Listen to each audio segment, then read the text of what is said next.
Go live. All right. How's it going, guys?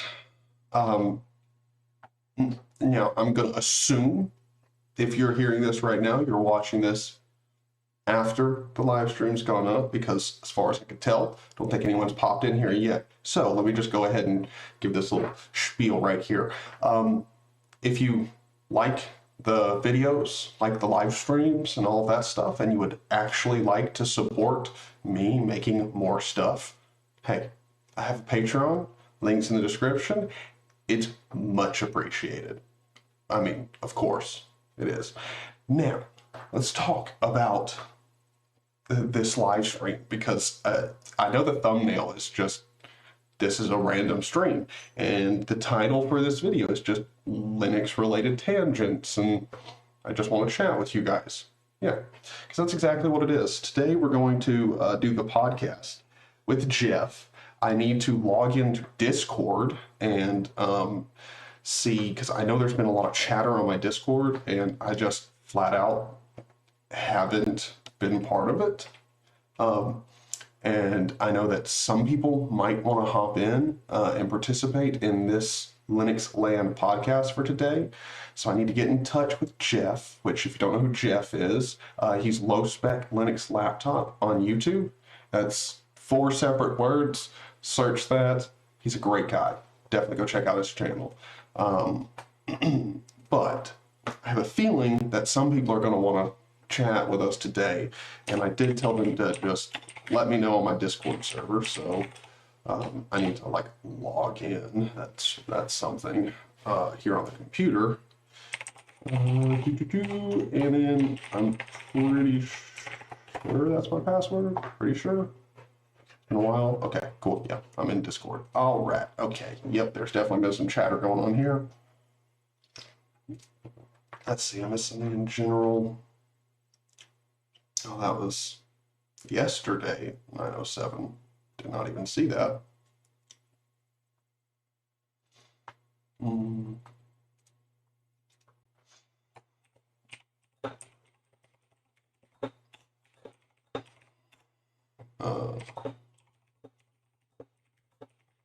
All right, so all right. I'm sorry, guys. I'm just checking some Discord stuff while people pop in.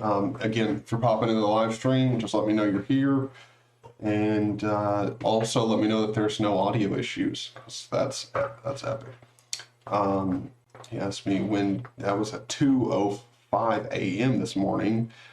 Lewis, or you might see him in chat eventually, F Society, asked me when do I record the podcast. That would be at 2 p.m. Central Standard Time. So what I'm thinking we're going to do today is we're just going to chat. We're going to have some good conversation. You know, just chat with each other, okay? And what I'll probably do is I will probably just continue streaming through us doing the podcast. I assume if I'm going to stream while doing the podcast, we're not really going to pay too much attention to chat during the podcast. Now, if you're wondering, well, I want to chat with you. That's the whole point of this stream, pretty much. When are you going to do the podcast? The podcast is not for another 4 hours. And I have a thing where I just stream for way too long. I just do. I like streaming a lot. It's a lot of fun. I like talking with you guys. This is a great video. What is it? It's a random link. Oh, no. He's responding to a link I posted, because I was like, wait, why can't I see the thing for it? Because that would help me know whether or not I should even attempt to go there. But how have you guys been doing? If you're tuning into the stream, just let me know. How you doing? How you doing? So when it comes to the Linux tangents, what do I have to talk about for today? Numero uno being last night I said I was going to stream again. Again, I'm still on Fedora here. Nothing's really changed. Fedora is treating me just fine. It's fine.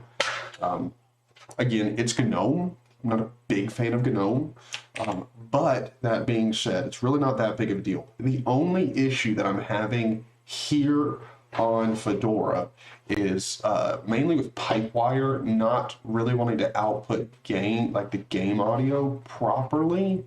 It's very weird. It could, I have a feeling it could, I'm using a cheapo HDMI cord right now. I have a feeling that's it. It might not even be an issue with Pipewire. I need to try using my laptop speakers and load up a game and see if it still does it there. Because definitely could. I'm outputting through HDMI right now, and that could be it with a cheapo cord. Could be a problem. But the only reason I say that is because the game audio comes out perfectly fine for the stream and recording, but to my actual headphones, it's cutting in and out, and it's really annoying. Buddy right now is he is just beating the hell out of a shoe right now. Get it, brother. Santiago, how's it going? Well, I mean, you just said I'm fine. That's good. Welcome to the stream. That's really what I meant, but you know, don't always say exactly what I mean. Struggling with Java. How have you been? Good. Speaking of Java, actually, that's something we might do today. I do want to get Java Minecraft installed, and I really want to I know there's a hyper realistic texture pack. I'd really be interested in getting that. Pipewire also acts weird with Microsoft Teams, hence I'm forced to keep using Pulse Audio. That's interesting. I will say one thing, or I will ask one thing. When you're having issues with Pipewire, are you using it in GNOME? Like Fedora, GNOME, Pipewire? I mean, Fedora not really necessary, but me and Matt both discovered that if you're using Pipewire has actually more issues than Pulse does when you're using it somewhere else other than GNOME. Very weird, but that just what we found. Can be a little finicky. Whoa, no. Okay, I just now realized I have hot corners set up. That's something I'm going to be fixing. I don't know about you boys, but I'm not big on hot corners one bit. Now here's the main question. Can I figure out how in the world you know what? I bet I have a good feeling that I have to open up tweaks to be able to change something as, you know, workspaces, window title bars, mouse appearance, general. No. Are you just always going to have a hot corner at the top when you touch it? It just loads up activities. Is that a thing in GNOME? And I'm just like now figuring it out that's not something you can change? Accessibility, maybe? Okay. I always think random shit like this is going to be in accessibility, and it's never not. There's just not any relevant things in accessibility for me. I mean, there are definitely relevant things in here, but you know, whatever. Not playing window manager. Yeah, that might cause more issues than using it in GNOME, which is totally unacceptable, but still. For me, Pipewire works great on Arch with Plasma. Interesting. I wouldn't think that it would work perfectly fine for you. That's very interesting. Because I know Matt was running into like a myriad of problems. It was plug and play. Now, I don't think he was using KDE. I'm pretty sure he was using just, you know, like DWM or something like that. Pretty sure. Now, so here's one thing. So yesterday, I said I stopped streaming. I was like, I'm gonna stream. We're gonna do something like a drunk rant or anything. Went out with like my mom's friends came over, and one of them brought some like, can't remember what it was. I can't remember what it is, but it's some type of like orangey, like creamsicle moonshine or something. Like it was great.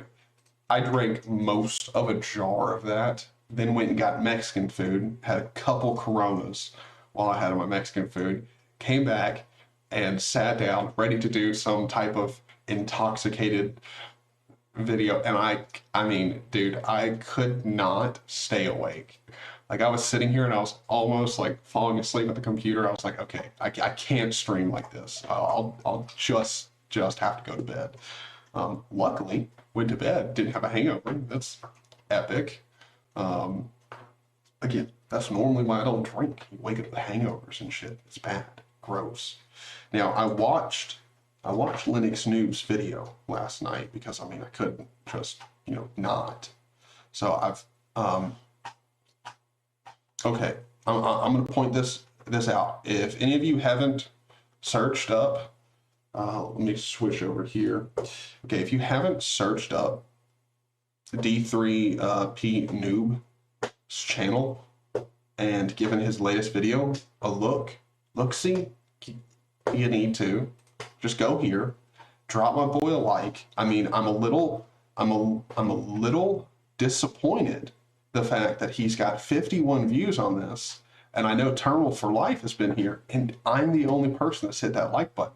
Go here, smash that like button, and give my boy some support on his channel. By the way, he thought his videos wouldn't even get over 10 views. I am very happy to see that he's already getting 51 views on his very new channel and very new videos. That's awesome. Guys, we gotta support everyone here, okay? Speaking of support and stuff like that, let me switch back over to my main camera because I haven't even checked on Patreon in a couple days, and I don't.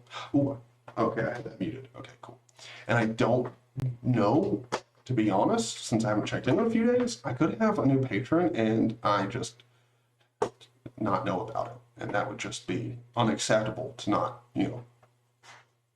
talk about. Okay. I just got Matt still on my Patreon. Yeah. Okay, cool. The one thing that I am a little nervous about is as soon as I start getting more patrons, I'm gonna have to like start treating them like sponsors, like, I mean, a very short and very reasonable sponsor sort of segment where I'm like, thank you guys for actually supporting the channel. Right now, it's literally just Matt, so I have to be like, thank you, buddy. So it makes it a lot easier. Makes it like all of 1 second. Okay, so yeah, definitely go check out D3 Linux Noob. Give him some support. He checked out Elementary OS 6, which, by the way, that's another thing that we could definitely do. Let me just make that half my ultra wide, and I'll just load up Elementary OS real quick. I know you can't see the screen. I know. Yeah. Search up Elementary OS and go here and see if anything's been updated on their site. Turn off this dark mode. I'm going to have to just suffer through the blinding light because dark mode apparently just breaks their website. Okay, so there's still nothing updated yet on their website. Still just 5.1.7.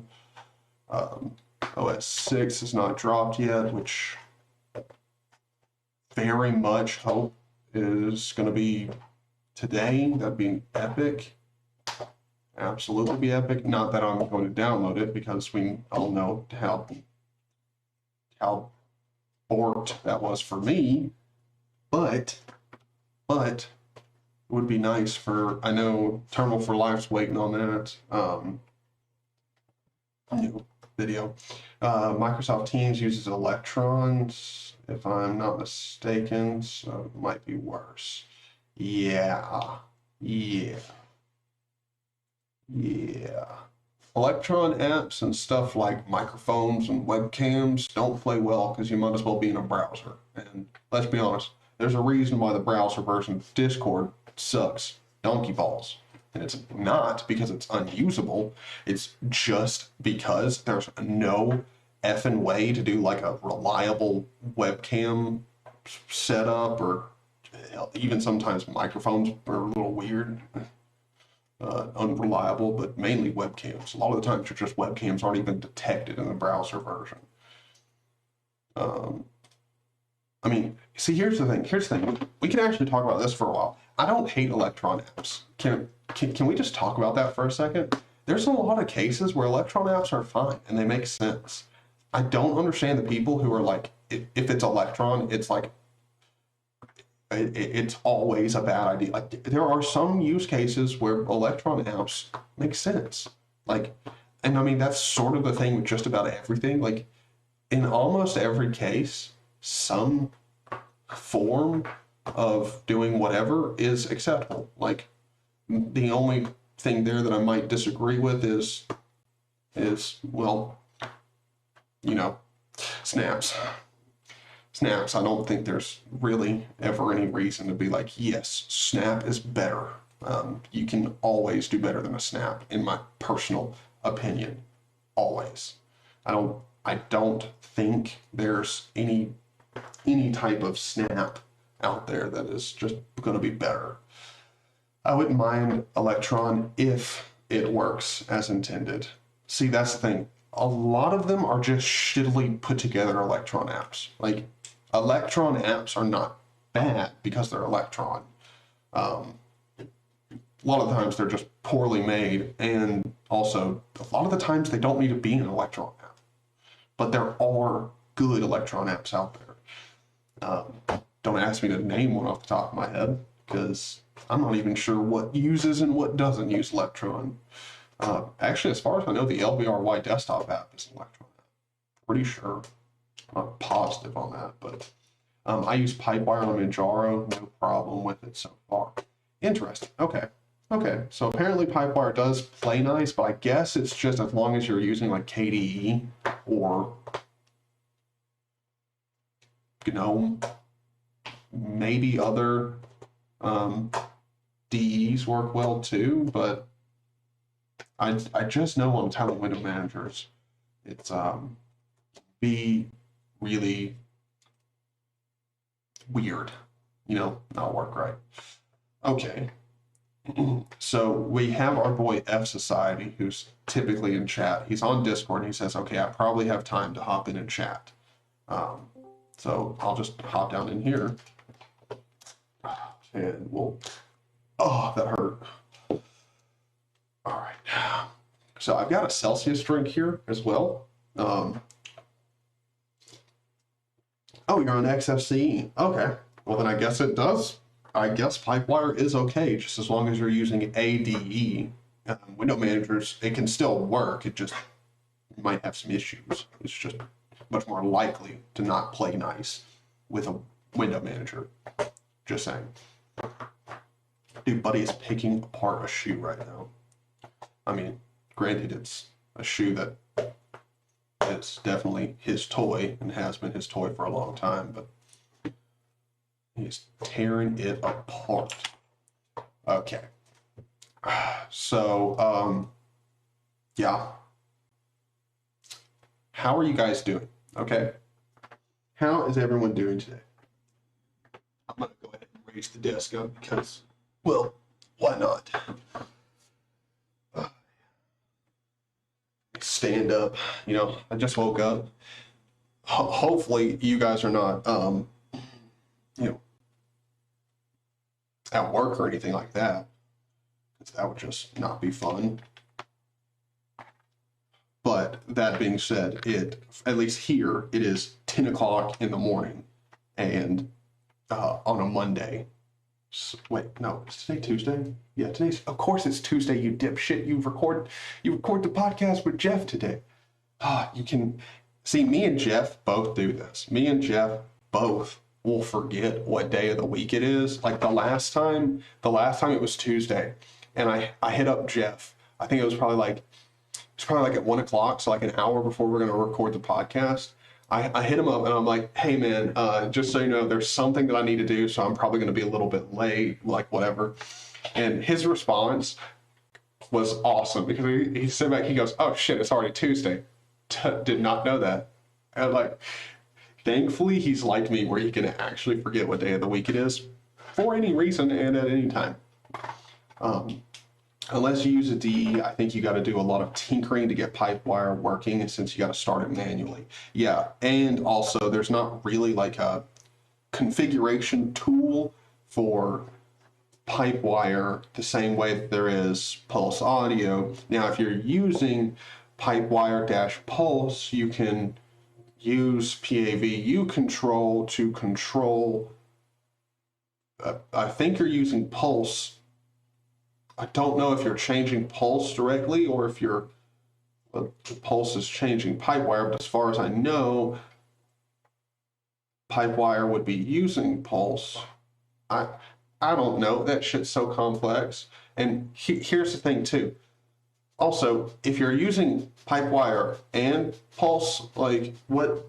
I thought Pipewire is supposed to replace Pulse. Like, what's the benefit of running both of them? Why not? At that point, I guess Pipewire is just picking up the slack that Pulse, has. I guess. Shoot Lewis a response.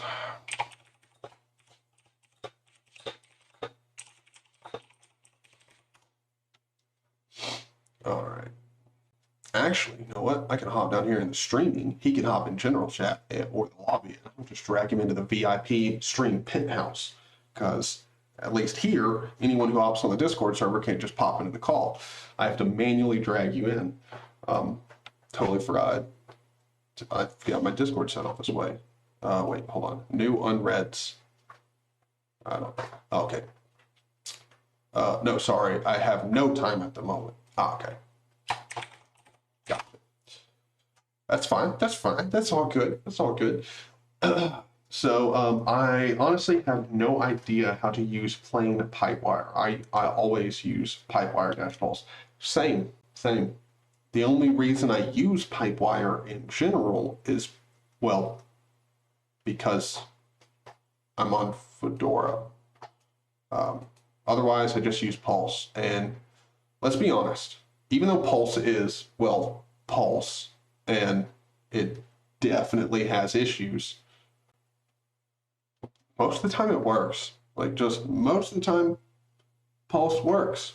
Now, it's effing annoying because you do a reboot and, like, defaults change and, like, it's all over the place.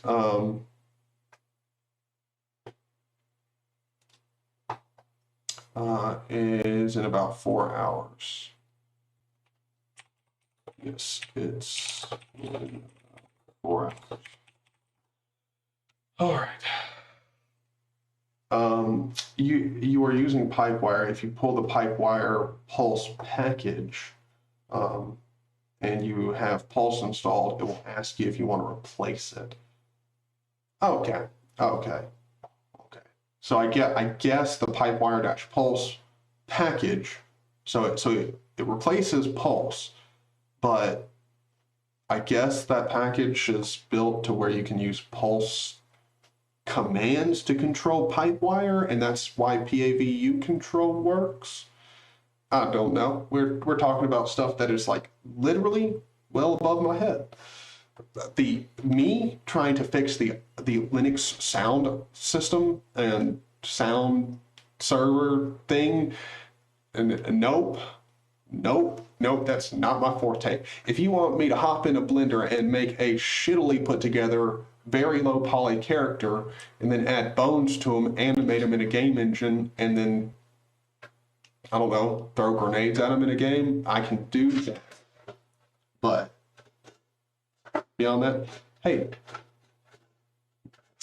doofus. Hey buddy. Hey. Sorry, doggo wants to play with his bowl. Cut it out, man. Cut it out. You've already been fed. You don't need to just be slapping your food bowl.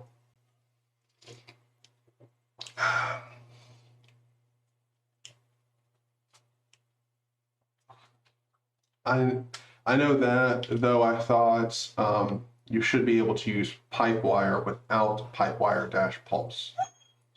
Well, I know you can definitely use PipeWire without PipeWire dash pulse. Well, actually, I take that back. I don't know about on Arch. I have no idea. No idea.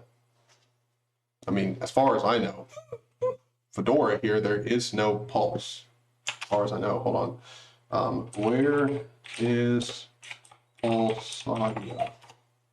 Oh no, Pulse Audio is on here. Okay, I never mind. I guess Pulse Audio and PipeWire are, you know, together, I guess. Dogs are cute. Yes, sir. Hey, buddy, where are you at? Hey, come here, Doofus. Come here. I call him Doofus because, like, he's so sweet. He's very, like, I mean, he just does doofy things. Like, I don't know, where he just sits next to his food bowl, like, and will, like, just paw it. And I'm like, hey, you just ate. Like, you don't need to do it. Come here. Oh, you're so happy. Oi. All right, so here's Buddy. I don't think I've shown him off on the stream. He is not liked. Let me put it to you like that. Yeah, what's up, Buddy? What's up? You're just tired. Been a rough day. You know, he's had to get up, eat, use the bathroom, and then play with toys. Rough day. My dog is dumber than a rock. He's cute though. That's all that matters. That is all that matters. That, and you don't chew on cords. You'll learn that, right? Yep. This dumb dog here chewed through a power supply cable going from my desktop workstation drawing, I don't know, 500 watts on average. Probably more than that. He chewed through the power supply cable going into the wall.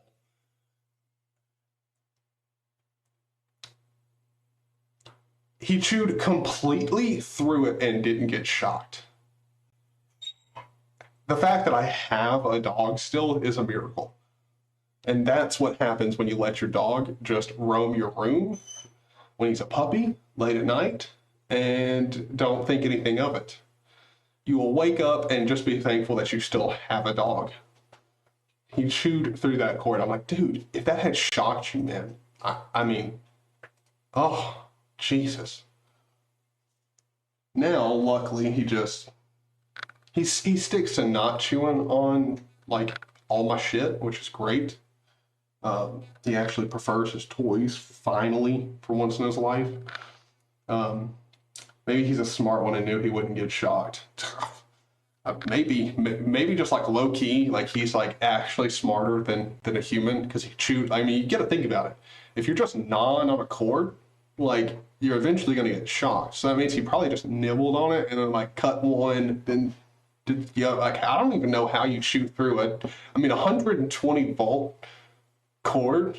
How do you chew through a thick cord that's meant to go to a power supply with thick braided cords on the inside and don't get shot? Like, that's incredible. Got to have some respect for that. Now, this is, I did say this was going to be a very random and just sort of chatty live stream, okay? So I did want to go ahead and say I actually did for the first time in forever, I did a YouTube survey, okay? They're always asking me, and I'm like, really, I don't need to do a survey because if you watch my videos, I tell you what's wrong with you all the time, YouTube.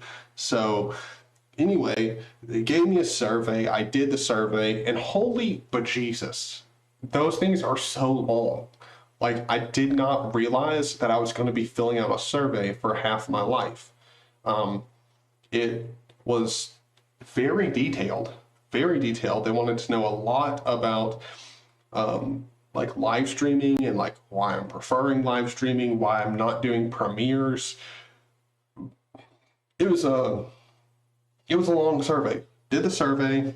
Hopefully YouTube will take it and look at it at the very least and maybe change something, because in there I did say for people who procrastinate like me, it would be really nice if your go live and like live streaming preview stuff was optimized a bit, so that if I've got 2 minutes to start going live, I don't go live after my scheduled live stream and essentially me be late because YouTube's go live thing on their end is slow and unresponsive. So I did do that. Hopefully that does something good for YouTube. Probably not, but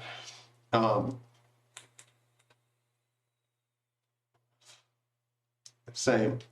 Well, I probably have gotten them recently, probably, but I wouldn't notice. Like I don't normally ever even consider doing a survey for YouTube. And here's why.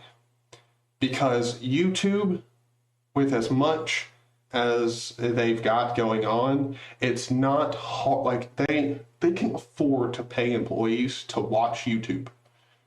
Think about that for a second. YouTube has enough, like they got enough Google money that they can pay employees to do essentially what y'all and I like to do for fun.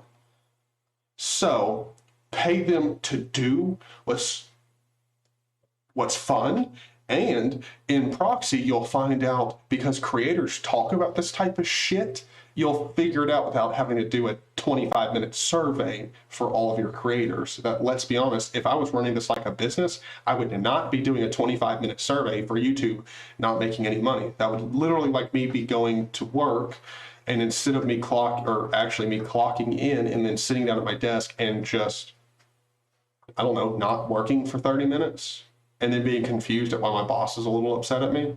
Like, and well, I mean, luckily for one thing, I'm not treating this like a job, but still, like, I wouldn't do that if this was a business. And let's be honest, for most people, YouTube is business. So, just pay your people, watch YouTube, man. I know they've got YouTube money. Do it. Act like you got the money, all right? You don't need me to tell you what's wrong with your shit. Because let's be honest, there's a lot. There's not a ton that's absolutely broken, but there is a lot that, as a major corporation, you could be doing better. Hey, buddy, I swear to God, I will put you in your kennel, man, all right? Just play with toys, stop eyeing the remote. I have a remote on the ground for my TV, and hey, I swear to God, I'll beat you. I'll beat you. You got 1, 2, 3, 4, 5 toys on the ground. Why the hell are you choosing my remote? Yeah, that's right. Look at me like you done something wrong. You know it. Don't you go for the remote. Dirty SOB. And that's how you have a conversation with your dog right there. Now, I did say this was going to be Linux related tangents. So is there anything that you guys want to ask me about or think would be, a good rabbit hole to go down when it comes to Linux? I know I had something Linux related that I was going to talk about, and I can't remember it for the life of me right now. I cannot remember what it was at all. Hold on, I'm going to go to YouTube. I have a feeling that it was based off of a video I was watching earlier. Oh, by the way, I've been watching a lot of Letterkenny here recently, and God, it is so freaking good. If you don't know what Letterkenny is, highly recommend you check it out. There's plenty of just clips of Letterkenny online, and it's like a Canadian, like, rural sort of show. It's really hard to describe Letterkenny. It's like modern day poetry, like comedy poetry. very interesting. Highly recommend checking it out if you haven't heard it. Oh, that's one thing I was going to talk about. Do you have a job? Well, no, don't have a technical job. I do things for money, but I don't really consider them a job in the most way people think of jobs. I do odd jobs for like managing people's computers and stuff like that. And then also, I have a ton of shit that I need to sell and offer up, and I keep forgetting to just post it. I've got pictures of all the stuff. I've got like a desk. I've still got a 4K monitor that I'm trying to sell that just apparently no one wants a 4K monitor at a decent price, which is interesting. Trying to sell a mechanical keyboard that's really nice. Need to sell my DX Racer chair. So yeah, I've got a whole bunch of stuff I need to sell too, which again, this is not answering your question. I just keep forgetting to post that shit, and I'm just remembering how much I need to post it, because like I could bring in quite a. I mean, I don't know about my DX Racer chair, but I'm sure that could bring in like $100. Sure, my desk is probably worth like 10, but YouTube. Gonna sell the whiteboard? No. For one, even if YouTube was to become a YouTube and Patreon, because I don't ever see YouTube becoming a primary source of income, but if YouTube and Patreon was to become my primary source of income, I still wouldn't call this nor consider it a job, because this is fun, and if it makes me money, I'll still look at it the same way. It's the job I guess I have now, which is not really a job. Again, I still wouldn't consider it a job. But yeah, the whiteboard's not getting sold. Hell no. What will be getting sold is the tiny little markers that I've got. I'm gonna get some big fat boys with a big fine tip so I can write and it actually be like freaking legible on the whiteboard. Be epic. But so I was watching I was watching Terminal for Life's video on Elementary OS. He's got of course a newer updated one where he's talking about how it's genuinely growing on him, and this is just epic to watch. Why? Well, because right now we're going to go ahead and hop on his channel and do a little bit of a deep dive. Okay, so like, look. Just in case you're not familiar with Terminal for Life, great guy, definitely go check out his channel. Now, we have Elementary OS here, just genuinely grown on him. We're going to actually watch, probably not the entire video, I don't know how long it is, it's probably like, it's a 10-minute video. Okay, we're still not going to watch the entire thing, but we're going to go through his channel here and see just how his other videos look compared to this one, okay? So, oh, look at this, Terminal. Hold on, actually, I won't even click on it anymore. Terminal here, Terminal. That one won't show me anything. That one won't show me anything. Terminal. Terminal. Terminal. There for a second, we had a graphic user interface for just a quick second. Terminal. So all these terminals. Let's hop in here, and we immediately get greeted with Elementary OS. And if we go through here, almost the entire video is GUIs and stuff that he would not be interested in. And then here, when you hit a short portion of the video, he has a terminal. I know this man must be hating it. And here's the thing. I think I am worse than a virus, because I just took somebody who is not big on, GUIs, desktop environments and such, got him on one, and got him on the most restrictive one too. And apparently it's growing on him. I'm a bad influence. Trust me, I know.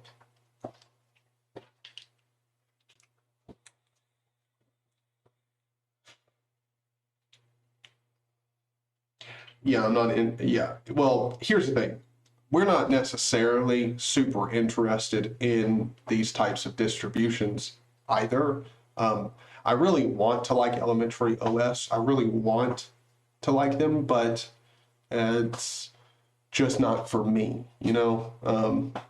Now that being said, the whole reason we did this challenge was we all had to try it out and do a video on it. And I'm the one who recommended the challenge, and I'm the only one who literally didn't post an actual proper video with me in Elementary OS.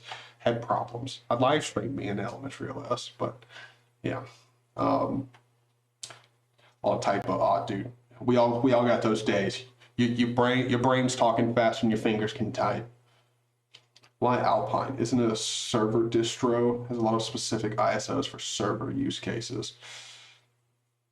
I mean, a lot of times people treat their desktop, desktop Linux space like a server too. There's no problem with it. It's definitely unique because like stuff like Gentoo, like let's be honest, Gentoo, not necessarily always aimed at the desktop. Because if you think about it, if you're running a server, setting up the maintenance on a Gentoo, like a Gentoo server, as soon as you got it set up, yeah, there is maintenance to it, but if you're doing stuff like a server where stuff's not really changing all the time, you're not installing new software, you don't need Firefox and stuff, Gentoo makes sense. Mainly because of MuseL instead of glibc and OpenRC versus systemd. See, here's the thing. Don't have a problem with systemd one bit. Never will. I could care less about what init system I'm using. OpenRC and everything. It's not like it's fast or anything. I mean, I like OpenRC. I don't have any problems with it, but I don't have any problems with systemd.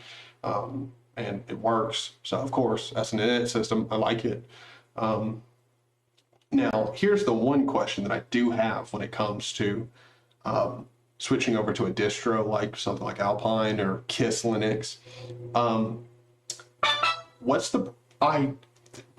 swear to God, I had this on Do Not Disturb. I checked at 9 o'clock. It was on Do Not Disturb. I don't know. Maybe I had Do Not Disturb on all night and it turned off this morning. I have no idea. But anyway, MuseL instead of glibc. What's the problem with glibc? Like, because I need glibc for Steam, because Steam's not going to work without glibc. Like glibc versus MuseL. What's the bit? Okay, under MuseL, constructors only run the first time a library is run, and destructors only run on exit. Under glibc, the contents of all static storage in a library must be reset to its original state if the library is unloaded and reloaded. Under MuseL, it will never be reset. Interesting. You can always enter the void. True. Oh, okay, so there's glibc can be faster than MuseL. Buddy, dude, I've told you, if you don't stop, you will go in the kennel.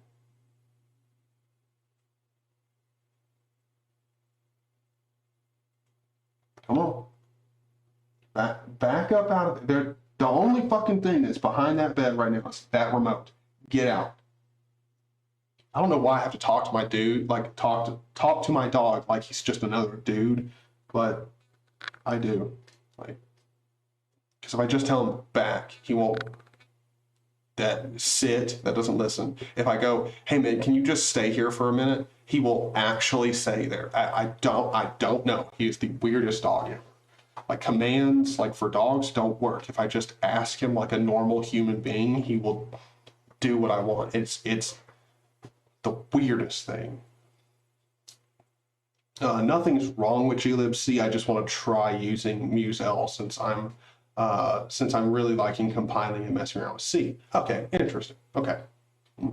Sadly, Void doesn't have a mirror near my country. Yeah. Also, it has question. So I assume, Santiago, you're, I feel like you've told me you're using Void. So I have a question. In Void Linux, has the software availability for Void gotten better? Because in the past, I know their repositories were very limited, but it's been quite a long time since I've given Void even a chance. on my stuff.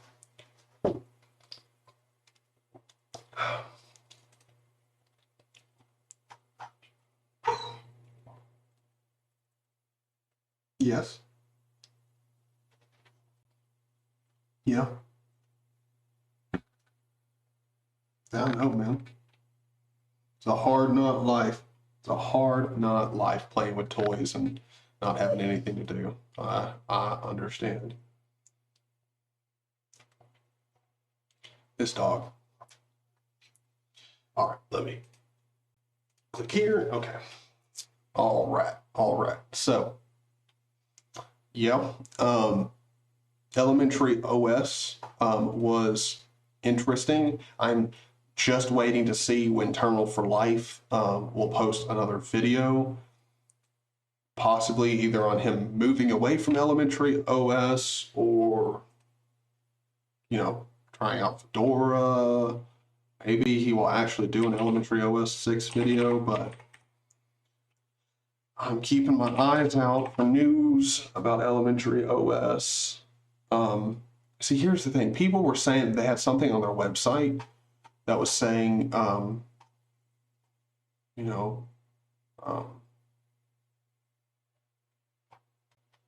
like something was coming today, but I don't know. I don't see it anywhere. But I know people have said that it's on here. Void and Gentoo have the same problem. If you stick with official repos, it's kind of scarce. Gotcha. Elementary OS, best distro ever. It's going to be his title. I mean, at this point, the fact that he says Elementary OS is growing on him, like I was like, okay, I did not see that one coming. I mean, we all figured we all figured he'd try it out, not like it. It would be miserable for him. But apparently, no. I just joined. Are you still on Elementary? No. I'm on Fedora. We are talking about Terminal for Life and his Elementary OS is growing on me video, which is mind-blowing. Also, I've been checking periodically on the Elementary OS page to see if there's anything new about Elementary OS 6 coming out.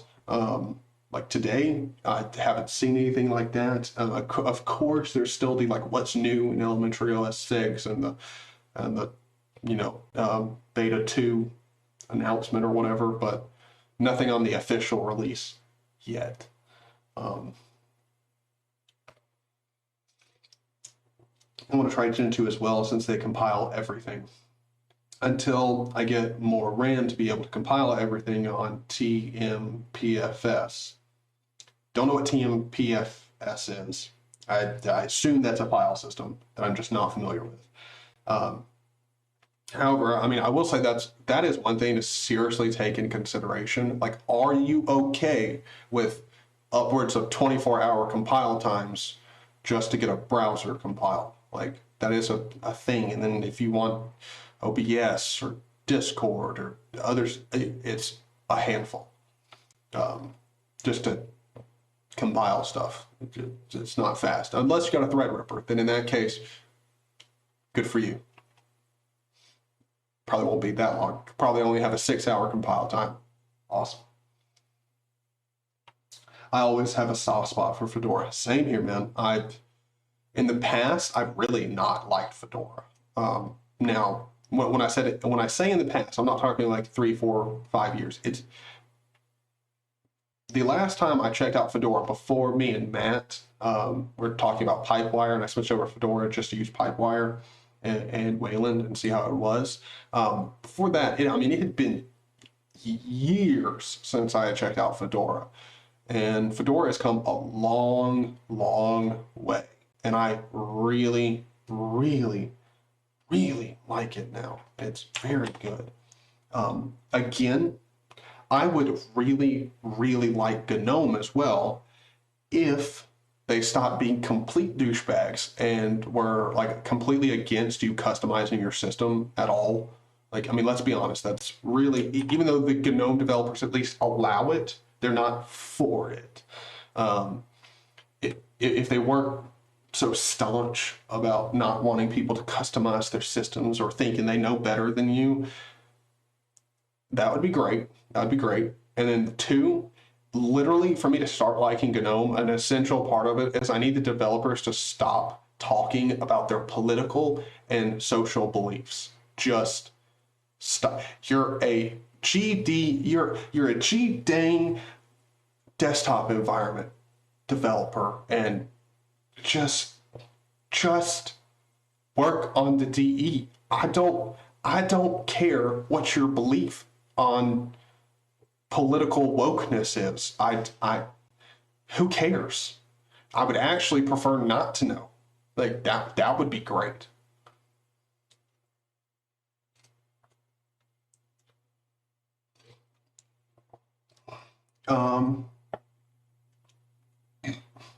File system located in RAM. Oh, okay. I mean, that makes sense. Temp FS. That, yeah, definitely makes sense.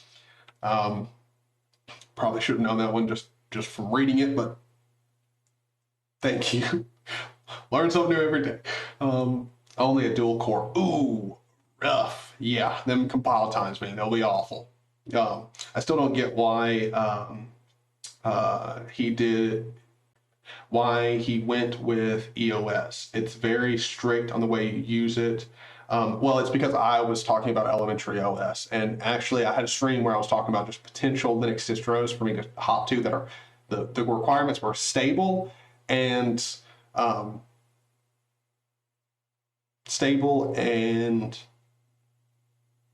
don't know. I mean, after elementary OS, the other requirement was that it had to use Wayland because apparently Wayland works better. I don't know. It's ridiculous. But yeah, I was actually the one that picked out EOS. It's not really he picked it out. I just was like, it would be a challenge for all of us to see who are willing, which was Linux Noob, Terminal Life, and me. I'll try it out and see how it went, how you liked it. Are you going to check out Wayland window managers like DWL, River, and Sway? Most likely not. I will probably try out something like, if we're being honest, I'm not going back to a tiling window manager until I can get rat poison on Wayland. And if that's already a thing, then I'm getting it. Like yes, I will definitely download it, check it out. Because I absolutely love rat poison. Love it. If you're like, dude, you shouldn't like RAID, that's bad. No, rat poison's a window manager, and yeah, you can search it. It's good. But I mean, not for everyone, but it's good. Bro, when I used Arch, I compiled Chromium browser from the AUR and upstream shit itself, and I spent 2 hours compiling non-working update. I had no browser because of their stupid update. Oh, that sucks. That's awful. That's awful. Oy. Well, I mean, at least you didn't spend like 13 hours compiling it and then figure that out. That would have been bad. GNOME is so close to being good, but they simply won't give people what they want. Choices.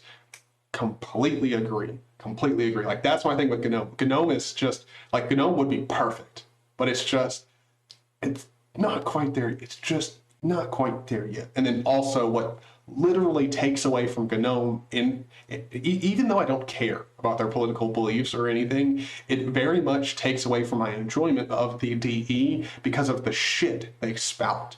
Because here's the thing, GNOME developers, we all already know you're not exactly very nice people. And again, that is an opinion. I'm not saying that's an objective fact, but just for most people, when they look at what GNOME devs have to say in public scenarios, it's normally not super nice and quite abrasive, which I can be abrasive too. Again, I'm not like super downing them. It's just one of those things where it makes me feel like they're not focusing on the DE's development when they have so much time to talk about political wokeness, their beliefs. Like, it makes me think that when the devs should be working together, what they're actually doing is talking shit about other people, bickering among themselves, and that type of shit. Again, not taking away from the DE whatsoever, just my personal opinion, it shows that they could be doing something better with their time, but whatever. I just put the political points of view that don't have anything to do with FOSS out of the community. Exactly. I mean, if the political opinions were even remotely to do with FOSS, I mean, I'd be okay with it, but it's just not. It's just not. And also, the GNOME developers were like the biggest people pushing to get Richard Stallman kicked out of the FSF. And here's the thing. I heavily disagree with just about everything non-FOSS that Richard Stallman has to say, okay? But you're part of the FOSS community, which part of that FOSS acronym is freedom. And I feel like speech is part of being truly free. And so whatever dumbass shit Richard Stallman wants to say, he should be able to say it and continue to say it because, well, that's true freedom. It's just, he's allowed to say it and you're allowed to just ignore it. And also sometimes Richard Stallman said something that any normal person would not say in a public situation where people know your name. Like, some of the shit he has said is comedy gold. Just because he said it in a public situation where you're like, God, that's, you felt like sharing that? But yeah, I'm actually working on porting Rat Poison to Wayland. Dude, hit me up when you're done. Hit me up when you're done. I will 100% show it off and probably thank you a ton. That would be awesome. Been trying for over a month now. Well, I totally support the continuing effort on that. And I will be very grateful and show it the hell off here for sure. I had an old laptop on which the trackpad died and broken USB. Oh my God, that is like the worst combo ever. So no mouse to use. I just installed Rat Poison instead of fixing my laptop and it really grew on me. Yeah, I mean, that's a perfect way of getting around not having a mouse and shit. I feel like you probably still had some more issues with using your computer without literally no mouse. But if you're someone like Terminal for Life, almost everything you do is inside of a terminal, you can totally get by with that. Actually, you wouldn't even, technically speaking, even if you don't have a mouse and stuff, you don't really, like, you're doing mostly text-based stuff, I mean, Rat Poison wouldn't even be like a compromise or like, just getting by. That would be perfectly fine. But anyway, can't replace the trackpad. I mean, you're not gonna spend money on a trackpad and put it back in a laptop and all of that stuff. Like, nah. I would be more interested in replacing the USB because that would actually be a lot easier of a job. Just desolder from the motherboard, slide the pins out, plop a new USB in there, resolder it. I mean, that's assuming it's the actual plug that you broke, not the actual like connection somewhere on the motherboard. But I was lazy and I wanted to try Rat Poison. It was great. Yeah. I mean, Rat Poison is a very interesting window manager. Very interesting. If you're used to tiling window managers at all, it's very unique. It doesn't do things the way that you're used to. Like, it's still a tiling window manager. It's a manual tiler. So if you like that type of stuff, you're definitely going to like it, but it's a little bit different the way it treats windows and your screen, and it's unique and I like it. I do. Rat Poison is good. It's objectively good. It is. Now, the default key bindings are not objectively good. They're quite frankly batshit insane. But that being said, I am sure that people use the default key bindings just fine. Just fine. And by default key bindings, I do mean the default mod key or shortcut is absolutely like control. I think it's control T or something like that. It's something absolutely. You have to hit control T, then like shift S to switch your screen. Like that's fucking nuts. Just make it the Windows key. And even though I considered it an absolute sin to default to using the Alt key as your modifier, just because there are so many programs that use Alt, I know people use it. I know you can get by fine with Alt. I know. I just consider it a sin to default to it. But I mean, plenty of window managers do it that I really like. But anyway, I don't think Alt would be good in most cases as a default. But even for rat poison, I would be happier knowing that it had Alt as a default rather than Control T. That's nuts.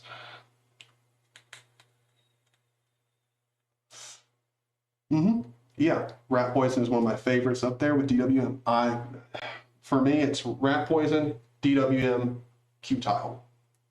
That's my list of three. Below that would be I3.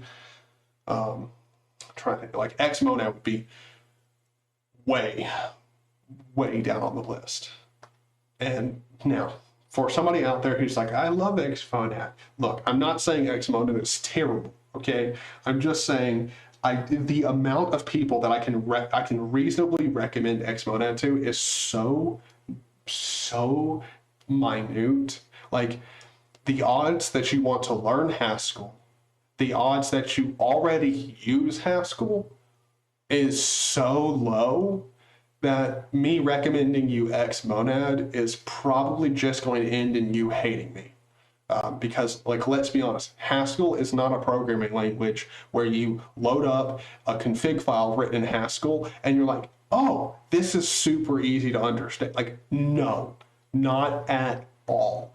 It is not like an i3 or even a Qtile config where it is Python. But, I mean, like, let's be honest, Python is very, very, very easy to read and understand.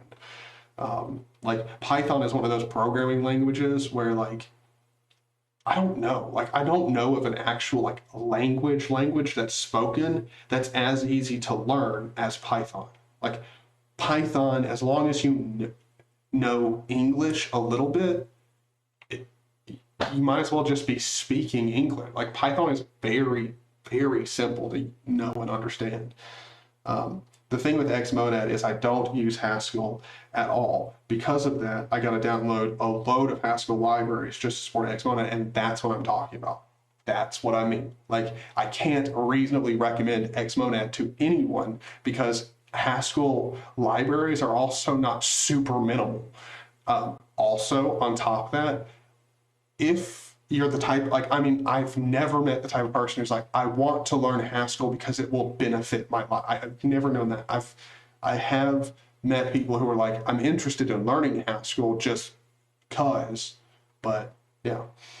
Oh, hello, Linux Snoop. How you doing? How you doing?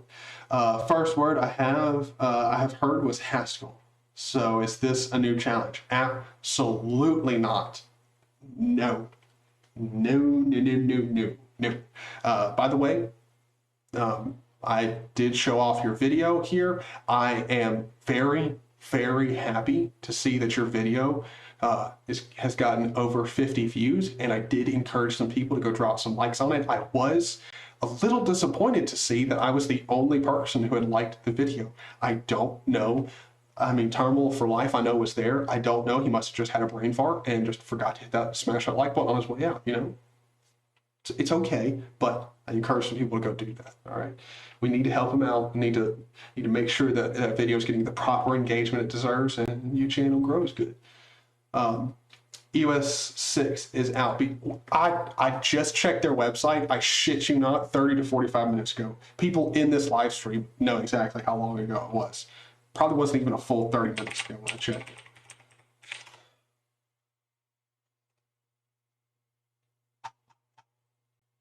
You're right. Yep, it is out. It is out. Elementary OS 6 Odin on their homepage. And can we discuss this for a second? How is this a thing? Okay, the release version. Okay, I downloaded the beta. The beta was 2.8 gigs. I'm 99% sure. I know it was either 2.7 or over it. Pretty sure. The Elementary OS 6 download on their main page, the release version, is 2.36 gigs. You would think the release version would have more than the beta because, you know, they gotta finish shit. But apparently the file size has I almost said shrunken. I don't think that's a word, but anyway, it's shrunk, and I'm all for it. Don't get me wrong. I'm all for a smaller file size. I am just bewildered as to why. Okay, so we're gonna hop over here and switch over to the screen. All right.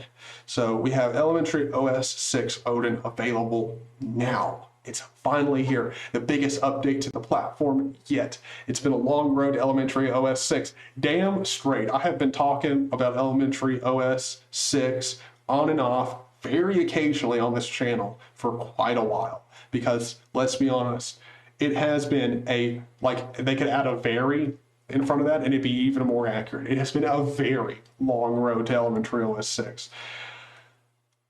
What with a global pandemic dropped on us in the middle of development, but it's finally here. Oh yeah, that whole thing. That's probably why it took so long. I absolutely forgot about that whole pandemic thing, you know, that happened. That's, you got a damn good point there. Damn good point. And it's the biggest update to the platform yet. With OS 6, we focused on empowering you to be in control and expression. What the literal F? I highly disagree with this statement here. Like, look, I like you, Elementary OS 6. You're not for me. I can't run you, okay? My computer does not like you one bit. But empowering you to be in control and express yourself. You are the most limiting desktop environment out there, period. The literal maximum that comes to expressing yourself through this distribution is changing the desktop wallpaper. And now you have the option of going into dark mode. So you literally have two options for expressing yourself. And being in control, dog, I don't know if they fixed it. I would hope the release version is fixed, but I literally did an update. You installed a new kernel, couldn't choose that. I installed my own kernel, couldn't choose it, and you literally built the hooks for Grub. So I should have been able to boot using those kernels. This is just a statement that I heavily disagree with here. Xmonad, DWM are way easier to configure for me than BSPWM. I need to give BSPWM a good look at. Dude, yeah. Well, I mean, like, let's be honest. I wouldn't be my channel would not be at the point it is now if I didn't have fantastic people like you guys who tuned in, talked with me, supported me. You know. Thank you. I like the accent. Thank you. It's very Southern. I try not to let it come out in full, force too often. 4 minutes ago, as promised on the site. Okay. They finished it by removing garbage. It's exactly what happened. Turbo for Life. How's it going? Downloading it now. That's what it's all about. You can change the wallpaper. What else do you want? I mean, that's literally this distro adds one more configuration option. That's so true. You've got dark mode. So they are empowering you to express yourself. You're just doing epic. Continuing to innovate with new features. Okay, hold on. I gotta think about this statement for a second, because again, I like Elementary OS. Again, not for me and everything, but I like it. And I want to like the developers, and I don't want to just like bash them, but let's be real here. Continuing to innovate with new features. When you say innovate or innovation, let me ask you something. Is dark mode in 2021, is dark mode an innovative feature? Are you innovating? Are you creating something completely inspired in 2021 with a dark mode? Absolutely not. Now, I do like the Apple gung-ho-ness, big cojones by saying you're innovating with new features by adding in dark mode. Does take some hefty cojones to call that innovation, but respect, okay? Just, wow. Windows would call it innovation. So true. Pavel, welcome to the stream. Yeah, I can express myself with a wallpaper in dark mode. Such personalization. Exactly. Exactly. All right, so making elementary OS easier to get and more inclusive. What does that even mean? Like, what? Hold on, can we go back here to the main page? How has it gotten easier to get? The site hasn't even changed. It's as easy as always. You click here, you press 0, and then you download, or you pay the money and then download it. But I don't even understand. And what can we talk about something here for a second? How on God's green earth do you make a Linux distribution more inclusive? Like, what does a more inclusive Linux distro even mean? What does that even mean? I mean, I know it's English, but I don't think it makes any logical sense whatsoever. That took pause.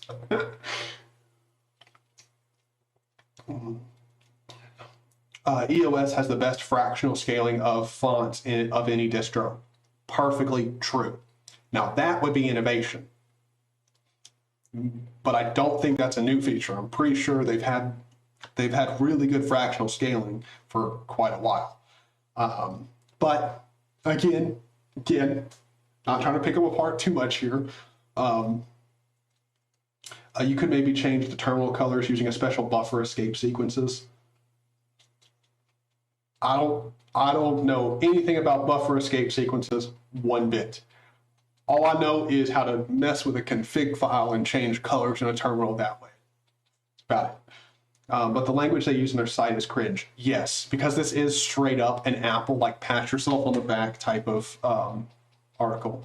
But again, they are taking the Apple design, mindset and bringing it over to Linux, which, love it or hate it, it's at the very least, they're doing something unique, and it's not Pear OS. So for the type of person who wants a Mac designed like experience, but they want to get away from Apple and the evilness that is Apple, at least you got an option.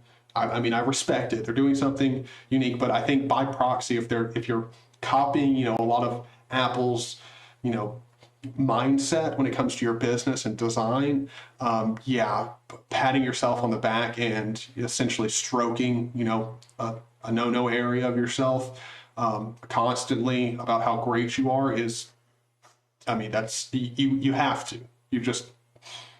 I guess you have to. So be in control and express yourself. We're going to go literally deep diving in here, and I am super excited about this because I need to have someone explain to me what you mean by being in control of this very restrictive desktop environment. Okay. Elementary OS is designed to be easy to use. I mean, that is very clear. Get out of your way unless you want to do something that you're not supposed to do, or do something that a different way that they don't want you to do. So, okay. And not leave hard decisions to you. What? Cool. So essentially what they're saying right here is we don't want to give you anything that requires brain effort, if you're using our distribution, we know your brain processing power is limited and, a very finite and valuable resource. So let us just take care of all the hard decisions for you. Respect. Again, big cojones here. At the same time, it exists to empower you to take control of your own devices and data. That's why we've always had an unmatched commitment to privacy. Your data always belongs to you and only you. We make advertising, we don't make advertising deals or collect sensitive personal data. We're funded directly by our users, paying what they want for elementary OS and apps on App Center. And that's how it should be. Respect. Don't know how this is empowering me to be in control and express myself. I mean, at least I'm in control of, I guess, where my data goes. That's cool. With OS 6, we're empowering you further with new ways to stay in control of your experience, plus new ways to express your own unique style and preferences. Like, I don't know. I don't want my eyes seared out with a light mode. Perfect. Expressing myself. Yeah, and of course, dark mode is what they put right under this statement, of course. Brain effort. Yeah, I mean, hey, here's the thing. Even though I'm absolutely shitting on this article right now, look, EOS is not bad. It's not horrible, and it's also not, I mean, a joke. It is good. It's decent. It serves someone's specific wants out there, and I respect that. Also, it does objectively look good. It just does. Now, that being said, it might not look how you would prefer good to be, but it does look good. Trust me. There are way worse looking distributions out there. Their big thing now is making everything on their app store Flatpak based, and of course, Pop uses a fork of their App Center.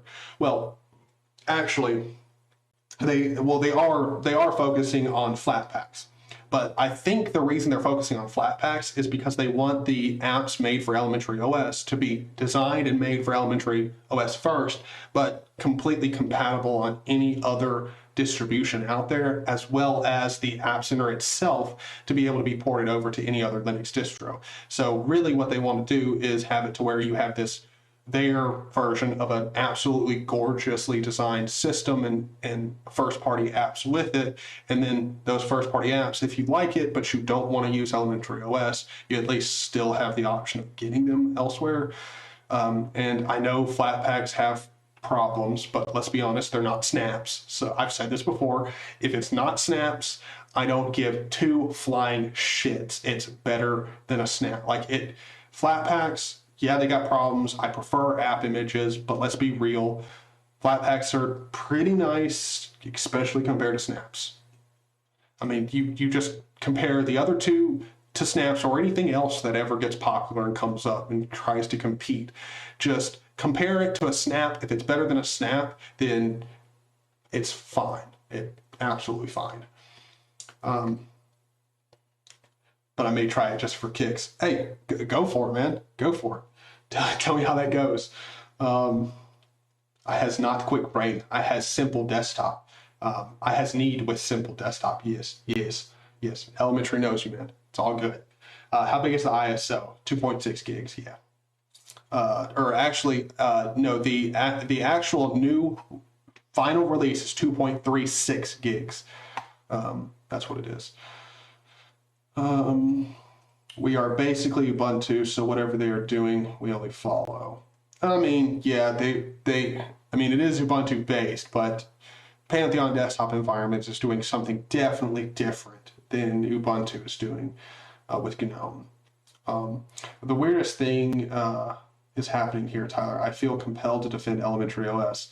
Oh, brother, this stream is interesting. I said this earlier while you weren't here, but I think I'm a horrible influence on you, man. I think I'm a horrible influence. Firefox is telling me I'm downloading a 2.2 gigabyte ISO. That's weird. Well, I mean, for all I know, depending on where you are in the world, it could be different. I don't know. It might come with different language packs or something like that. I have nary a clue. Nary a clue. So dark style and accent color. Get ready to turn down the lights, brother, because dark style is here for Elementary OS 6. The new visual style is available right from the welcome screen or at any time from the system settings to desktop appearance.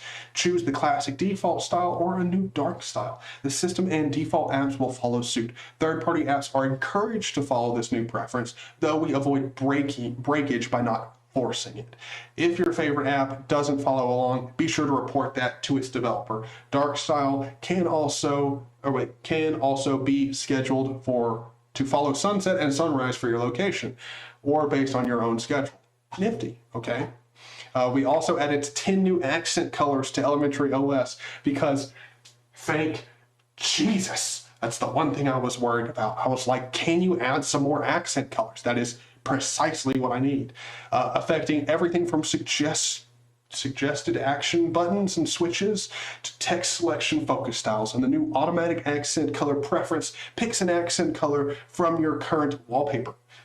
Epic. Elementary OS 6 is the most customizable version to date, enabling you to completely change the look by playing with different wallpaper. Hold on, bro, I'm gonna have to slowly read this out. Enabling you to completely change the look by playing with different wallpapers. Fucking epic, man. They let you change the wallpaper, visual styles, and accent colors. I mean, they're not wrong. It is the most customizable version of Elementary OS 6. But the way they write that, it comes off as it's like the most customizable version of a Linux distro, which is, we all know, not true.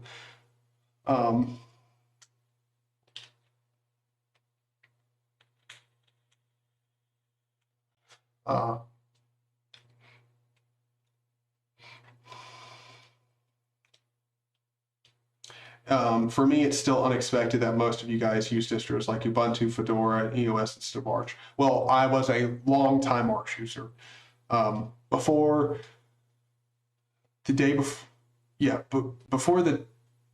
yesterday, and that stream where I just started trying new distros, I was on Arch. Just mainline Arch with rat poison. It's what I liked. Fedora is fine. I like it. But yeah, I think most of us here are actually not typical Ubuntu type users. But I mean, as I've said in plenty of videos, if you've been using Linux for a while, you can essentially put any distro on and get work done, no problem. Again, almost any, because if you're someone like me where you have newer and sort of odd type hardware, yeah, you're not gonna have a great time. Self-serving, pretentious. Yeah, it is very pretentious.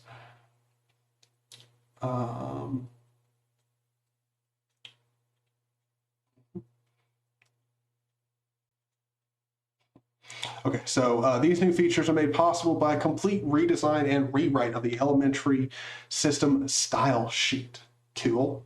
From now on, I'm just going to call, like every time I say elementary OS, I'm just going to call it EOS from now on. We revisited every detail from contextual shading and contrast to shadows, strokes, and border radii, whatever that is. Wouldn't that be border radius? But I don't know, radii. Let's go with that. The end result ensures much better contrast throughout the whole OS, while enabling unprecedented customization. Bro, stop. This is a fucking comedy article here. They cannot be serious. Dude, I'm like tearing up. That is so funny. Oh my, I cannot believe I just read that. Unprecedented custom. What? Dude, this is too good. I have literal tears of joy right now. I cannot believe I'm reading something this epic. Unprecedented customization. the customization here you'll find nowhere else in existence. We let you turn on dark mode and change your wallpaper. Oh, and by the way, we also have accent color. Like, yo, chill. That is not unprecedented customization by any stretch, like any stretch of the word unprecedented. Like, I'm pretty sure I actually need to go ahead and just do this. I absolutely need to. Just give me a second. Unprecedented definition. I just got to check. Never done or known before. That's what I thought the definition of unprecedented was, but just, brother.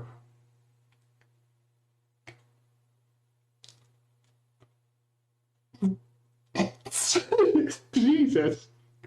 I mean, dude, I don't want unprecedented customization. It's a whole other level. You have entered a new dimension of customization here. All right, brother. It is you'll never experience customization like this again in your life. It is insane. It is amazing. It is, quite frankly, unprecedented. Wow, plural of radius, maybe. That's probably it. That's probably what radii is. Probably like octopi or something like that, I assume. But again, I'm a native English speaker, and my English is pretty bad. I can't believe they have the audacity to say that crap. Brought back the start menu and made out like it was some genius new and innovative idea. Yep. Earth-changing. It changes the very shape of humanity and the universe as we know it. Truth. Imagine you're coming from rat poison. It is well, I mean, you do have a good point there. You do have a good point. Coming from rat poison, it might, if rat poison is all that you've ever known in your life, yes, elementary OS is an unprecedented level of customization. But, all right. I mean, by the way, if there's an EOS developer who pops in here at any point, let me just go ahead and say, I respect the hell out of your distribution. I think it looks fantastic. I wish it played really well with my hardware. It just doesn't. But here's the thing. Even though I'm absolutely crapping and having a very good laugh at your expense in this article, you still have a very nice looking product, okay? It's just the way you word stuff could definitely use some work. Sandboxing and portals. Here we go. Damn, this is going to be epic. EOS leverages cutting-edge sandboxing technology to enforce privacy and security protections at a technical level. In OS 6, all apps and apps are now, are now packaged and distributed as Flatpaks, a modern container format that keeps apps siloed away from each other. Good Lord, I'm dying right now. I'm drinking this. It's a carbonated Celsius drink, and it is not playing nice right now. Okay, anyway. So we're using Flatpaks. Cool. Several default elementary OS apps are now being distributed as Flatpaks as well. Cool. In addition, EOS 6 utilizes portals to keep you in control of how apps interact with each other and your data. Apps must explicitly request permission in a well-defined way to get access to files or launch other apps. A new permissions view in system settings applications exposes all the permissions apps have requested and gives you control to override or revoke them. Cool. Sounds awesome. These protections are in place for apps installed from App Center, but importantly also apply to all apps installed via the built-in sideload utility, including all third-party Flatpaks apps from external sources like FlatHub or a developer's own website. With these protections built in, EOS 6 being Flatpaks first, it's easier and safer than ever to get and use the apps you need. Again, I don't have a problem with Flatpaks. You may heavily disagree with this. I think Flatpaks are fine, so that's nice. You can control the permissions of them. That's good.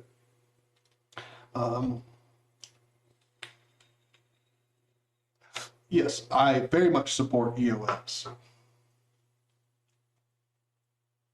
you're pooping all over EOS, but I'm still excited for it. Yes, I might be pooping on it. But I am, again, I have to say this. I still think it's a quality distribution. I just think they could do a lot better with, not patting themselves on the back so hard, like furiously. It's okay. Like let your work speak for itself. Don't call adding dark mode and more accent colors unprecedented customization. Either way, new features. It wouldn't be a new OS release without exciting new features to improve your experience, and OS 6 delivers on that front. Multi-touch. This here is fucking great. This is epic. One of the most pervasive new features for touchscreen and touchpad users is the new multi-touch support through EOS 6. A 3-finger swipe up smoothly opens the multitasking view, exposing apps and workspaces. A 3-finger swipe left or right smoothly switches between the dynamic workspaces, making it even faster to jump between tasks. But that's not just the desktop that has multi-touch support. We've worked to bring smooth and intuitive 2-finger multi-touch gestures into apps as well. Swipe through page layouts like screenshots in App Center, months in the date and time indicator, or steps in the initial setup and welcome screens. Swipe to dismiss notification bubbles on the screen or in the notification center. That is fucking cool. I did not know that. That is epic. That is here's something. Why the flying effing shit do I not see unprecedented anywhere in here? This is unprecedented and nifty and awesome. Just where's the unprecedented here? This is unprecedented. This is nice. Whatever. And smoothly swipe between users on the log-in lock screen greeter. See, this shit here is cool. This shit here is unprecedented. Not being able to change my effing desktop wallpaper. That's not unprecedented. These new multi-touch gestures make EOS 6 faster and smoother to navigate on a touchscreen or a touchpad, all while ensuring each interaction is just as easy as a traditional mouse and keyboard as before. Multi-touch gestures can be customized from system settings, mouse and touchpad gestures. Epic. I really despise the efforts that some distros put on using flat packs for everything instead of offering them as something optional. Yeah. Like, I mean, to me, I don't have a problem with distributions going the more flat pack route, but it's becoming more and more popular. And like, I mean, here's the thing. You don't really want a system where just everything is a flat pack. Like, you don't want everything you don't need everything as like containerized. You just don't. Excuse me. This is epic. I'm actually enjoying avoiding the terminal as much as possible. I'm going for a newbie average Linux user experience. Interesting to hear you say that, but I mean, I guess that would be a more accurate representation of how someone's going to use elementary OS 6. It's been many years, so I want to get back in touch with the average Linux user, and obsessing over the terminal gets in the way of that. I'm still a terminal fanboy, though. There you go. DTOS will be in app images and fish, so why not?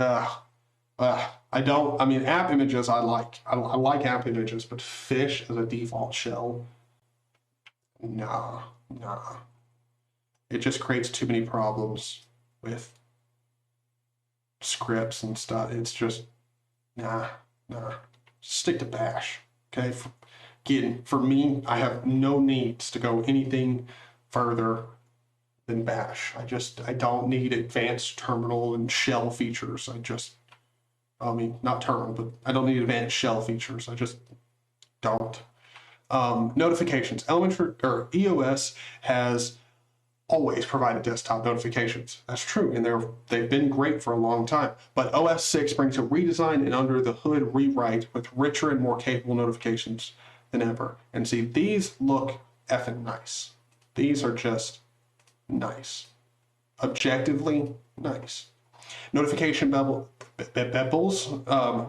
now feature badge compatibility, enabling apps to send richer information like a visual status indicator, while ensuring you always know which app a notification is coming from.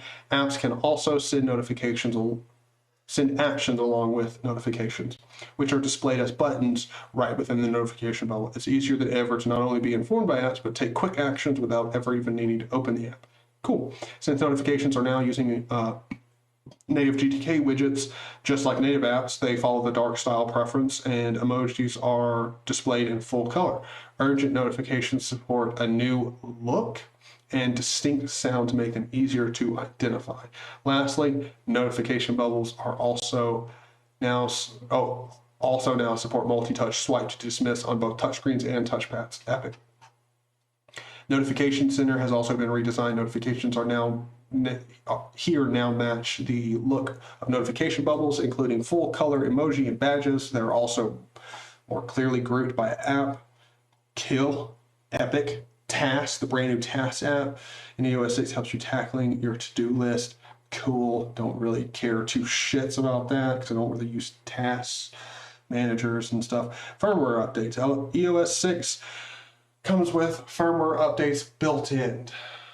Cool. Epic. So, Dell for my laptop would be here. Cool. So we got firmware, app updates. Several apps in iOS 6 support brand new features, making iOS 6 more capable than before. The web browser in elementary OS 6 has been updated and renamed, formerly known as Epiphany Web, which again is just a fork of GNOME Web and just as dog shit as GNOME Web, is now distributed as a Flatpak to enable even faster updates to support the latest web technology. Wait, what?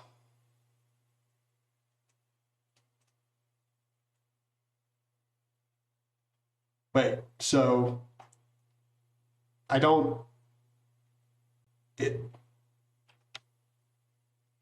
okay, so essentially the new web follows the dark style, the dark theme, which thank fuck, that's good. That's how it should work.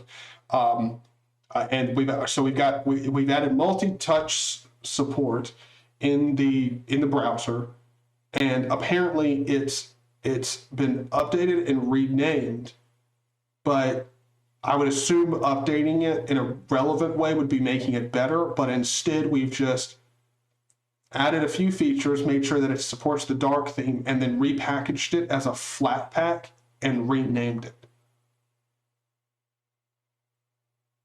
Fuck right on off with that. That is disgusting.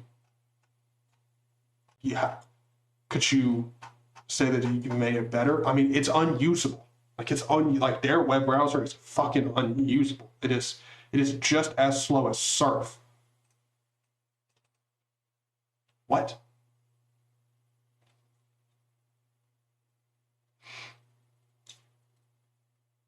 You guys crack me in an unprecedented way.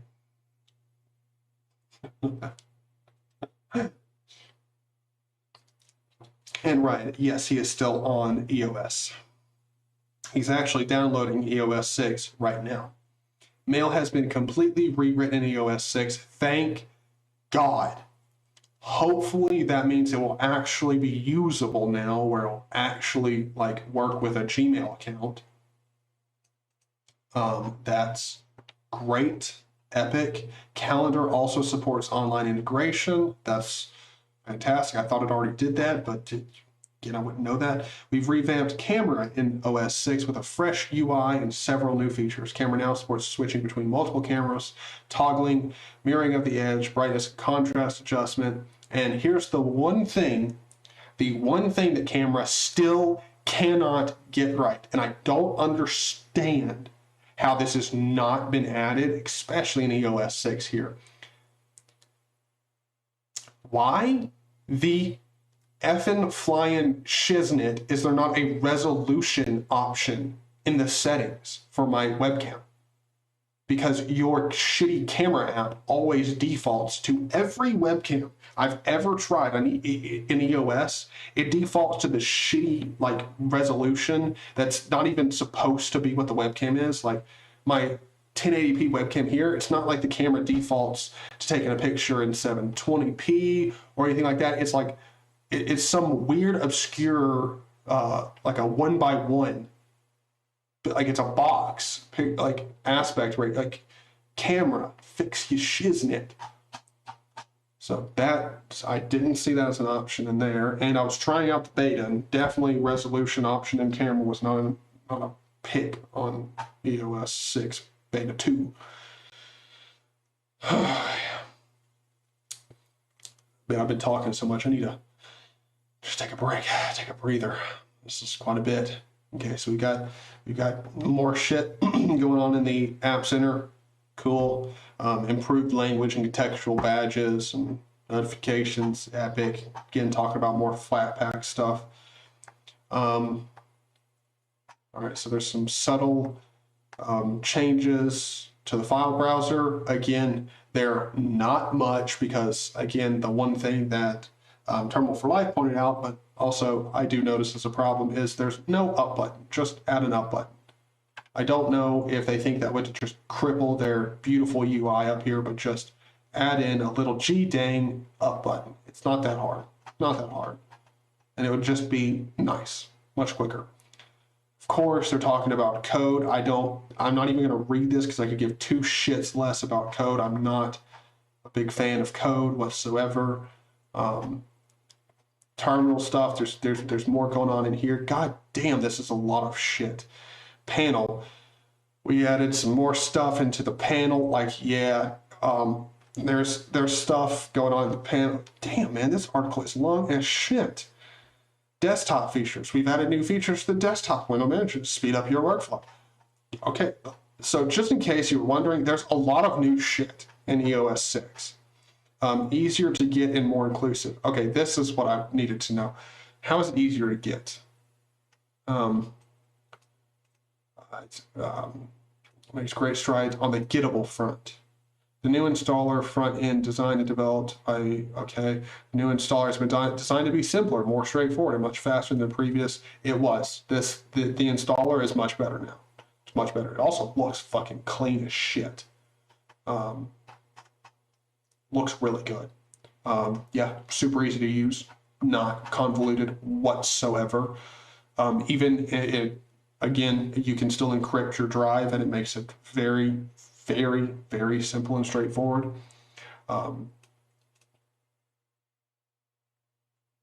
That is a good way of looking at it. Every install is an OEM install. I like that.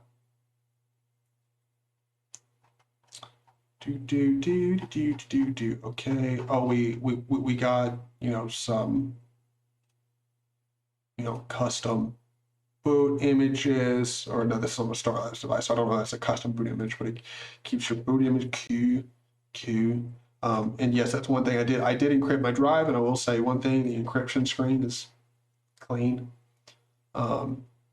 Accessibility and inclusivity, kill. Got good strides there, and more. Oh, finally, we've hit the bottom here. Elementary OS 6 debuts with a brand new pair of wallpapers designed in partnership with the creative agency Freehive and photographer Brendan Porter released by the Creative Commons BY-SA 4.0 license. Kill. Yeah, these are some nice wallpapers. They're nice. Jesus, so much. All right. So there we go. That's the article. Elementary OS 6 is out. I will not be downloading and installing it right now. That's not going to happen. I'll tell you that.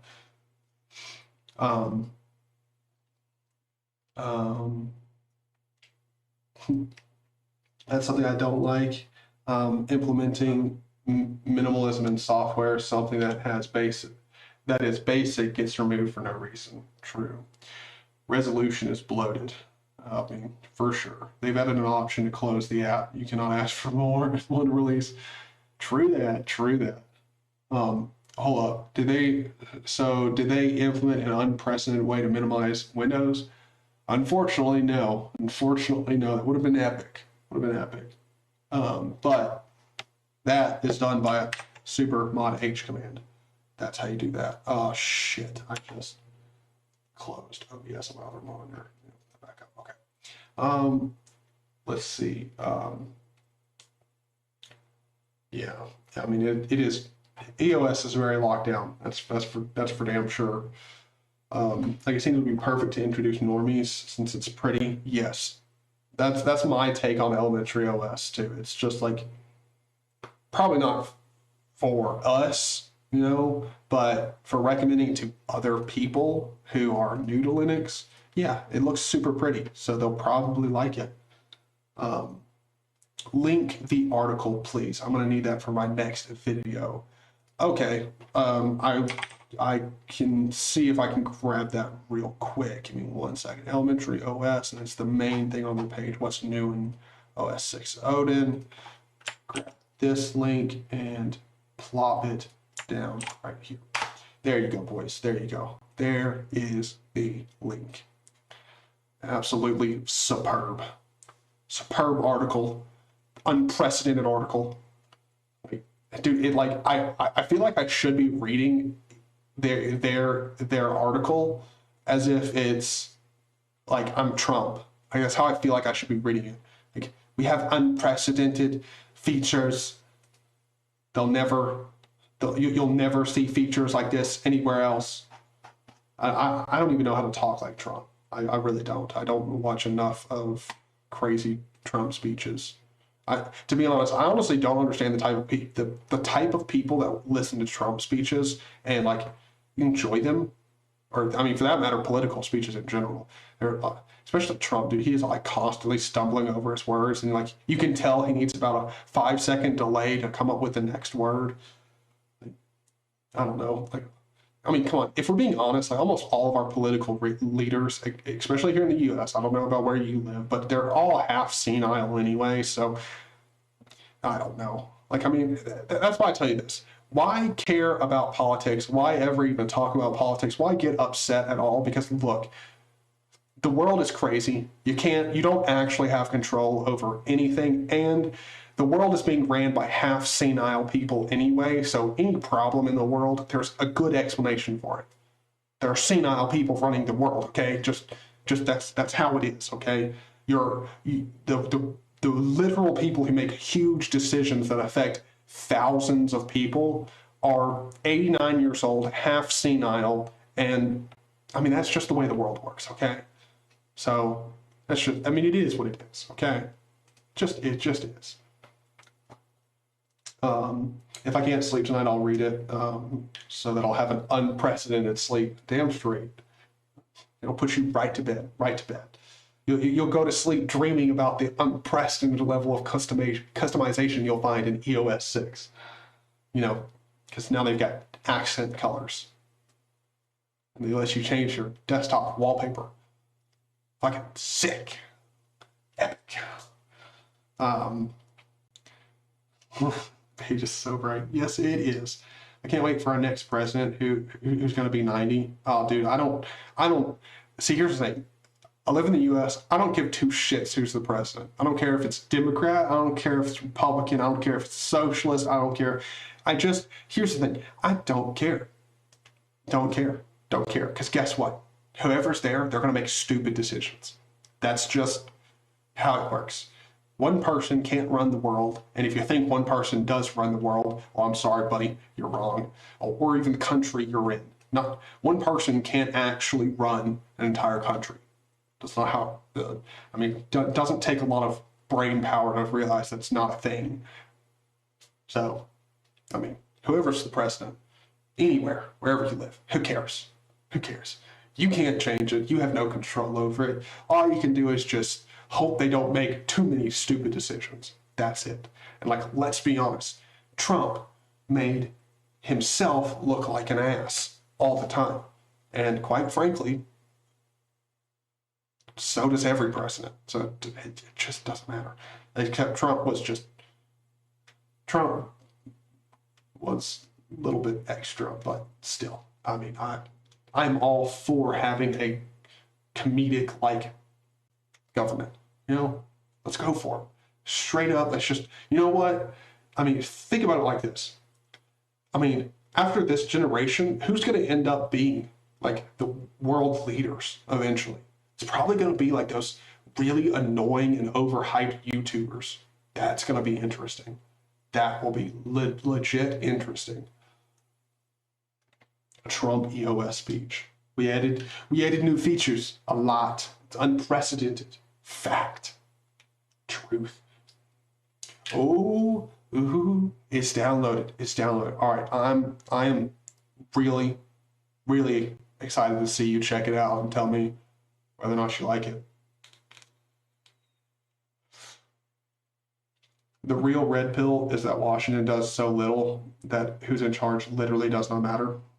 Well, I mean, yeah. Like, well, and it's not even like wherever you are in the world, dude, governments rise, fall, it doesn't matter. It really does. If you're in a government that's oppressing you and stuff, here's the thing. I know this sounds entitled, or just get out. If you're oppressed by your government, like, trust me, get out. Like, people are like, well, I can't. I'll become a refugee. Yes, you will. But trust me, if I was in North Korea, man, I'd run the fuck out of there in a quick minute. I'd literally rather take a bullet in the back of the shoulder to get out of North Korea than live in North Korea. Like, no. Like, no. Much more worth it. But I'm excited to see you write that to a pill. I usually write ISOs with DD, but since I'm on EOS, I'm going to start using the image burner. I actually didn't know that it had an image burner installed out of the gate. Is it good? Let me check. I've got utilities here on Fedora, and I actually haven't checked. Do I have an image writer on here as well? I'm not seeing it. I do have dis. Yeah, no, that's not for running an ISO, that's for sure. But Ventoy, yes. I remember you talking about that. That's what you need to do instead. Just pop on over to Ventoy. Put all of your ISOs on there that way. I'm going to start using it now as well.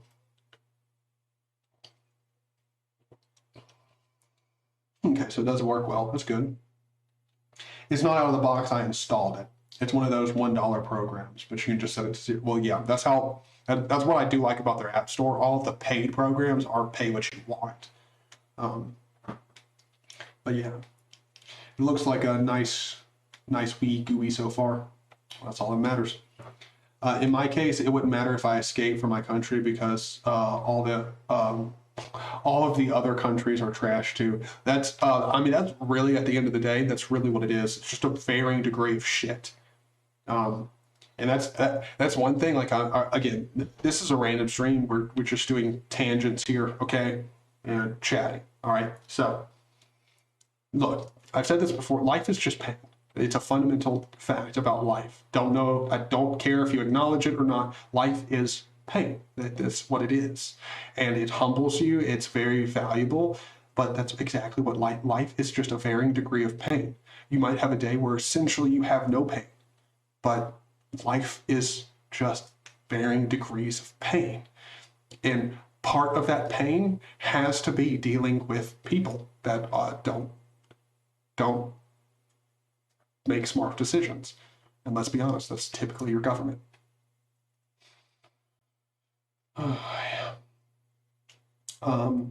It's the best to live in a kingdom. I envy no presidential elections. They have Lisa for lifetime. Why is it not letting you choose your pin drive? That would be a problem. Like USB, like an ISO writer that doesn't see pin drives, that's a problem. So if you guys need an assistant or something and can pay for a working visa, I would pay it with work. Dude, hold on. Let me look into this. How much does a work visa cost? Work visa. I mean, on my end, if it's like $50, like, sure. I mean, we got an extra guest room here. I could always use an employee, I guess. I'm totally BSing here, but I am going to check and see how much does it cost. I'll share my screen so you guys can see this. How much does a work visa cost? Temporary worker visa categories. Okay. How to apply. Prepare for your interview. I see $190 here. So it's essentially $200. Okay, so this is the non-refundable visa application fee. You're required to pay it before your interview. When your visa is approved, you may also pay a visa issuance fee if applicable to your nationality. Okay, so I'm going to assume the visa issuance fee is probably going to be like a court fine or something like that. So it's probably going to be like anywhere from 10 to like $60, probably in there. So it's not that much. So it probably at the end of the day costs a little bit under $300 to get a work visa.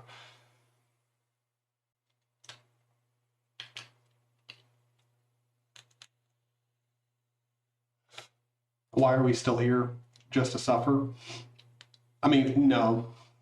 Well, all right. So again, this is very much tangent stream, very random. I am a person who has tried psychedelics before.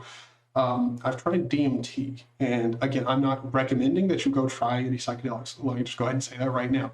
But on DMT, my experience was the whole reason that we're here is exact, like the question of like, what is the purpose of life is in of itself a stupid question. The purpose of life is to literally experience it. That's it. Bad, good, whatever. That was my experience on DMT. And that's as far as I'll go into it on this stream, unless literally every single one of you is like, yes, I want to hear more about what you believe and your view on reality, which would be very weird that everyone would want to hear it. But that's the only way I'll dive more into that topic. You need an assistant to push the hype button on your desk for you. Damn straight, dude. I'll literally have you come over here on a work visa just so you can push 2 buttons on my desk for me. Like you'll have to awkwardly like stand behind me and be like, oh, you want to sit down? Oh, okay. And just press the button. Go. Or you can marry him. Permanent visa in no time. That is true. That is true. We could declare our undying love for each other. And I'm pretty sure the visa for that is cheaper. Although that would be where I live, everyone is very, very Christian around here. And I don't know that my very Christian family would be accepting of my new gay husband. Also, I don't really know that any of my family would believe it, because they also know I've dated women for all my life. So there might be some serious questions that come up that I don't want to answer. But hey, it's cheaper. And if you know anything about me, you should know I am a cheap ass. So, I mean, if I'm going to get an employee through a work visa, might as well just go ahead and profess undying love, I guess, you know? Save that dollar, you know? Okay, I think it's working now. Weird that it didn't ask for root access. That's weird. Yeah, that's definitely weird. Also, it picked a default pin drive, but it wouldn't let me select something else. Maybe it's because it detected all your other drives were not pin drives. Like maybe that's it. Maybe it only will default to selecting USBs. I have no idea. I'll just use DD next time. I'm Argentinian. Dollar here are like gold. Very expensive to get. Wait, hold on. Argentina. Hold on. So for one, Argentina currency. All right. No. No. 1 Argentine peso equals 0.010 US dollars.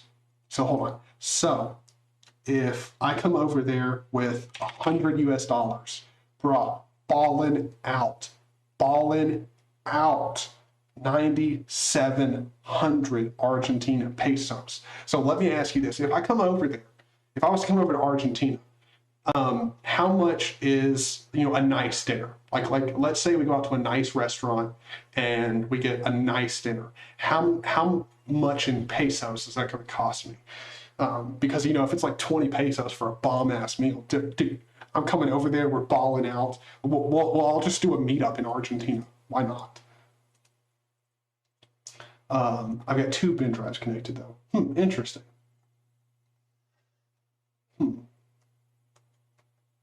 Weird. Yeah. I mean, dude, even me, I'd be balling out in Argentina. Of course, nice dinner is necessary before the wedding, before the honeymoon. Definitely, we're going to have to get a nice dinner to explain to some of my family members that, hey, all of a sudden, even though I have shown no signs of being interested in men or gay whatsoever, here's my new husband. I feel like we should definitely do that over a nice steak dinner, for sure. Also, I'm pretty sure in Argentina, I don't know about how accepting Argentina is compared to the United States of stuff like gays. I have no idea. For all I know, Argentina is like one of those places where it's very risky to even joke about being gay. I have no idea. Is $100 a lot of money? Oh, okay. No. Okay. No, with $100, you're not going to go. You're not going anywhere really. Even at the unofficial price, the best maybe 1,500 pesos. Well, brother, I just did the Google math here. I'm getting 9,700 pesos.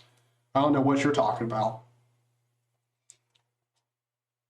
The exchange at this moment is around $60 pesos to $1. The fuck are you talking about? So basically, you can get something like 1 kilogram of bread, for instance. A Big Mac costs $171. No fucking way. Combo is $350. Oh, he's talking in pesos. Okay, so USD 560. Yeah.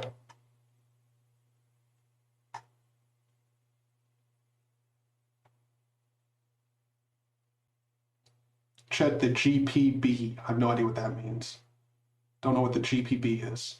People that work for IT for foreign countries and get paid in dollar like kings here.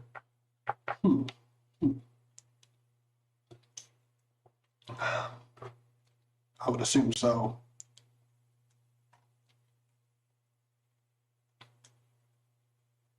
Okay.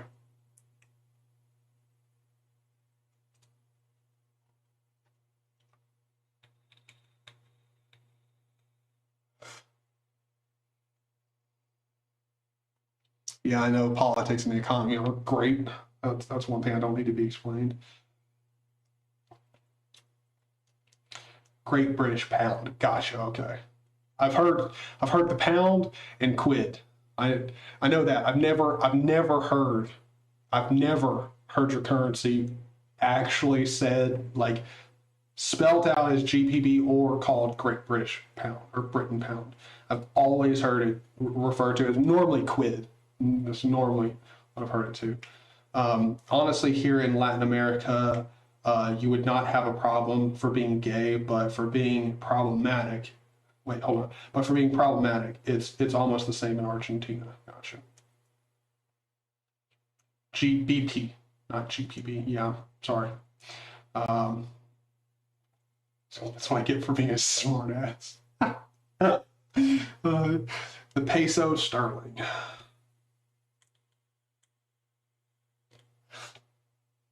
Yeah, I know this response is outdated. That's from a year ago. And let's be honest, currencies other than the US dollar fluctuate very, very, very much. Like, hold on, if I click on the year here, yeah, you can see it's been on a steady decline towards now over the past year. Hold on, let's check the past 5 years. Oh, brother, that is rough. That is a rough decline. Rough.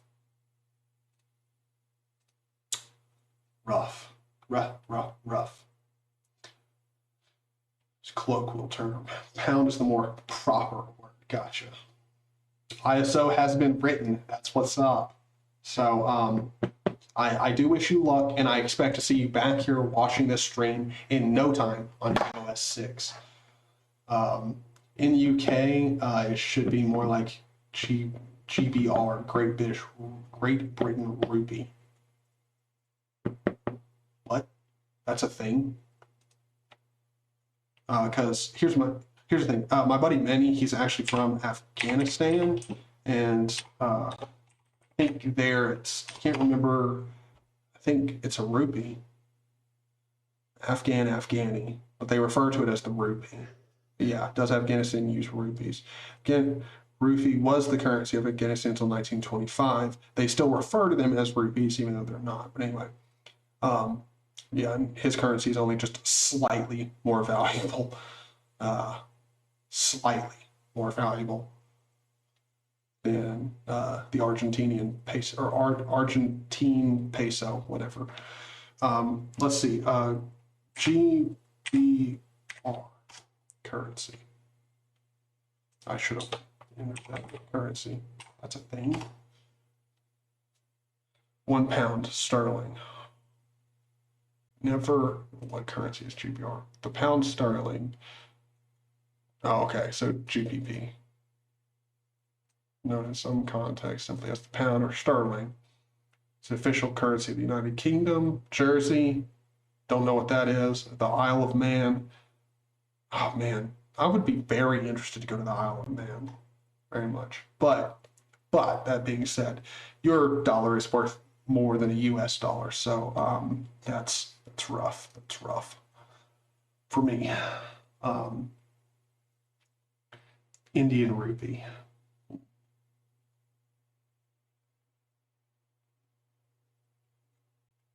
Get paid in wampum. What is that? I'm gonna search that. Probably shouldn't just be searching random stuff that get put in chat, but you know.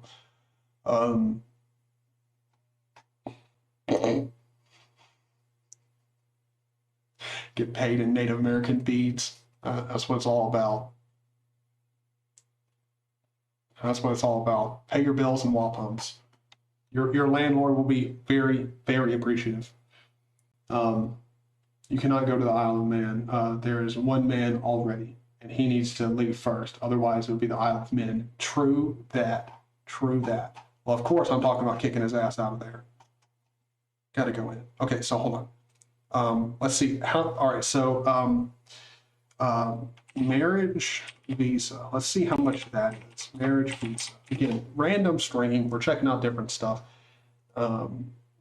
Immigrant visa for spouse or fiance. Okay, if you are a U.S. citizen, you have two ways of bringing your foreign spouse, husband, or wife to the United States to live. They are immigrant visa for spouse of a U.S. citizen. Okay.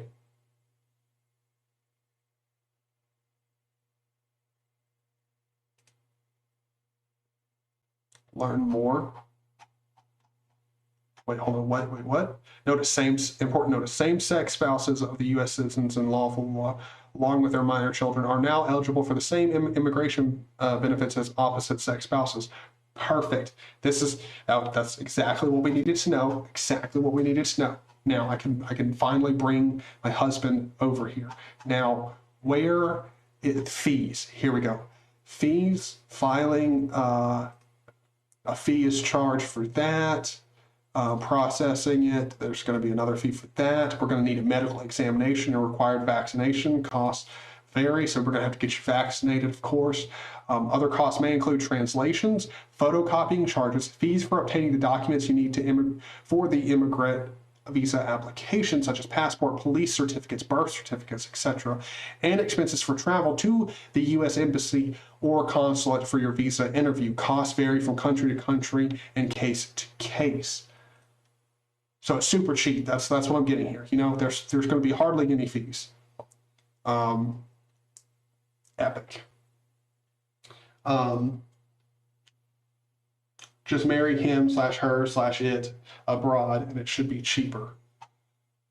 Man, I don't know. You know, I guess I'm not gonna bring an employee, get an employee for hella cheap, and bring him under here under the guise of us being married. It's just it's too much work. It's too much work. Also, as soon as you're here, you might, you know, I mean, I can't have my new husband divorce me and take half my shit. I mean, that can't be a thing. Darn. All right, it's time for her to sit down. Gotta go, lunchtime. See you later. Well, have a good one, man, and I hope you enjoy lunch. Hope you have a fantastic lunch. Oh, stretch the legs.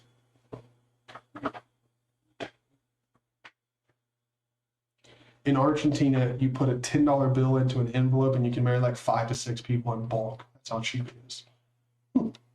Interesting. Well, for me personally, I don't know about paying them. How much is a flight to Argentina? That's actually something interesting. Flights to Argentina.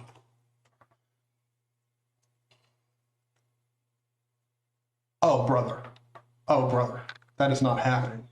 I'm sorry. A flight from Nashville. So, like, I'd have to drive a bit, which Nashville's not an insane drive from here at all. But I have to drive to Nashville and then pay upwards of $1,300 to go to Buenos Aires. I wanted to go to that place be $1,600. Mendoza would be $1,378.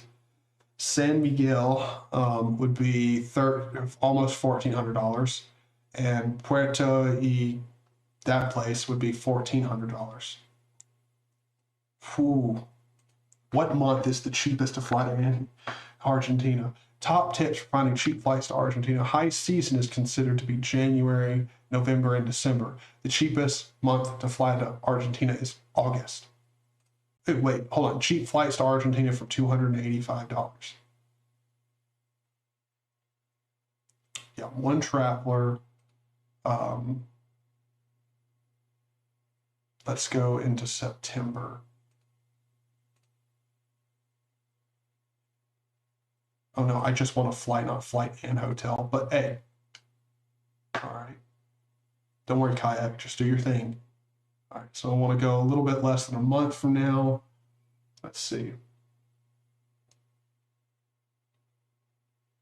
We don't have that many flights since 2 years or more or less. Flights retired from the country. We have 2 airports. Huh. Young people are getting out of the country steadily. Yeah, I mean, not surprised. Okay, so let's go on. Let's go all the way into October. Okay, search all of here.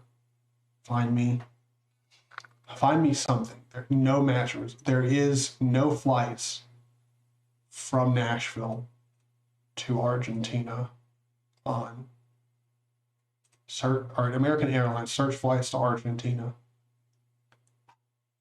Okay, so the cheapest flight that I have seen is a flight from Miami to Buenos Aires, and that is going to be $831. And that would be towards December. It would be 11:03 to 11:10. Believe it. Yeah, it's round trip. round trip. So I could go there for a week for $831. Not cheap whatsoever.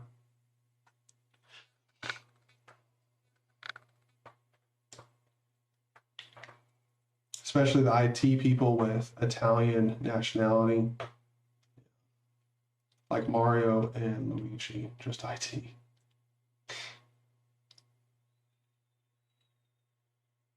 Well, see, here's the main question I have for you. When it comes to flights like Argentina, or when it comes to getting out of a country like Argentina, Afghanistan, and stuff like that, I totally understand the overwhelming desire to go somewhere with better opportunities. Now, I don't know about Argentina. I don't know how sparse Argentinian opportunities are. But I know, at least for my buddy in Afghanistan, they're not. Oh, okay. Hold on. I found a cheaper flight. That's sooner.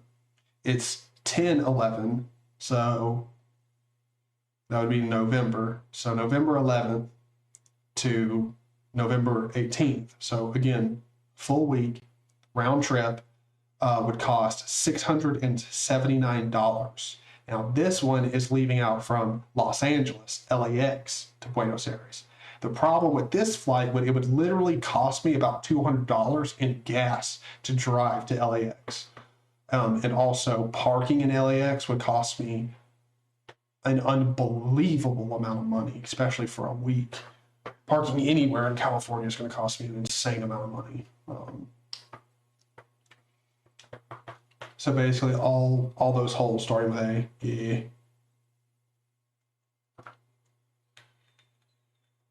Yeah, actually, can we think of one country that starts with an A that's not, and again, America doesn't count because it's United States of America. Can we think of one country that starts with an A that isn't an absolute crap hole, opportunity-wise? Argentina, I know for a fact Argentina is a beautiful place, but opportunity-wise, not good. Okay, all right, so I found one leaving out from actual Nashville. Oh no, that one's still more expensive. It's $877.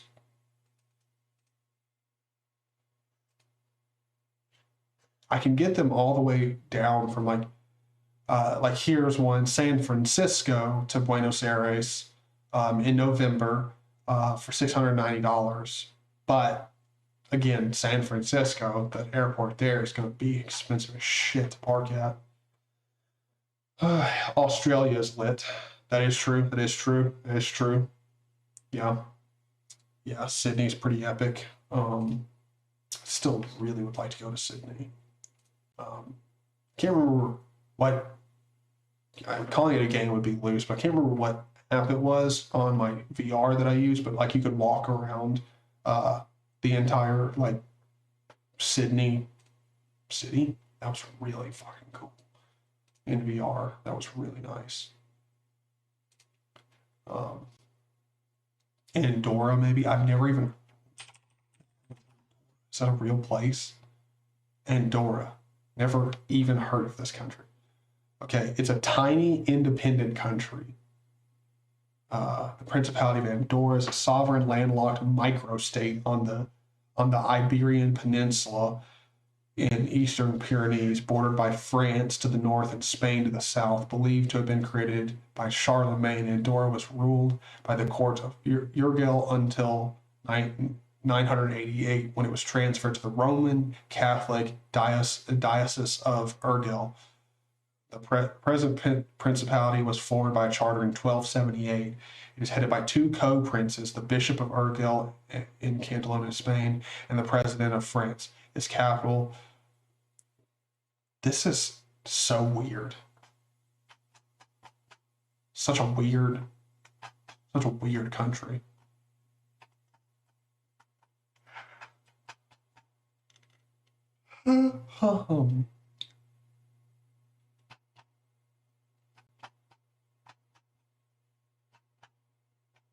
We can check their climate here.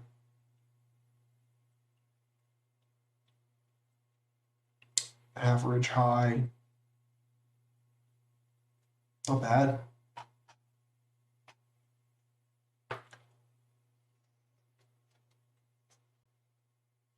What the hell is this?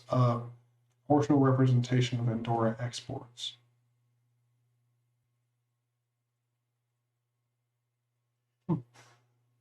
Orthopedic appliances is a big part of it. Essential oils. Oh, Jesus.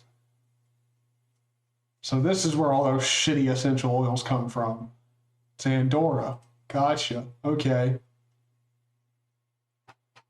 Interesting. I always wanted to go there. Well, a 12-hour flight, I could plan a trip for about $1,200. Super cheap. Super cheap. A 3-star hotel averaging $70. A 5-star hotel averages $127 a night. That's really, really, really cheap for a 5-star hotel. That is incredibly cheap. But I could get a 5-star, holy shit, La Luna bed and breakfast. 5 stars. The rooms are gorgeous. Bathrooms look amazing. Hold on, let me just share this. I should be sharing my screen right now. What am I doing? Look at this. Like, look at these rooms. This looks fantastic. Bathrooms look nice. I mean, this architecture is dope as hell. Like, just look at this. This is gorgeous. $84 a night. That is epic.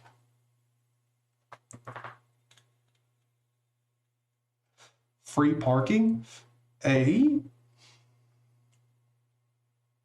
it's excellent for proximity for things to do, great for proximity for restaurants. It's not good for transit, and it's not great for airport access, those are two things that are a plus, in my opinion. You don't want your hotel super close to the fucking airport. Don't want to hear planes coming in and leaving all the time while you're trying to sleep. Epic. Dude, an almost 5-star hotel is $66 a night. Dude. Hotel Plaza Andorra. Dude, look at this.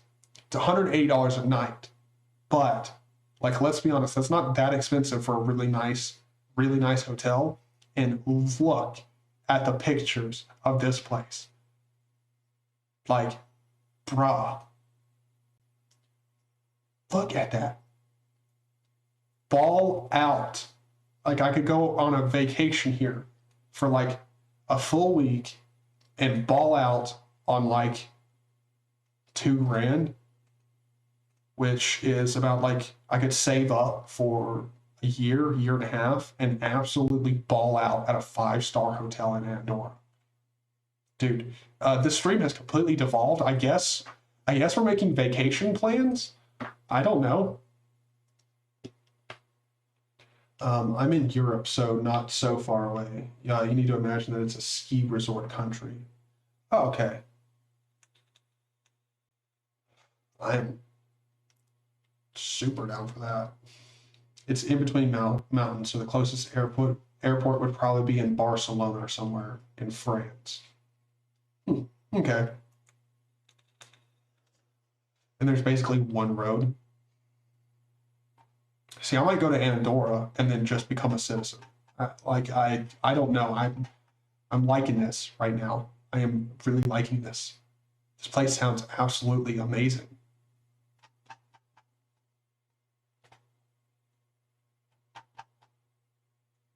Okay. Now this is on this insanely nice looking hotel. Very bad service. Employees of the hotel have a very bad attitude. Very unexpected for a 5-star hotel.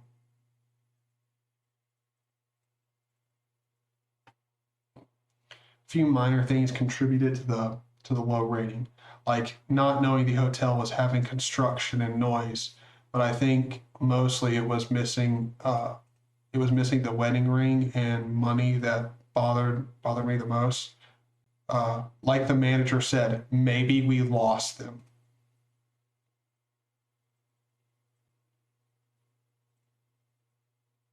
I regret that you have not heard from my mouth what you intend to hear. I am sad that you accuse the staff of the hotel of stealing when you have no way to prove. Holy shit. Yo, I'm not staying at this hotel. Literally, I'm sorry you accused us of stealing when you have no way to prove it, and for that reason, to keep the impartiality and innocence of all people, I recommend, and we are forced to call the police to act and solve the truth of the case. I hope this incident does not influence future visits to our wonderful country, and as you say, there are more hotels that will happy to welcome you. Thanks for everything. Wow. Wow. That is awful. It's been a terrible experience. We had an item taken from our room while we were out for the day. We put the do not disturb sign on the door, but the hotel cleaning staff entered in. Anyway, the hotel, no, okay. I answer the same answer as your wife or partner. Thank you for your comments about the hotel, for your rating on the services and attention received. I regret that you have not heard from my mouth what you intended to hear. I'm sad that you accuse the workers of the hotel of stealing. Again, you have no way of proving it. I recommend, and we are forced to call the police to act to solve the truth of the case. I hope this incident does not influence the future visits. Bro. Okay, so apparently you get shit stolen, you stay here. I'll pass. In Andorra, you don't have to pay taxes too. Interesting. I think I might just become a citizen of Andorra. No taxes. I don't know how they fund shit, but sounds interesting.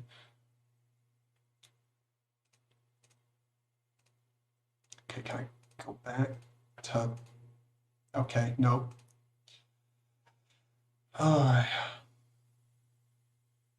So we got a ski park, or a ski resort. I mean, they got some nice places here. This looks gorgeous. It's only $84 a night. Most reviews are good. Let's go through here and check them out. Ordinary say we booked a room and only chose not to pay the extra 12 euros per person for breakfast or out on dinner, so cannot comment on food. But for a 4-star, I would expect the room to be something much better. Okay.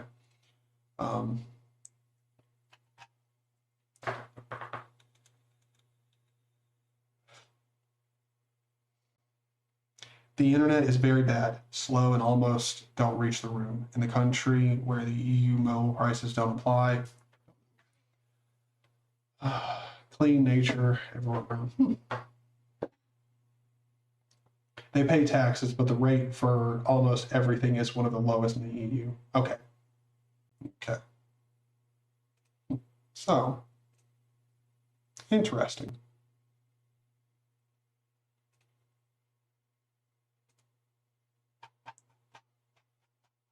Well, hold on, let's see. Flights to Andorra.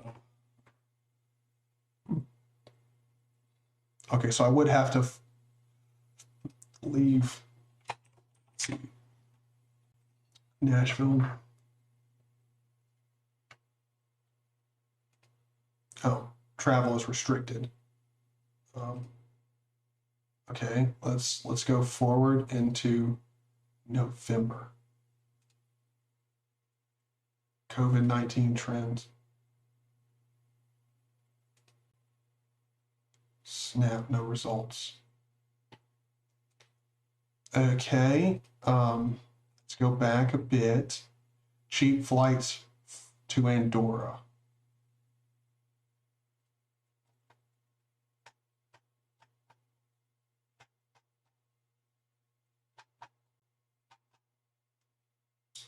Okay, go back.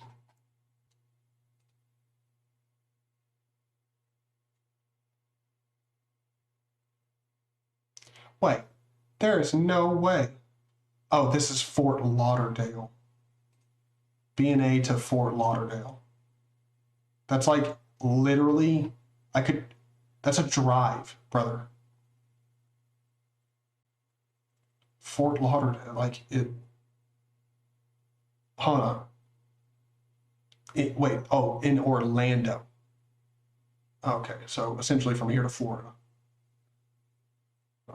Yeah, no, that's not what I'm looking for, brother. Not even close. Going to, yeah, Nashville to Andorra. Nashville to Barcelona. Okay, just take your time. I don't know what's going on here. I don't even know. Andorra does not have any airport. Check flights to Barcelona. Yeah, that's what it's doing now.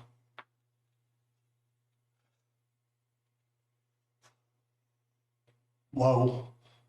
That's not cheap. That's not cheap. It's $1,500 per round trip.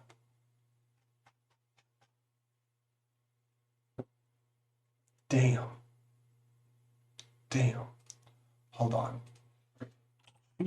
Flights to, oh, shit balls. Select all that. Flights to Barcelona. Okay, here we go. All right, we can get a United flight. It's a connecting flight, but that doesn't matter. From $800. Wait, hold on. I saw this. 212 cheap flights to Barcelona.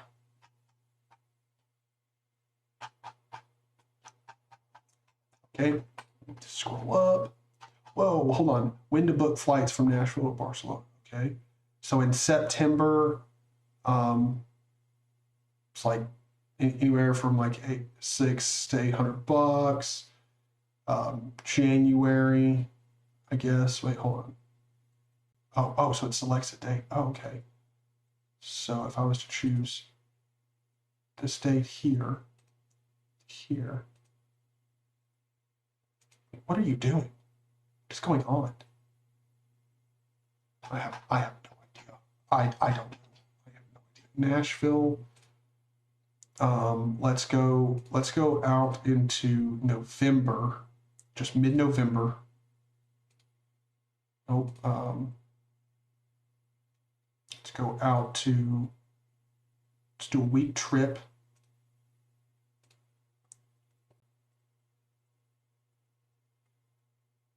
B&A to Barcelona, come on. $1,000. Oh wait, this is with hotel. This is flight and hotel. Okay, that's not that bad. Oh well, no, that's, again, I don't want to stay in Barcelona, so I don't need an hotel.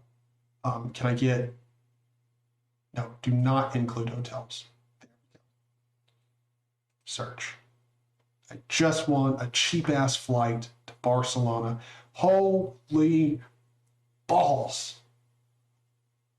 $1,100. And that's a United Airlines flight. That's not like a nice flight. Damn. Try on kiwi.com. I don't even know what Kiwi is. Kiwi.com.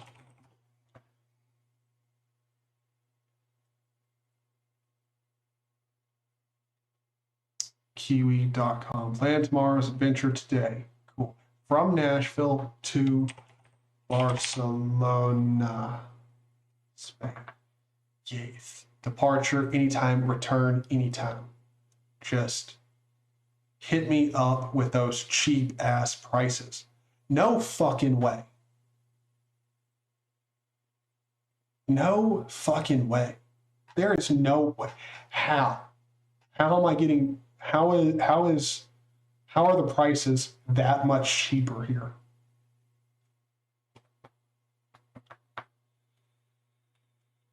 Oh, well, this is why it's a less than $500 flight. It's a 21-hour trip instead of 16 hours. But let's be honest, I'm a cheap ass. I'm much more willing to spend time flying cheaper. Okay. Like let's say we were going to do an international meetup in Barcelona, in not Barcelona, or actually, what if we all did a meetup in Barcelona like next year?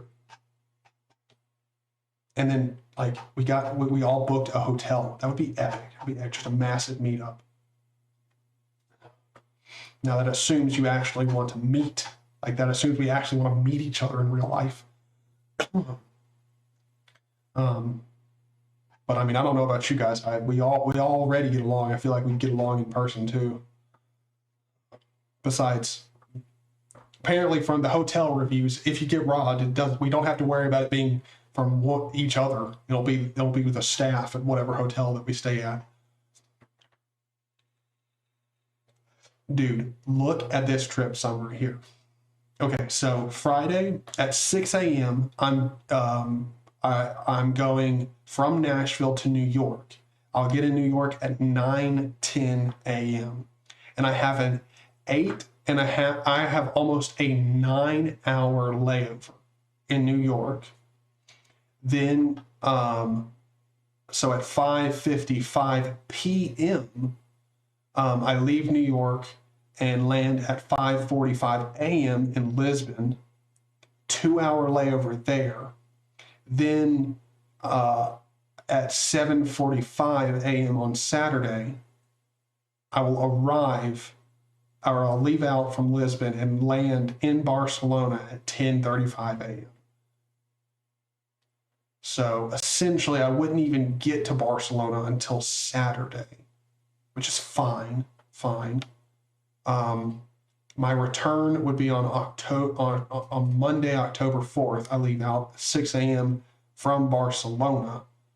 Now September 25th to October 4th. So I'd have a little bit over a week to go from Barcelona to Andorra, hang out in Andorra for a while, come back. Nice and cozy 9-hour layover. Yep, there's nothing like a beautiful 9-hour layover.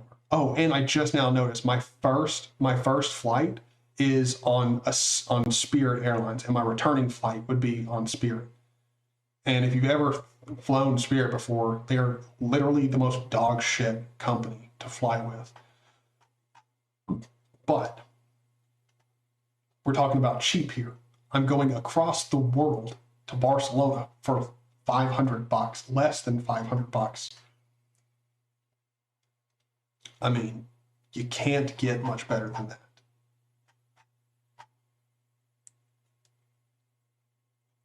For me to add an 18-kilogram checked bag, it's $400. So the flight instantly becomes $872 if I want a checked bag. So I have to have everything in my carry-on, which, let's be honest, as long as they've got washers there, I can bring about, like, in a carry-on, I could bring, all the shit that I want to bring, and probably about 4 to 5 days worth of outfits in my carry-on bag. I could. I'm a very light packer. I would really want to be able to wash my clothes, but over there. But I assume whatever hotel we're going to go to would do that. Damn straight, yeah. Just getting you there, just waiting around. Just getting you there. Just getting there, you're just waiting around for almost 10 hours. Yeah. No, actually, it'd be longer than 10 hours, guaranteed. Because this is an 8-hour and 45-minute layover. And let's be honest, that's going to be definitely more like a 9.5-hour layover. And this 2.5-hour layover here, I mean, that's rough. Luckily, on my way back, I only have collectively like 9 hours of layover time. But, okay, so select one option, a personal item and a cabin bag. Yeah, no, I don't need a cabin bag. I just bring on my carry-on bag. Keep all my shit in there. Okay. Not that bad. Not that bad. So let's do the math on this. Let's see. Do I have a calculator on here? I'm pretty sure GNOME does come with a calculator. I'm almost like 99% sure, but hey, it's been a while since I've used GNOME. Okay. So like, look, all right. Here, I'm just going to calculate the price of this because after tax and everything, let's just say this comes out to be, we'll do $510 for the flight. $510 for the flight. And again, this is a round trip flight for literally less than $500 to Barcelona. That is fucking insane. But again, I have to pay the price of wait time, but again, cheap ass here. I'm all for it. So now let's go back to looking at, oh shit, I didn't mean to do that. Damn it. All right, let's go into my history here. And let's see. Down, Hotel Plaza Andorra. Back to hotels. You can do it. I believe in you, Andorra. Here we go. All right, so let's say we wanted to go, we're not going to stay at the Hotel Plaza Andorra. That's for damn sure. You know what? This bed and breakfast here, I got to be honest. This sounds like the place where we want to be. It's nice, quaint. The reviews are good. It's cheap as shit. So, let's see. If I wanted to stay Monday, well, hold on. Let's see. So I get there Saturday, September 25th. So on the 25th, and then on the checkout day, well, no, hold on. I get to Barcelona on the 25th. Let's say we check in Andorra on the 27th. Let's just say that. No. I want to make 27th when we check in, and my return date is the 4th. So we stay in Andorra at least till Friday. So have our hotel booked there. Let's see, how much is this going to cost me? Do a little bit of math, sees. Contact this property.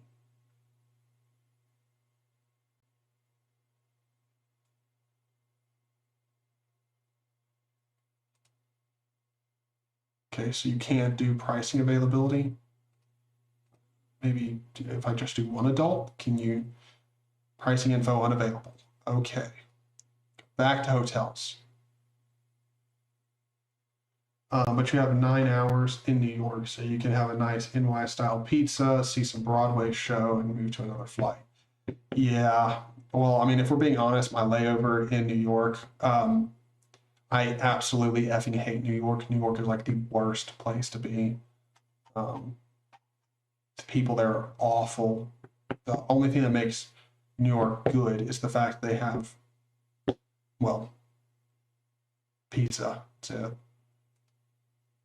Let's check about this hotel here. Apparently it's a great deal, 45% less than usual. It's got our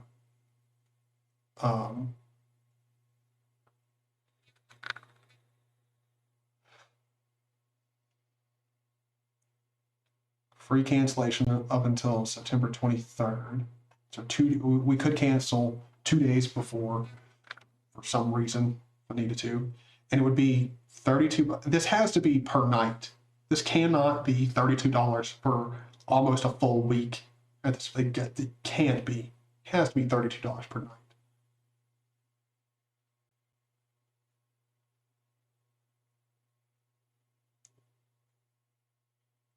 Wait.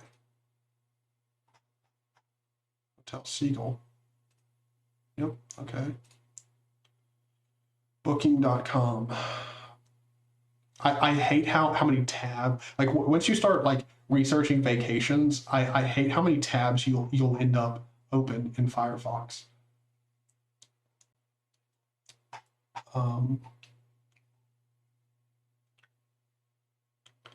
Okay, 100 price for 4 nights is $122. That is so effing cheap. No freaking way. So for 4 nights, we get 4 nights in Andorra for literally $122. Okay, so now I'm going to go back over here in the calendar, and we just do a little plussy, and let's just calculate this out as $150, you know, taxes and stuff. Let's say all said and done,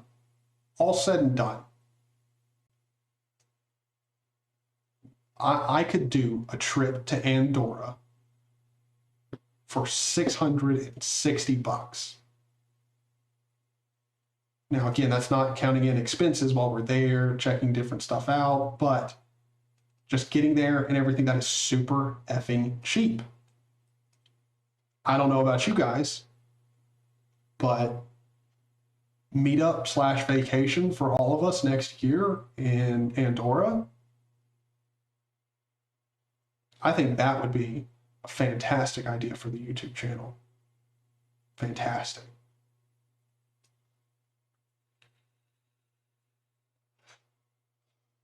I mean, would you guys be opposed to going to Andorra and doing like a meetup? I mean, that would be epic. Because I am down. Very, very down. That's epic. I cannot believe how cheap prices are on this site. I can't believe I've never heard of Kiwi before. These are definitely cheap flights. I mean, that is damn sure. That is super, super cheap. I am incredibly surprised. Like, Manny might come with me on this trip. We could definitely do this trip. Do you guys want to do a vacation?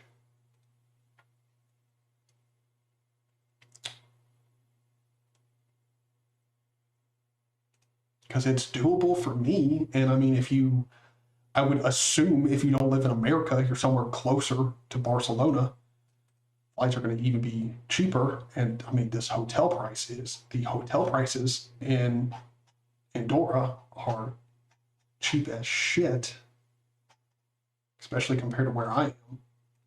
Like, even if I wanted to go to like Gatlinburg here inside of Tennessee, it's way more expensive. That is incredible. Excuse-moi. All right, this chat or this stream completely de-evolved for a while into just. Oh wait, I'm on top chat. I just now realized that live chat. Oh, I might have missed some chat. If I did, I'm sorry about that. But yeah, cannot believe vacationing to Andorra is cheap. Now, we've completely divulged, went on to some kind of rant here, but I just now realized it's almost 1 o'clock. Guess what that means? We are almost an hour away from doing the podcast with Jeff from Low Spec Linux Laptop. And what was I going to open? Oh, I've already got Discord open up. Never mind. I've been in the Discord this entire time. What is Discord?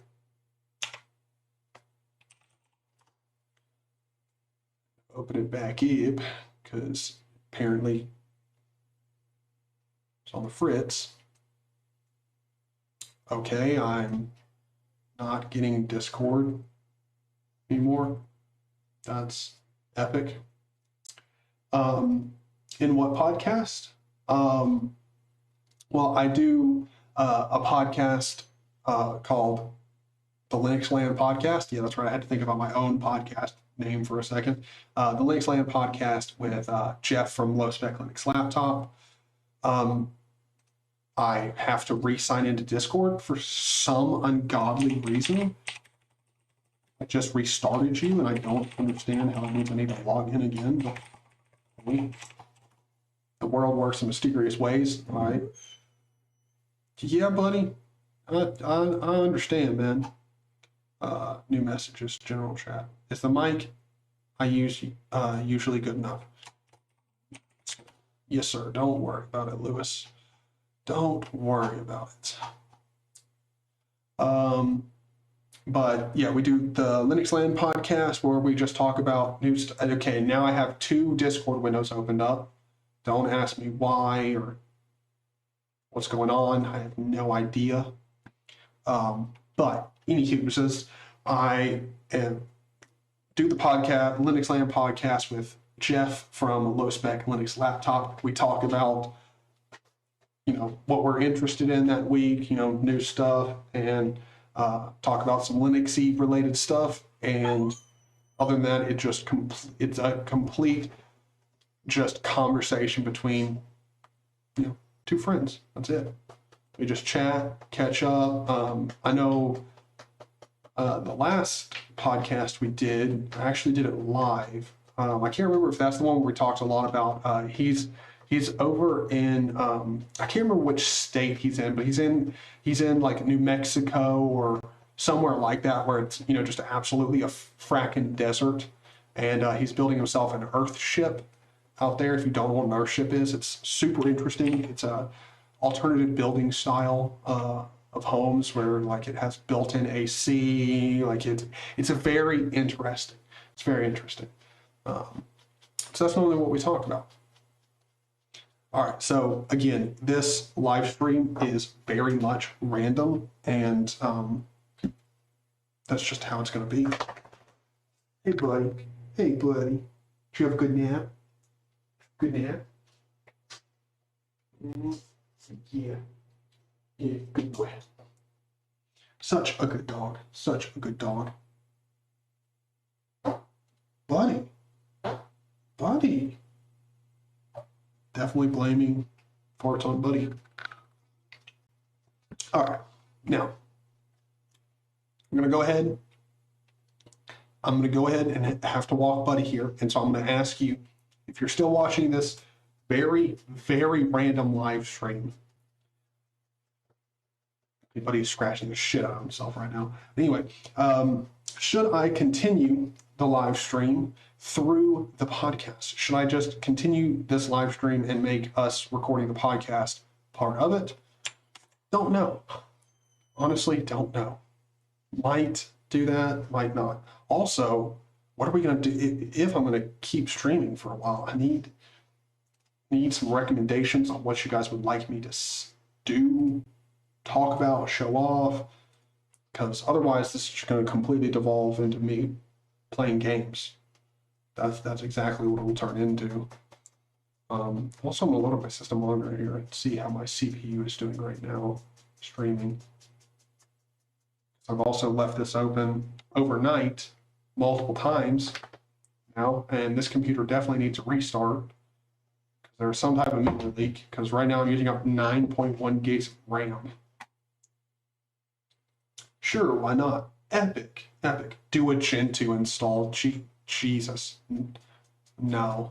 I actually probably could do a Gentoo install inside of a VM using like boxes or something here in GNOME, but pretty sure to make sure that Elementary OS, the regular version, I wanted to give it the benefit of doubt, and one of the things that people said that could cause it to throw up an IOMMU like error, perf counter error, or whatever, was that it could be related to virtualization, turning virtualization. It could fix the issue, and so I did not fix anything, and I don't think I've re-enabled virtualization in my BIOS.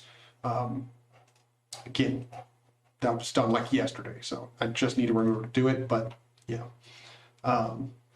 or try EOS. Well, I mean, I tried out the beta, and let's be honest, I'm not down for hopping on to EOS or anything else where just stuff's probably not going to work. Also, I can't live stream a Gentoo install anywhere other than a VM. That's pretty true. I can't do what I was doing the other day where I'm just hopping around distros, letting the stream cut out and go back in when I'm done installing it because, well,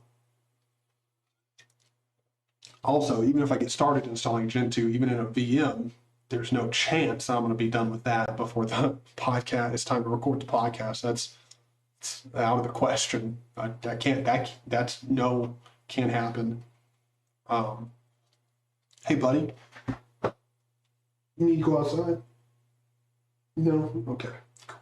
You just relax over there. You be as chill as you've been. Okay, I'm in Steam now and I'm looking at some type of fan art for Doom that's, yeah, I will never understand the thing of people like being obsessed with drawing essentially anime chicks with tits spilling out of their shirt. I will never understand it. When is the podcast? We need to, well, I assume we're going to be recording in about an hour and 5 minutes, because for me, it is 5 minutes till 1 o'clock here. So I assume we'll do it in an hour. That is, again, assuming that we are both ready to do it in an hour. Because let's be honest, me and you constantly go back and forth like, shit, not ready yet. Normally it's me.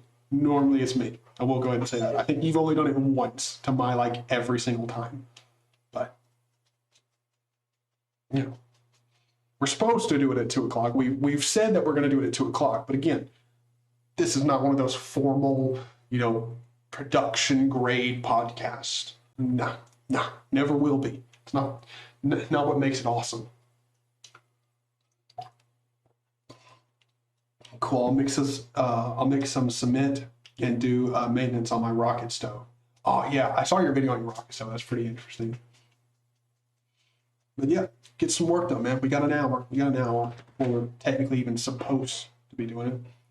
I'm back. It is dinner o'clock here. Epic. Well, I need to go take this dude out because he was acting like he didn't need to go out, but now he does. You ain't that right, buddy? Yeah. So I'm gonna let him go out there. It's doggo time. I'm gonna let him run and grab me a drink, and then we'll be right back here. So we're gonna take a brief maybe a full 5 minute break. Probably not even, but let me go rhythm box. Okay, I don't know how I typed RY. Oh, that's why it's RHY. Dipshit. That's how you spell rhythm box. Or rhythm in general. But anyway, turn on Ghost Strip here.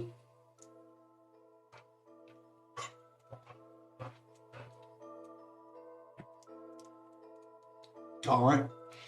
Let some music play and we will be right back. Go get yourself a drink, a snack, use the bathroom, whatever you gotta do. Now's the time to do it. We'll be back in 5 short minutes. Peace.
Close that out of here. No worries, commercials are running. Good, good, good. All right, bad boys.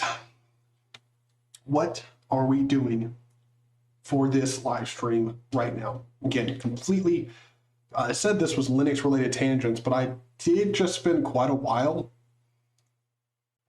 searching for good prices to vacation to a little known country, at least for me. Oh God, let's do distro hop. Y'all just like pointing out things that will cause pain.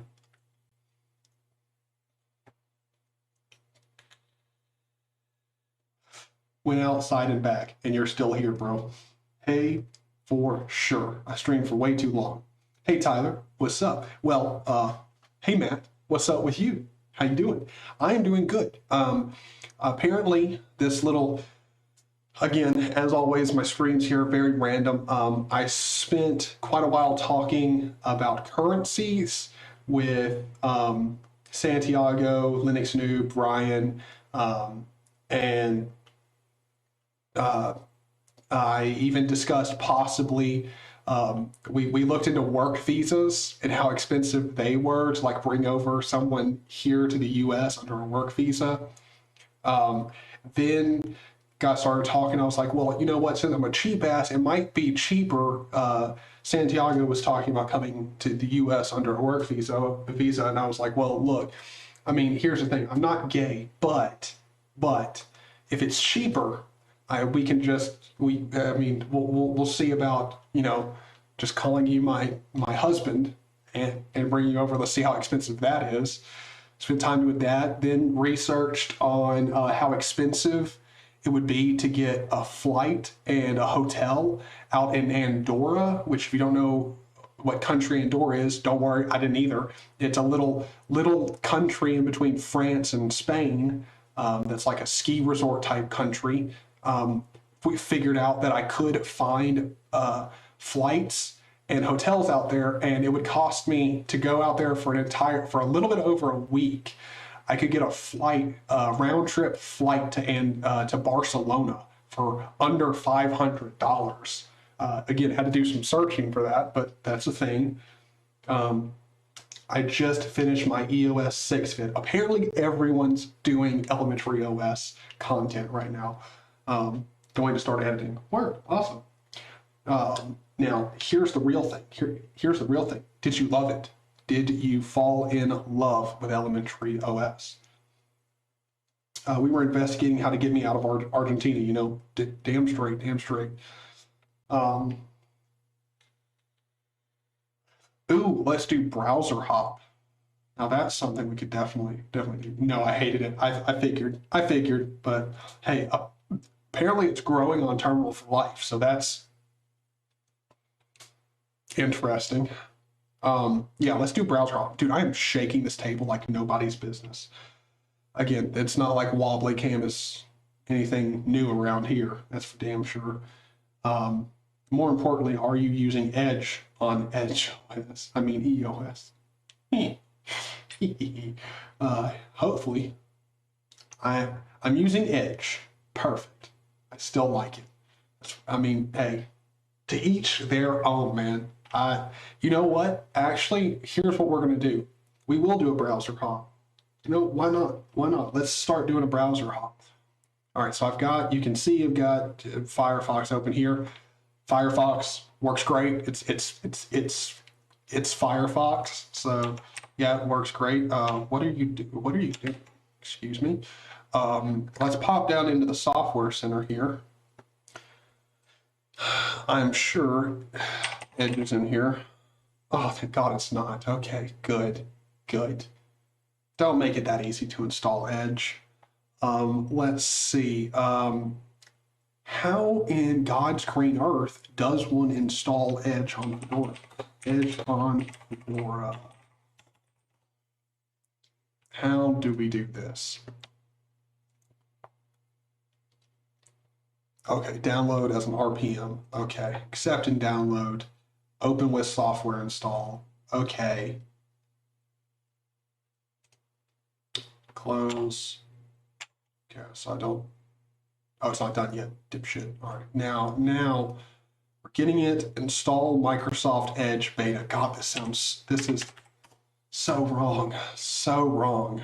Goes against everything I believe in to have this on my system. But you know, whatever. Let's get Edge. The best web browser ever designed by man, right here. Launch. Oh, so it's going to take up. It literally maximizes itself over my entire screen. Oh, thank God. So I can move it, but it breaks the welcome screen. All right. Welcome to Microsoft Edge, built to bring you the best of the web. Epic. No, I do not want to help Microsoft. Get that shit out of here. No, not checking that. Inspirational, yeah, confirm. No, I do not. Continue without signing in. Do not. Okay, Microsoft. Let me just get this over here. I'll resize it just a tiny bit, or not a tiny bit, but resize it a bit so it takes up to full screen. And here we are in the best browser ever made by man.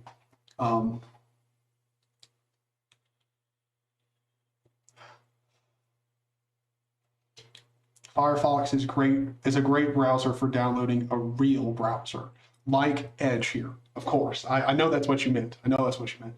Brave for the win. All right, we'll check out Brave after Edge.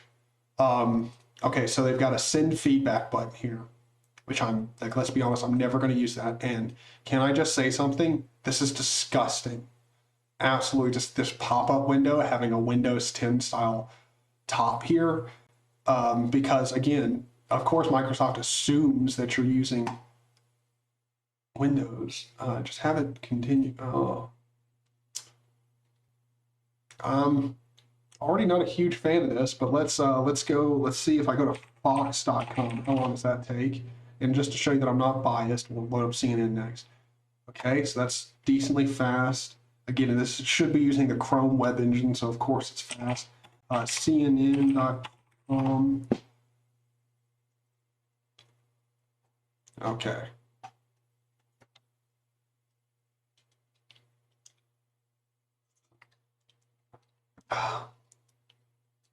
Hold on. What? Even though I'm not interested in politics one bit, can I ask y'all something?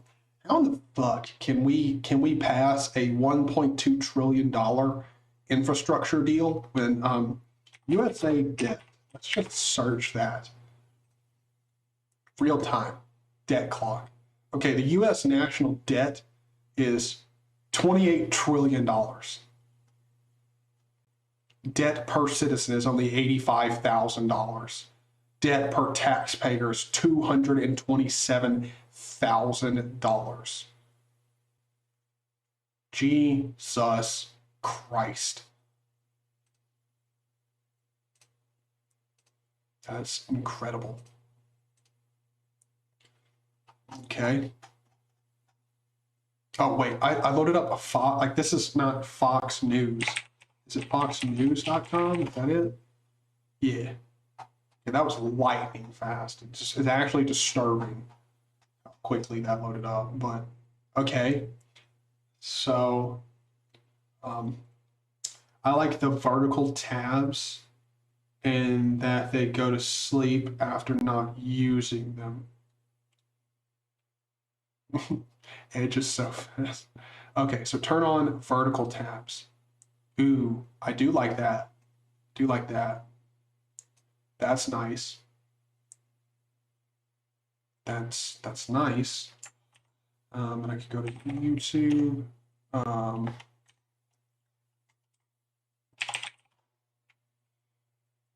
You know, loads up decently fast. But like, let's be honest. It's Edge. Which, again, I'm going to go back to what I've always said about this browser. Why? Just fucking use Chromium. Why? Are you telling me that vertical tabs are not a feature in Chromium? Okay, uninstall that. Yeah, Grody, get that off my system. Yeah, Grody. I mean, Matt, like what you like, man. I 100% will continue to support you. I think you're freaking awesome. I think you're a great guy. I just cannot agree with you on Edge being a good browser. Chromium does not have super duper, doesn't have that super duper something. I mean, I guess so. So y'all are, the next one would be Brave. So let's check out Brave and see if I just absolutely love it. Well, hold on. Brave should be in the Software Center. I really hope Brave is in the Software Center. That would make me feel good if Brave. Nope, of course it's not. Of course not. Of course not. That'd be fucking insane. Download Brave for Linux.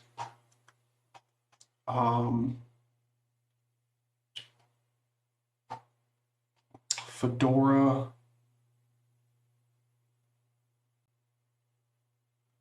Oh shit. Okay, so I've got to do it inside of a terminal. I mean, which is fine.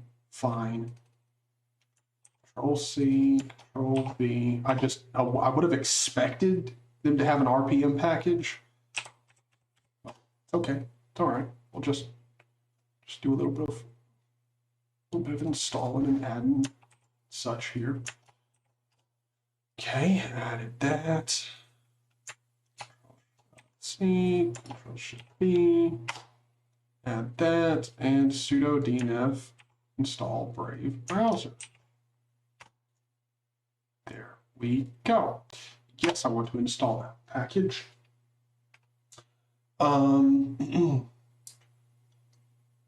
It's not in any distro's repos. Well, of course it's in the AUR, man. Of course, everything's in the AUR. Literally, if you want to get Unity Hub, you can get it through the AUR. There's anything you want. I guarantee you there's a porn downloader that's available in the AUR. There's everything in the AUR. That's not official. That's true. Copy and paste scripts from the interwebs. Way to go. Dang straight. So now we have Brave installed. Yup. Here we go. Set Brave as your default browser. Not right now. Nope. Don't want to send you any crash reports or anything like that. Okay. Right out of the gate, this looks beautiful. Looks gorgeous. I mean, even though it's all white, it is gorgeous. This looks amazing. Safe and sound, set default search engine. I love that this is okay. Yes, I want DuckDuckGo, set default. Start using rewards. Sure.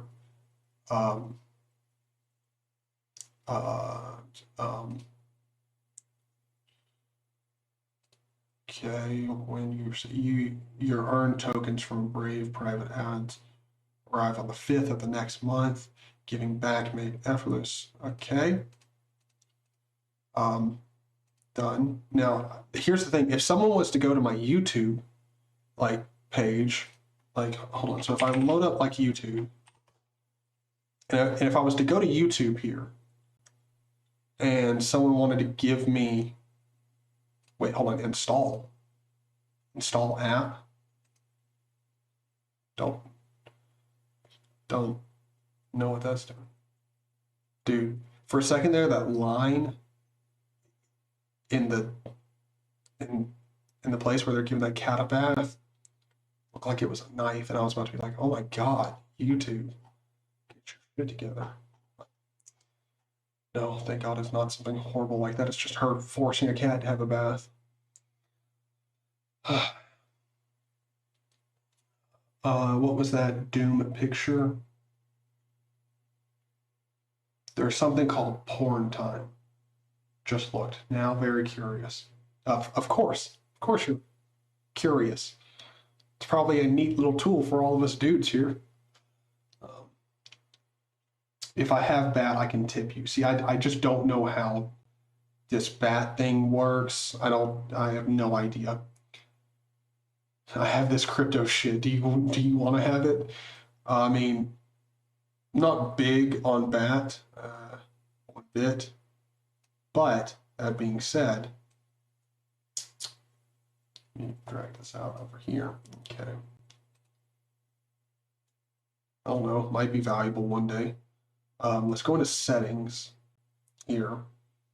So make default browser. Let's go ahead and do that because I think I'm actually gonna like Brave. I think so. So far, I'm liking it. So the theme, classic, let's see. Okay, wait, so can we use GTK plus? I like that. Takes my Dracula theme and just uses it. Like it.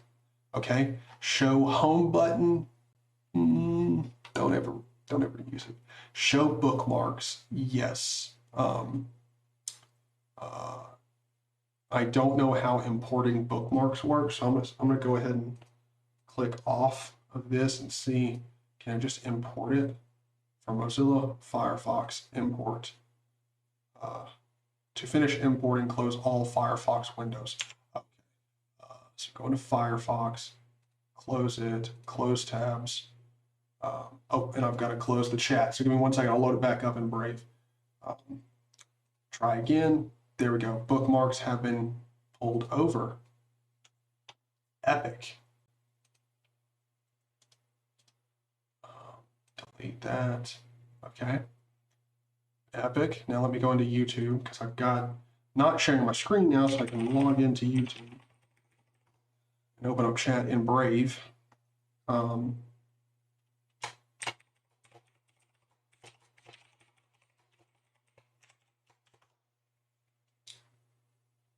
Just a clickety clackety, and I know I'm going to have to use my phone. Check my phone. Should be having a pop up. Oh, there it goes. Yep, that's me. Sign me in. Okay, never save that. No. Allow notifications from YouTube. I'm fine with that. Dark theme. And now I load up and my live stream. Stop that. Get a pop out chat. Take this over here. Drop it down. Okay. I think I have about $5 worth. Hey, you're rich in bat. You're rich in bat, man. That's all that matters. Okay, so now let's see. Use wide address bar. Yeah.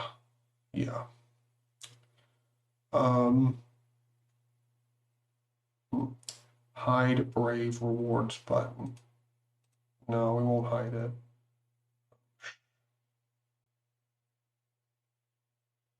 Always show full URLs. Don't care about that. Use system title bar and borders. Yeah.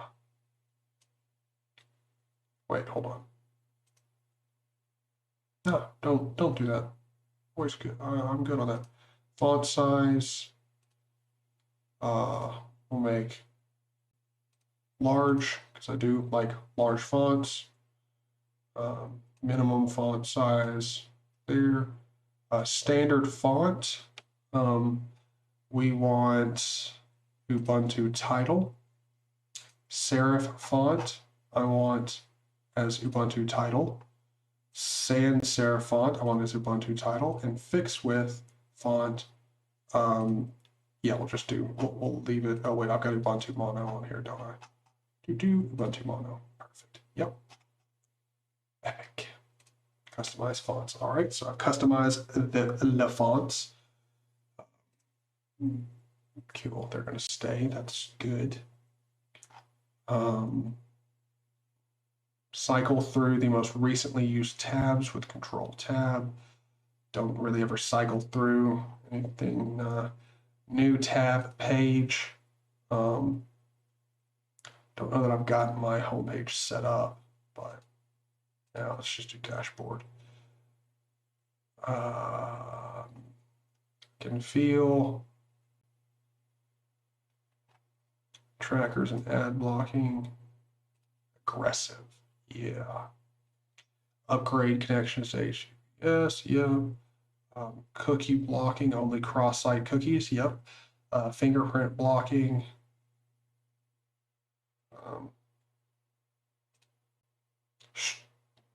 Okay, apparently I don't want to have a chance of breaking sites. I'm fine with standard. Allow Twitter embedded tweets. Nope, not interested. Oh wait, hold on.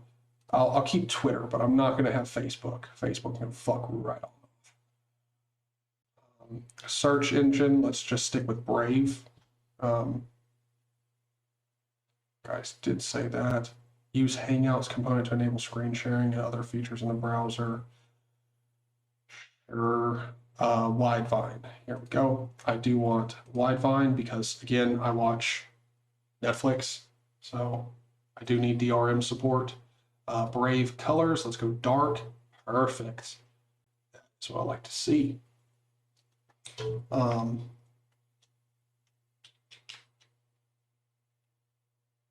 Okay.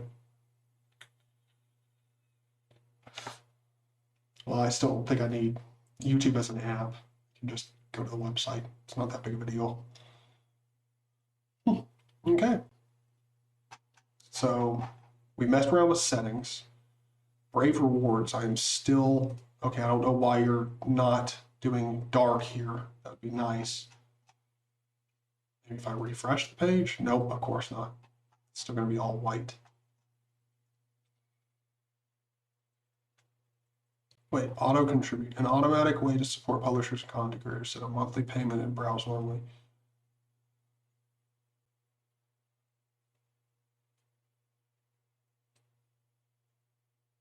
Will receive your contribution. The Brave verified sites you visit will receive your contributions automatically based on your attention as measured by Brave. Turn off auto contribute. Hell no.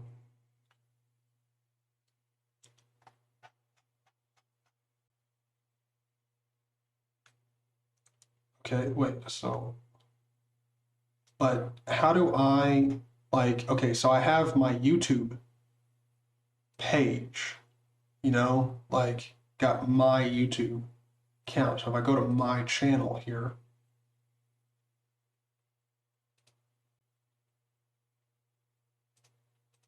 go to the rewards section, Zaney on YouTube, not yet verified. This creator is not signed up to receive contributions from Brave users. Any tips you send will remain in your wallet until they verify. How do I verify that?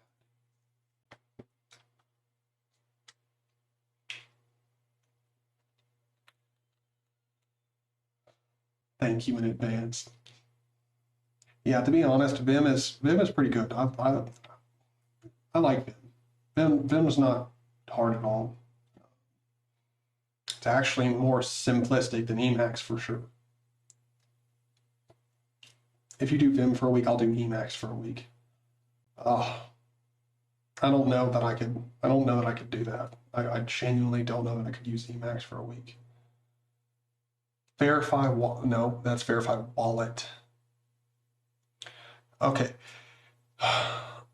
Verifying is optional. However, your current wallet is limited. Verifying with a custodial wallet partner allows you to freely withdraw and deposit funds and receive rewards directly in your wallet.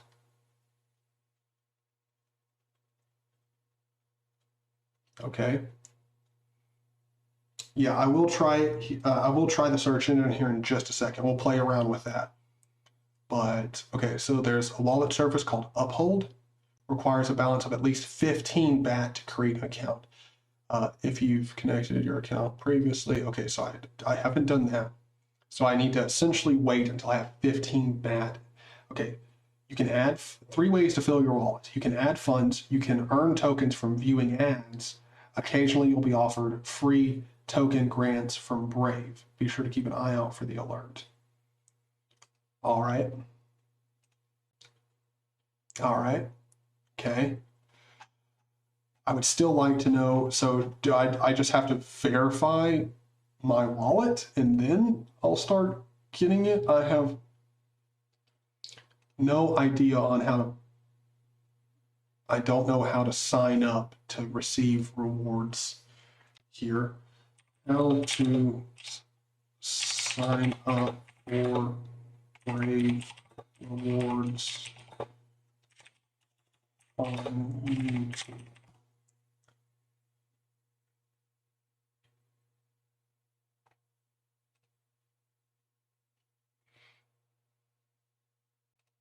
Wait, I have to. Oh, I have to create an account? Question mark? I have to create.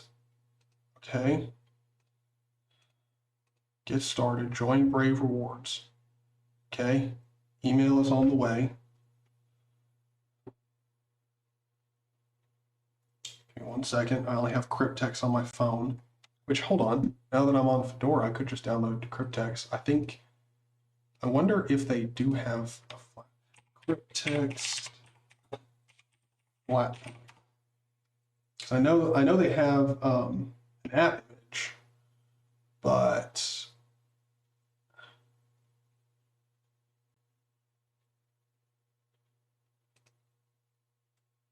people have requested a Flatpak, but download for Linux. That popped up on my other screen. Yep. So it's going to download as a app image. Holy shit, that downloads thing there takes up so much of the screen. Holy but Jesus. Hold on, let me show you. This is literally how big it is. Look at that bad boy down there. Jesus, that's huge.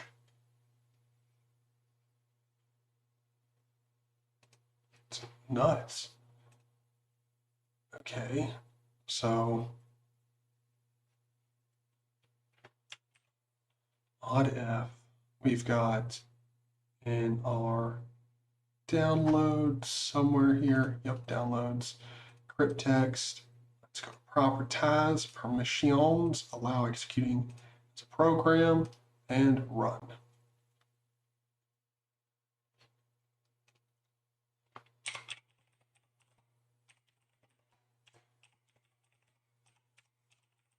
Now here's the real question. Can I remember my password?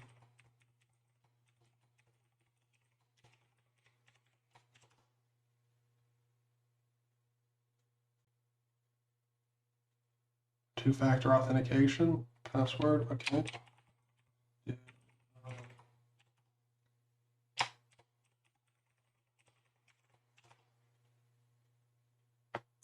Approve. Exporting mailbox, kill beans. Syncing over all my glorious mail. Let's copy this app image, put it in my applications folder. Paste. Perfect. All right.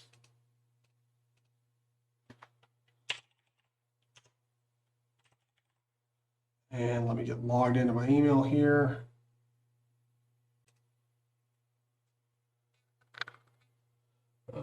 We want to save that in documents and save. Okay. Okay. All right. We do want to require that. Startup.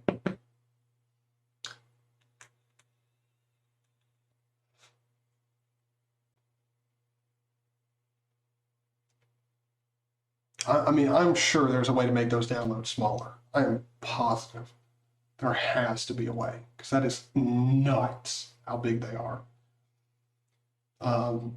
You need the account and wallet for transferring the money. So you to start earning, you just need to go to settings and Brave Rewards and then start using Brave Rewards, and ads will start popping up. Okay, so if I go into settings, you said,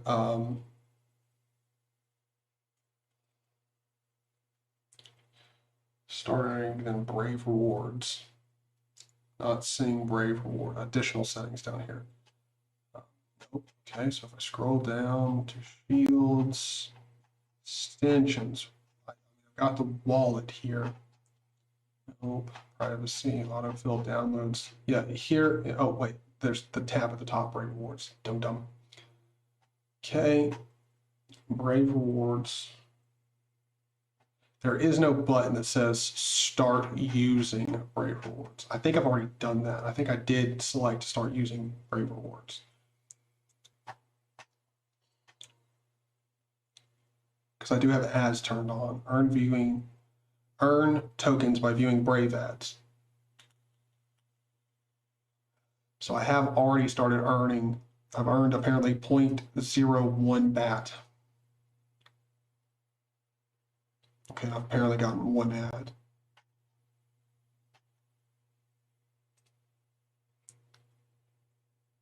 Yeah, so I'll have to verify my wallet and stuff.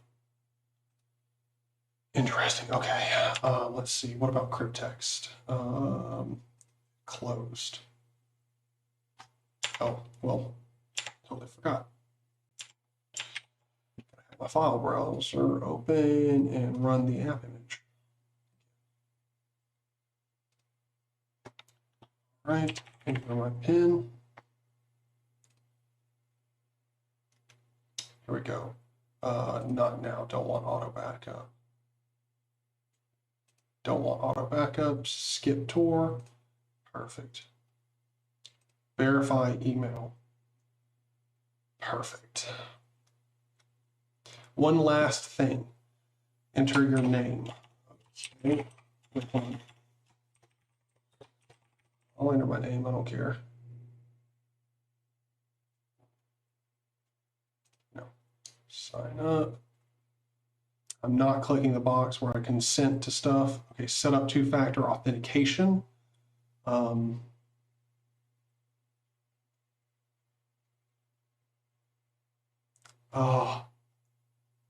have to use essentially an authenticator app on my phone.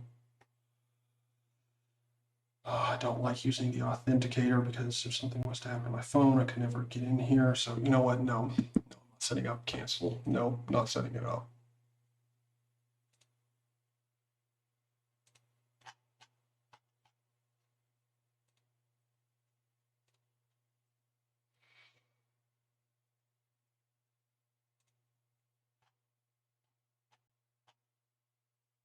Okay, welcome to Brave Rewards. All right, to get started on earning through Brave Rewards system, here's a list of things we recommend setting up first. At your website or channels, follow the instructions to verify that you're the rightful owner of properties, and then connect wallet service.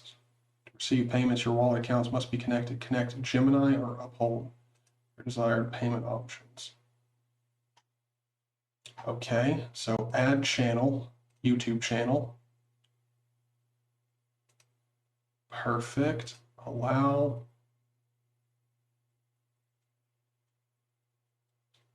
Okay, so here we are. I've got my YouTube channel added. Add my website, example domain, officialzaney.com. Allow Brave to serve ads on my website. Yep, continue. I'm fine with that.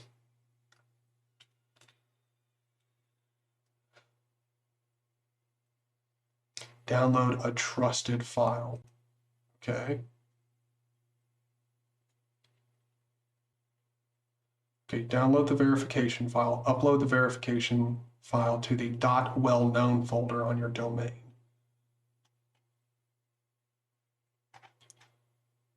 Bro, it's a Squarespace site. I don't know how to do that.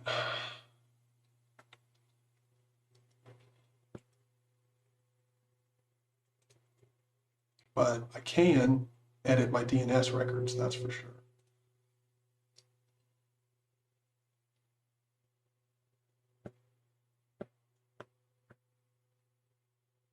Okay, so now I just need to go to Squarespace.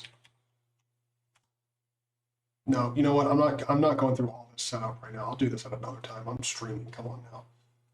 Well, we've got Zaney set up, so apparently refresh status, Brave verified creator. Okay. There you go. Set up.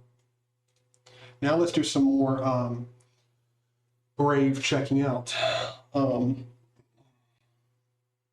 Lunar Vim is awesome. Chris is a great dev. I've never really gotten into the custom versions of Vim. You can bat me all day long. Brave new internet. Let's go. Skip the welcome tour. We'll say one thing, their landing page just looks way better. Settings. Can I change the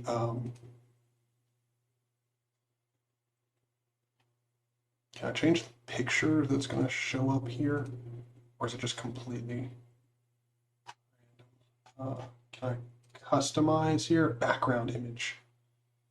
Don't show sponsored images. Top sites.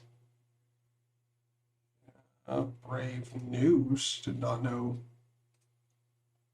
Brave had its own news source, but that's interesting. Okay, so let's just search using Brave. Let's search D3P Linux New. See how it finds your channel here.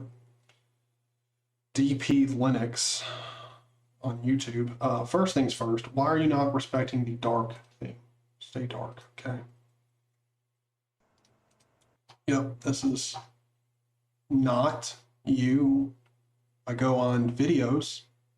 Yay. Okay, so it does bring up your videos. There's some good searches here. Hold on. How to what's a good thing? How to get parallel downloads in DNF.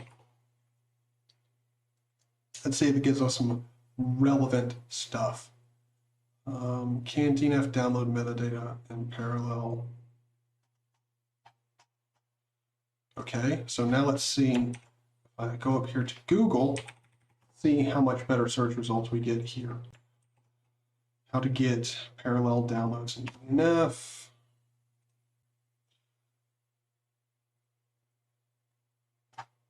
Getting same results from Brave. I mean, not exactly the same, or in a slightly different order, but much the same.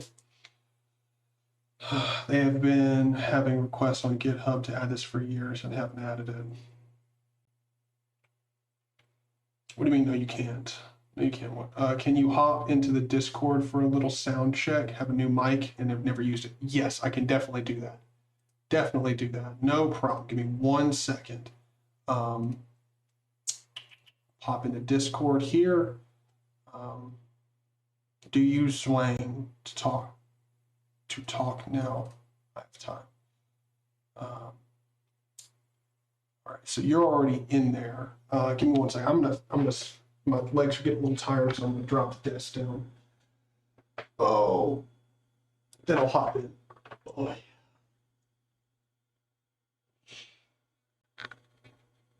Hey.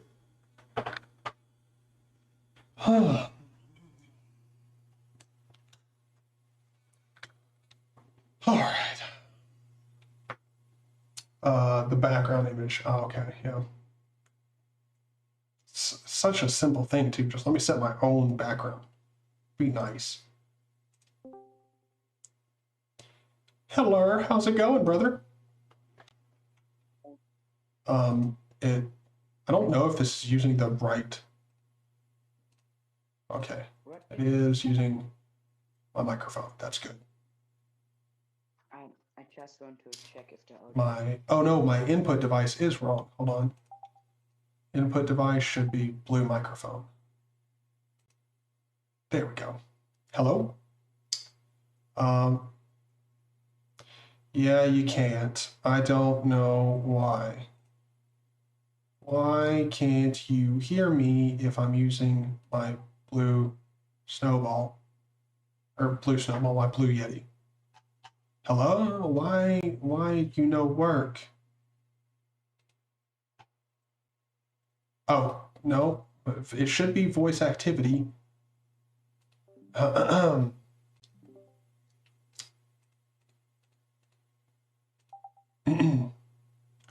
check. Okay. Well, apparently I have to use my shitty webcam mic for Discord. I don't know why.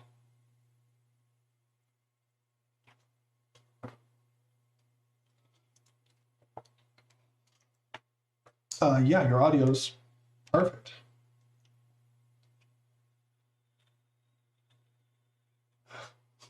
Can you hear me now?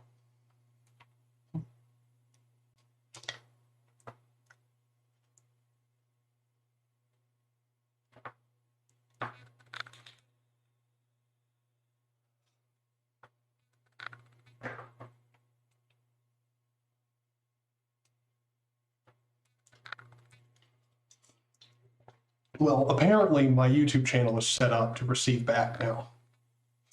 Don't think I'm going to get rich with that, but, you know, whatever. Got it set up.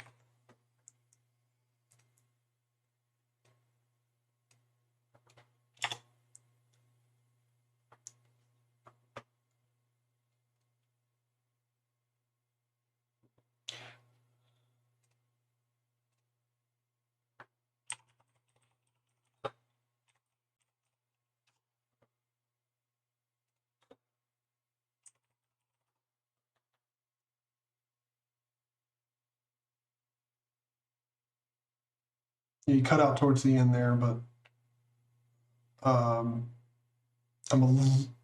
am definitely listening to you, but I'm a little distracted because I'm trying to see about vertical tabs, but apparently it's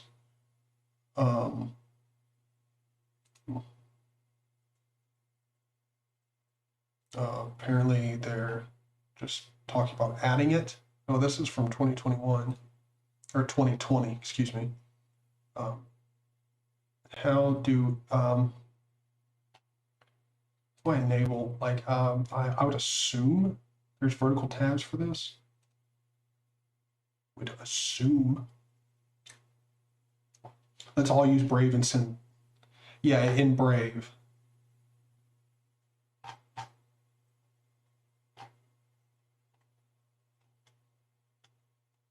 Yeah.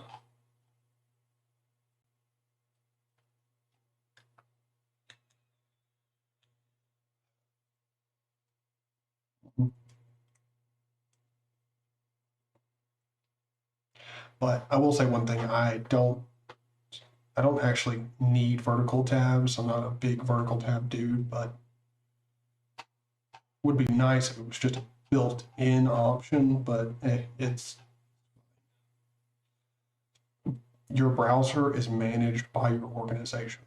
I don't know what that means.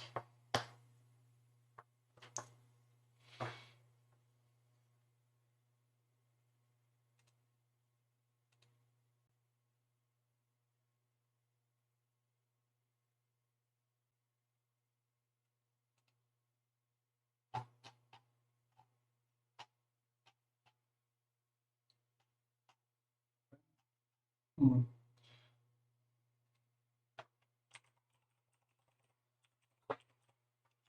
Recommending Brave.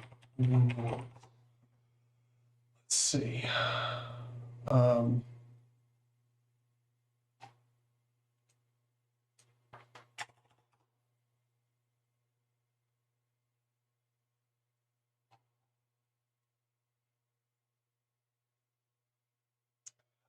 As always, we actually don't. The topics for the podcast are, I always, oh, I always add the title after the podcast is like we're done recording it because, well, it's literally just what have you been up to in Linux this week? What's been going on? Well, what's been going on in Linux and life for the past week, and what are you interested in, and then we just talk from there. It's like this podcast is very much just for fun. It's a conversation. We're just talking about whatever we're interested in. Well, if we go down rabbit holes, we go down rabbit holes. It's a very relaxed and laid back podcast.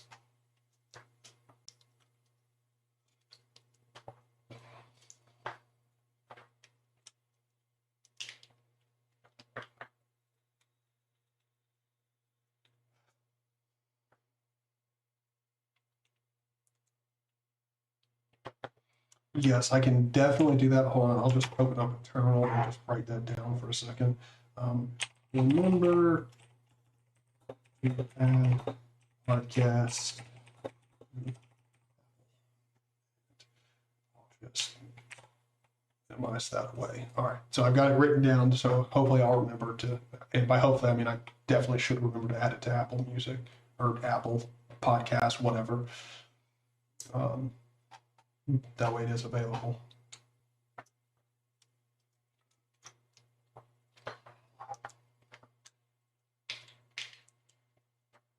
Awesome. Wait, hold on. I got a comment here from Pavel. That's what's showing. That's what's showing on every browser if you use Fedora. Oh, okay. So my organization is Fedora. Epic. Well, I mean, so far I like Brave. It's not bad. I like it. Yeah, the search engine's also good.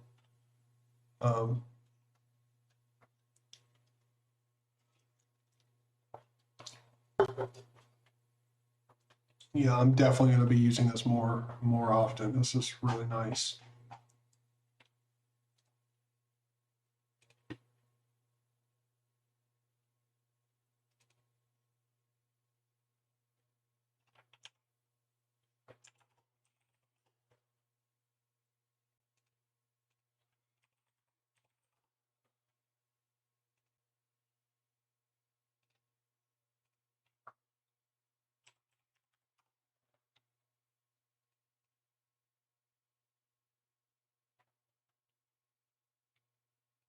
Oh, so are you using Q browser right now?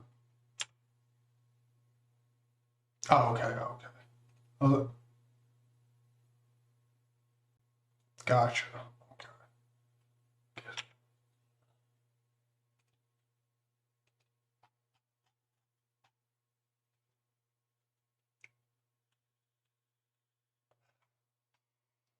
Okay. I just now realized I need to hop on here and see if, okay, so first things first, just setting up this podcast is going to be very different than normal.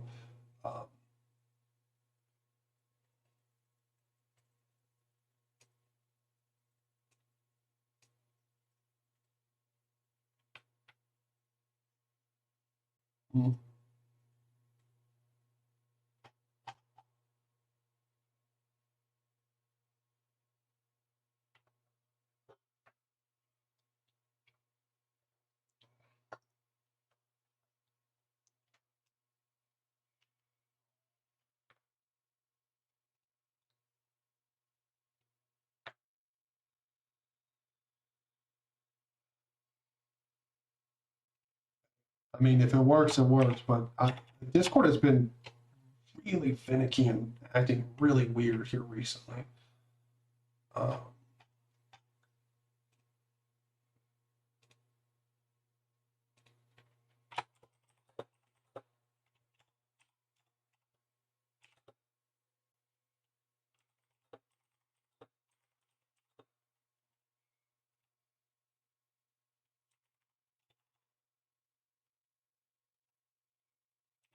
up into server and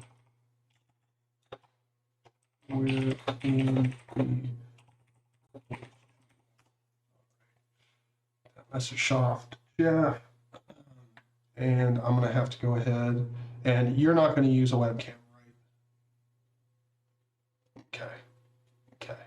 Let me pop back over here on it. 1 second. All right. God damn it. I essentially have to.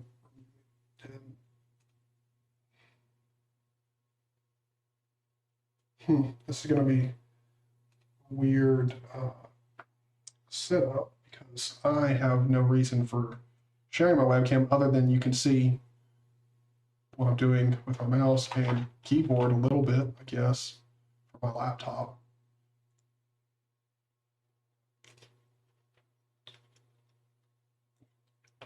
Nope.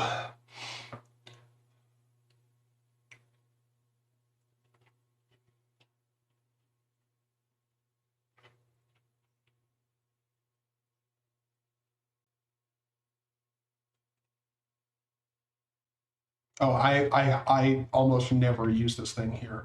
I don't really have a reason for a numpad whatsoever. However, I will say one thing. The numpad does come in handy when you're playing stuff like Arma 3 or whatever, where this enter button here is used for a lot of shit. It's nice to have it. But I will say one thing. You were talking about the 30% keyboard that I sent you, just in case anyone doesn't know what we're talking about. There's this absolutely insane keyboard. I can't remember what if I search 30% keyboard. Should come up. Gherkin. That's it. This Gherkin keyboard. Look at this thing right here. That is bananas. Bananas. It's so tiny.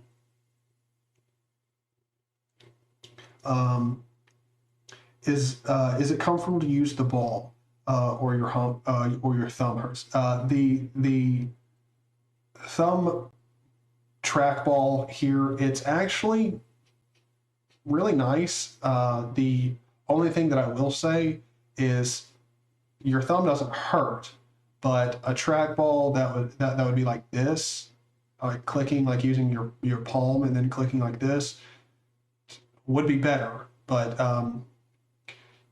it doesn't make my thumb hurt whatsoever. It's just I feel like the reason I am eventually going to switch away from this style trackball mouse is because this right here, I feel like over the long term, I am going to have like problems with my thumb, just because you're not used to using your thumb like this all the time. Regular trackballs are great. Don't think I would like a thumb ball though. I wouldn't be surprised. It's not insanely amazing. But Jeff, I sent you a message. I don't know if you're still getting set up and everything, but we're going to have Lewis join us today, and so we're in general talk on my server, so you can pop in anytime.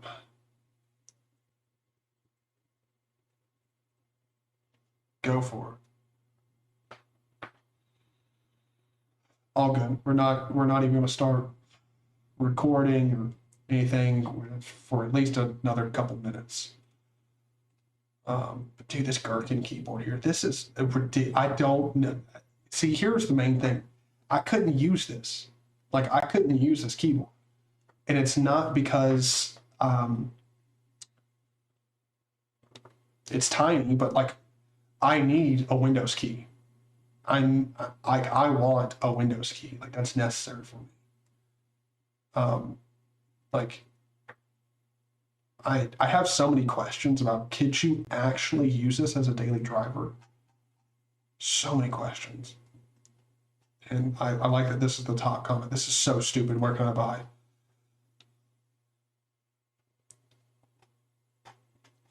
How do you press the space bar? This is a valid question. I would probably configure it to use both sideways arrow keys at the same time as space. although it's completely customizable. That's weird. You'd have to like, hold on, let me see if I can get down here. You'd have to do that, like both thumbs. That's weird.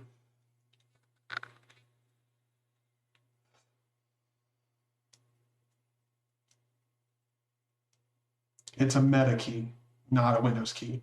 Dude, I have heard it called everything. Windows key, modifier key, mod key, meta key. I've heard it called so many different things.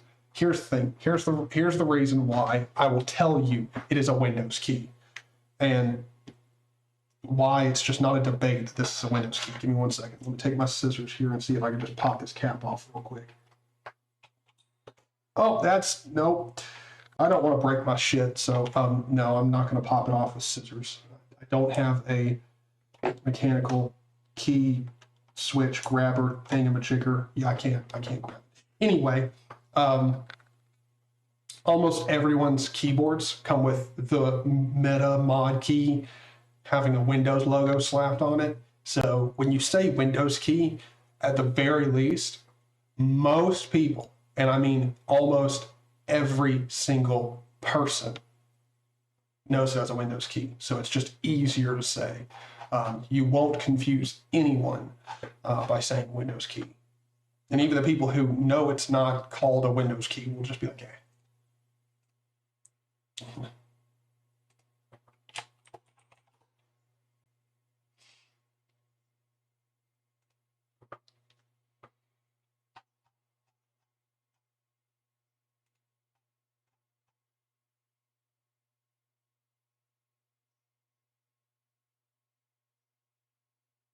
Yeah, well, at the end of the day, that's one of those arguments that's completely not worth even having because people know what you mean.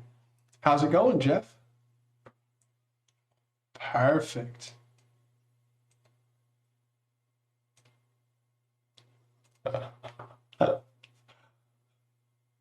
I'll keep my mouth. Well, I was about to say I'll keep my mouth shut, but of course I can. When you have to verbally say "I'll keep my mouth shut," you're too used to hearing your own voice. So let's go ahead. I'm gonna start. I stopped recording the stream for a second so I could switch over and just have the podcast start off as its own recording, so making editing much easier. But I've started the recording. We have kicked off this podcast. How are you doing? Oh, we should be. Perfect. I do too. We probably won't pay too much attention to YouTube chat. So just in case anyone in chat's like, at any point, like, "Hey, yeah, but why are you not responding to me really quickly?" It's just because we're gonna get into conversation and talking. So I guess since Jeff just popped in here and I've been talking with Lewis for a minute now, what have you been up to, Jeff?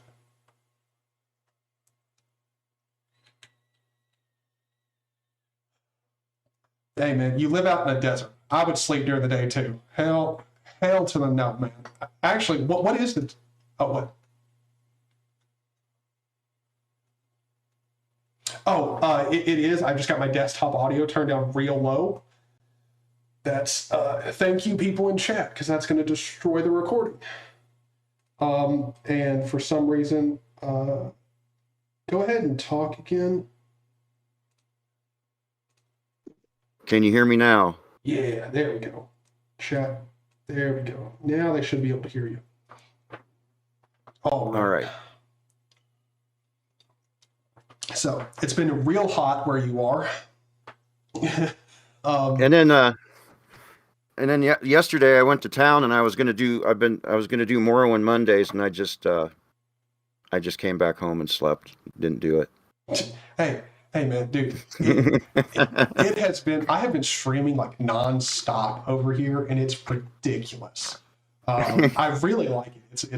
It's been a lot of fun, but I think it was yesterday. No. day before yesterday, I streamed. I started at 10 o'clock.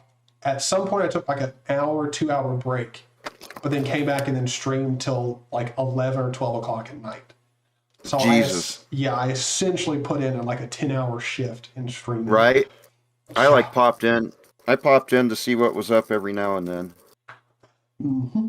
So you've been sleeping to avoid the desert heat, which I totally understand. Has there been anything Linuxy related going on in the past week? Not really. You're still I've just been put. You're still on I've been Manjaro, putting. right? What's that? You're still on Manjaro, right? Yep. Okay. And desktop still on Ubuntu. As it should be.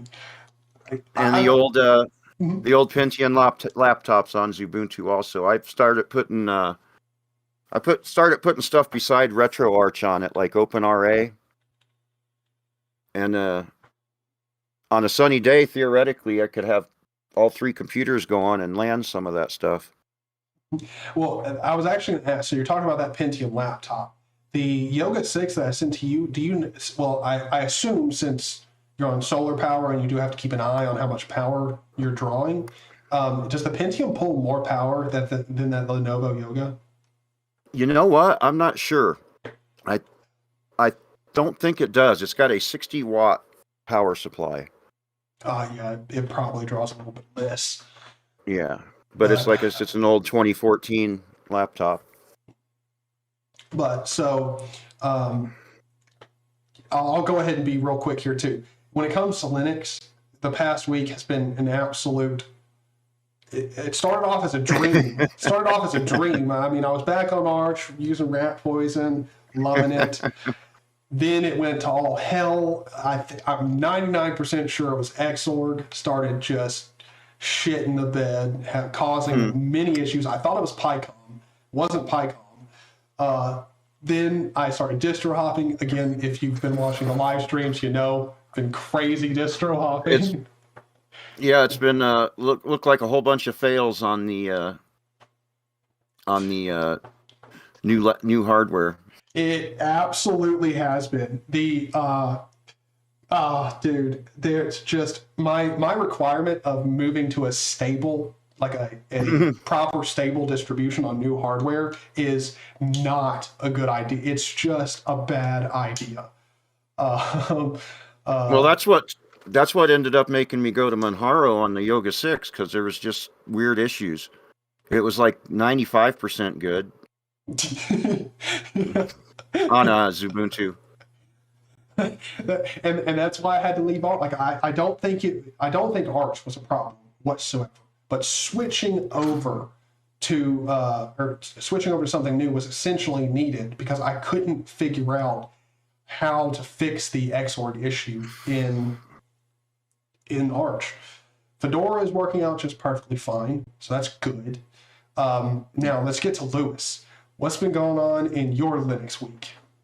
I think it was it's not the whole week because I was camping for a week and I was offline there, but I would count it as the last 7 days when I were online. Mm-hmm. And it was probably the most horrible week in Linux I've ever had. How so? Because I was in Pop OS. And I really don't like Debian. I never used it. More and more. I never used it because I thought, oh no, Debian is this distribution for noobs. I don't want to use this ever. But then I was in a project. They searched for people who helping them packaging Debian packages. Then I thought, let's give Pop OS a try because the new Cosmic desktop, and it's better than GNOME, but it's still not good. Then I installed Player 9 Port on it to have my Player 9 experience, and it was usable, but it was not good. Then I decided to install other distributions, but I never get a successful install. I tried Manjaro. There I wanted to do the encrypted install, but then my password just didn't work. I've done it twice and it was the same problem. Then I switched to ALGO, thought I shouldn't give the encrypted install a try. I just do the normal install, and now I'm on ALGO. It's Arch. I want to use Gentoo, but now I think it's for me now important to just have a working PC. And that's an argument against Gentoo there. I just want to have a working PC. I don't want to spend 2 days getting it up and running. Like, and even after that, I mean, most people will not talk about the maintenance with a Gentoo system. It is, I mean, if you're a sysadmin in your professional life and you just don't get enough of your professional life at work, Gentoo's a perfect fit for you. You need to be a sysadmin to have a really well maintained and a really good Gentoo install. That's my opinion. You need to be a sysadmin. Now, I will go ahead and say one thing. I saw your name here on Discord, and I'm pretty sure you got it set up where it sets your name to like what you're using. And so I see Arco and /xmonad. So you're using xmonad right now? Yes, I'm using a config from GitHub. I just added my key bindings and it's working. It's not great, but it's like the Plan 9 window manager having the tiling mode, and sometimes I just want to use the tiling mode and not use the Plan 9 window manager. Then I decided to give xmonad a try, but it's not DWM. But it's fine. I will say one thing. You're definitely right there. It's not DWM. But here's my thing with xmonad. And this is exactly the reason why I can't recommend it to people. But at xmonad, at the very least, I will say this: it's a good tiling window manager. And if you're that 2% of the human population that needs or uses Haskell in any other way than xmonad, yeah, it's worth it. Like that Haskell is a super out of date, rarely used programming language. But if you want to, I guess if you want to learn Haskell, xmonad is a decent way of going about doing it. But I don't think anyone has Jeff, Lewis, both. I got to ask you, this is a question to both of you. Jeff, you respond first. Do you know anyone on Earth in real life at all that needs or wants to learn Haskell? Nope. Exactly. No. Yeah. I was just about to say Lewis. Yeah. So yeah, no, of course, because there is no practical use nowadays for all right, here's a good example. Let's say tomorrow that someone ports Firefox, like they remake Firefox all in Haskell. Is that a benefit? Does that do anything? As far as I know, Haskell is not a hyper-performant programming language. It's not like it's just hyper-complex. That's really all I've learned about Haskell. It's like, if you want overly complex syntax, this is a language for you. So I don't know if Haskell would be something that like anyone out there could benefit from, but if you're that type of person who wants to learn Haskell, yeah, go there. But I can't recommend it because who wants to learn Haskell? Why do you need to learn? What are you going to do? You going to make a calculator in Haskell? I don't know. I mean, I feel like as much as of a meme as it is, I feel like you have more potential benefits from learning something like Rust than you do Haskell. Okay, Santiago said, I want to learn Haskell. And here's my question, this is not a complete joke. It is a little bit joke. I will say it a little bit jokingly, but it's not a complete joke. Why? How will learning Haskell, other than the fact that you know Haskell now, how would it benefit you? I don't know if anyone who's looking for, DWM, but remade in Haskell. I don't know. Well, I mean, that's pretty much xmonad, if we're being honest.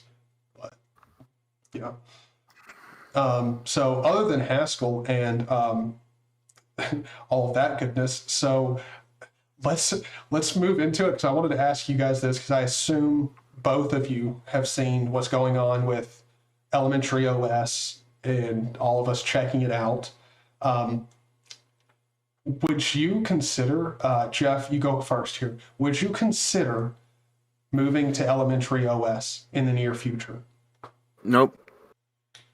Particularly why? I quit distro hopping years and years and years ago. I started with Ubuntu. I tried a bunch of other things. It's a long time ago, including Sabian, which was Gentoo based. Mm-hmm. And at the time, I tried Sabian and Fedora, and I can't remember why, but I actually like Sabian better than Fedora for whatever reason that was. But now, just in case anyone tries to correct you right here, typically people pronounce it Sabian, but here's the thing. Okay. See, here's the thing. I've got to defend you for a second, because here's the thing. Every single Linux related thing nowadays has to be named with some completely weird naming scheme that no one can, on God's green earth, can be expected to know how you're supposed to pronounce. So no one say anything. I got you. I also say sudo instead of sudo, and I know it's super user do. It's like technically sudo is more correct, but I don't know. I just say sudo. Same. It's sudo. Now, I literally have a massive brain fart here, and I can't remember. Oh, yeah. I asked Jeff, would you consider switching to Elementary OS? So, Lewis, would you consider switching to Elementary OS? No, I just switched away from Debian because I hate it. Why should I switch to Elementary OS? When I heard all of you are switching to Elementary OS, at the first moment I thought about, yes, let's give Debian a second try, but no. Yeah, no. I'm sure I won't like it, and I'm sure Gentoo is the best distribution for me, but Arch is something that just works. Yeah, like that's why I like Arch. Arch is essentially like if you took Gentoo and removed making compiling like from source necessary, like because I mean Gentoo does have binary applications like Firefox, because even the developers of Gentoo know you most likely want to use the internet while you're compiling Firefox for 24 hours. Like, at least they know it. So there are binary applications for Gentoo. So essentially, like, Arch is where you get all of your software binary. You can still build it from source, and you get all of the general spirit of the customizability of Gentoo, but without all of the like hardcore necessary work and hassle of stuff like, I don't know, circular dependencies, which, by the way, if you haven't checked out Gentoo and you're not familiar with what a circular dependency is and how to deal with it, don't learn it. They are a massive pain in the ass. And that is something that people say on Gentoo that's very rare. And from my experience, I can tell you that's not true at all. No, I never had a circular dependency. The first time I heard about it, it was when you said to me that you have one, how to solve it. Mm-hmm. And that's what I found online is apparently really abnormal for people. But the thing is again, I'm not saying it's not rare for most people, but I will say if you run into circular dependencies problems, apparently you're going to be plagued by them your entire Gentoo experience, which is not great. I think I had that happen once, like 8 years ago or something. It wasn't Gentoo, but it was some Ubuntu package, and it's like, well, you can't, this depends on this, so you can't install this. And then the other thing that it depended on the thing I was trying to install, so I couldn't install that either. I don't remember what it was, but it's like, what the? And and here's one thing I will say. The fix on Gentoo, like I can't remember how I had to go about fixing my first circular dependency. After the third one, I was done. But like the first one, I can't remember what it was I had to fix it, but I just remember it being asinine. I was very confused as to why it was working, but hey, we shouldn't turn this into a stream where we just shit on Gentoo. I feel like Gentoo gets enough hate. Well, we shat on Chromebooks enough the last couple, I think. True that. Someone else can get a turn. But I will go ahead and say this: Not like they don't deserve it. But anyway, moving on from shitting on Chromebooks, because we're not going to do that 3 times in a row. When it comes to trying out new Linux distros, Elementary OS was, I don't know if y'all both were watching or there in the stream for the part of, so I installed the beta for Elementary OS 6, and it installs with the 5.8 kernel. And then you do an update on Elementary OS 6, and again, this is the beta. So then after that update, it installed the 5.11 kernel for me. I'm like, oh, cool. But we were talking about getting an even newer kernel. We figured out how to install 5.13 pretty easily. So I installed that too. Did a reboot. Literally, oh, and by the way, there were people in the chat that confirmed that they were there watching when I was installing the 5.13, and it, excuse me, they confirmed it installed and built the hooks for being able to boot with the newer kernels. When I turned it back on, when I restarted my machine, both newer kernels, even the newer kernel that EOS 6 installed itself, wasn't even available to be booted from. I could only boot using the 5.8 kernel. What the? Now, I will totally chalk that up to it being the beta version. But let's be honest, I got the beta that was literally 2 days ahead of the released version. So that worries me. That really does. Because, I mean, I had people in the chat that were just as bewildered as me as what was going on. How do you build hooks for Grub? And then Grub doesn't even have the options for the newer kernels. I don't even know how that's I was telling people, I was like, I don't even know how this is humanly, scientifically, physically possible in this universe. It installed. But, yeah. So that when it comes to Elementary OS acting like that, have y'all ever had another distribution that you used in the past do that? Nope. Yes. Gen 2. Really? For a fact, it built hooks for the newer kernel, and it still wouldn't boot from it? Yes, it's probably a problem with the kernel I use, so maybe I've done something false. It was in my early days of Gen 2. I just never encountered that before. So I was like, I can't understand it.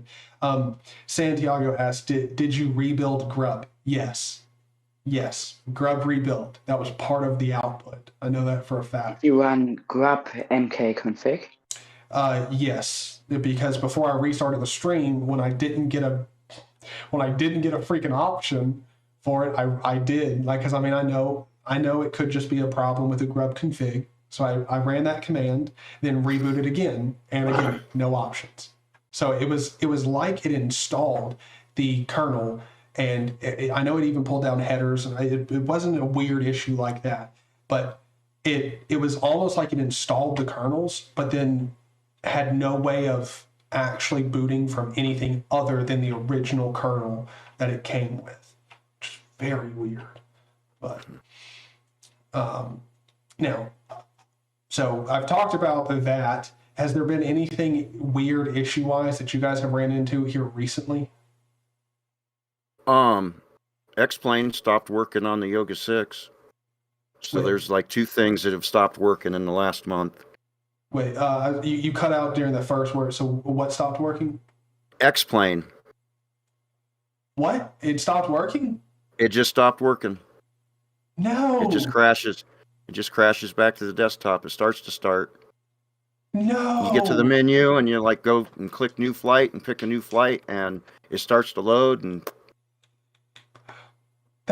no, I've been playing it. It's so good. Right? Dude, it's so good. Lewis, if you don't know what we're talking about here, and for anyone who's watching who's like, what the hell is X-Plane? Go ahead and search. From it. what So, I've read about it, it's not quite as pretty as Microsoft Flight Simulator, but it's way more accurate. And there's actually a version of it that's approved by the whatever that organization is for actual flight training. really? I think I read that somewhere. Well, here's the one thing that I will say. You might be right in that it's not as beautiful as the Microsoft Flight Simulator, but I will say this. It's gorgeous. It is gorgeous. If you load this game up and you complain about the visuals, I'm sorry, but you literally need to reevaluate your life and priorities because it looks great. Now, for me, when I first tested it out, it defaulted to using, now this was a problem not with the game, but my system used the internal graphics card at first instead of the discrete one. And that, the default settings for that, it was pretty low and bad looking, but it ran perfectly fine on an integrated, very low power chip. So that's when it does run on this Yoga 6, it's fine on the APU graphics. And even at lower settings, it still doesn't look like garbage. It's still good. Now, mine defaulted to some really low settings, and so there were some really bad jagged edges, but it was fine. And I mean, it's a completely free. Not completely free. The demo is free for it, but even the paid version is very, very reasonable for how detailed of a simulator this is. Yeah, for simulation software, I don't think it's expensive because it's highly accurate simulation. For a game, it's not really a game. Exactly. Yeah. For a game, it's at the normal AAA price point, but it's not. It's well more than a game. I will say one thing though. People online, I've watched some videos playing this, of people playing this online, and it is very, very interesting because people do tend to take this way more seriously than people take Windows Flight Simulator. Right. And I mean, you can go through, they've got plenty of pictures on their website. This game, again, I keep calling it a game, this simulator is very good looking. And again, the demo is not you're not going to load into it and get 5 minutes of messing around and then the timer expire. It's not that type of crappy demo. What do they give you? Was it? I can't remember what they give you. Is it 15 minutes or something? I thought it was 30 minutes. Maybe it is. I can't remember. Yeah. It's it keeps crashing now for some reason. And here's one thing that I will say. For me, I did sort of notice if you install it, I don't know if this is true if you're using something like Windows, but uninstalling it and reinstalling it does reset the demo. Just saying it. Just at least for me it did. So that's one way of looking at it. And again, on Steam, it is available on Steam. And one thing I will say is I haven't seen it on sale on Steam, but I'm definitely going to be keeping my eye on it in Steam because Steam, we all know, has great summer and Christmas sales. Christmas sale isn't too far away. Well, there's a Halloween sale too, isn't there? Yes, but the Christmas, people might disagree with me a little bit on this, but the Christmas sale and the summer sale are literally insane. I have picked up AAA games that are 4 months old and for $5-6. It's incredible. But that being said, this might be something I know Substance Painter and Designer are on Steam too. It might be one of those things that doesn't really ever go on sale, but one can definitely hope. So. Right. Lewis, have you ever heard of X-Plane? Well, no, I'm not big in gaming. I just play Minecraft. I mean, I totally forgot. So earlier during the stream, someone, I think it was actually you that said you were talking about, you mentioned Minecraft. I can't remember what we were talking about, but mentioned Minecraft. I was like, oh, I need to install the Java edition of Minecraft because there's a texture pack. I can't remember what it's called. Hold on.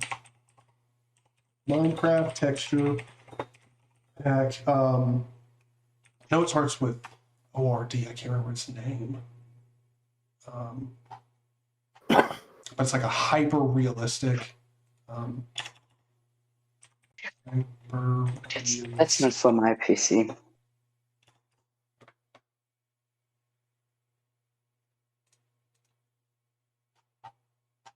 Five best realistic. I'm surprised I haven't installed Valoran lately. That's a neat looking RPG that looks a lot like Minecraft or Cubes. Yes, actually, I have.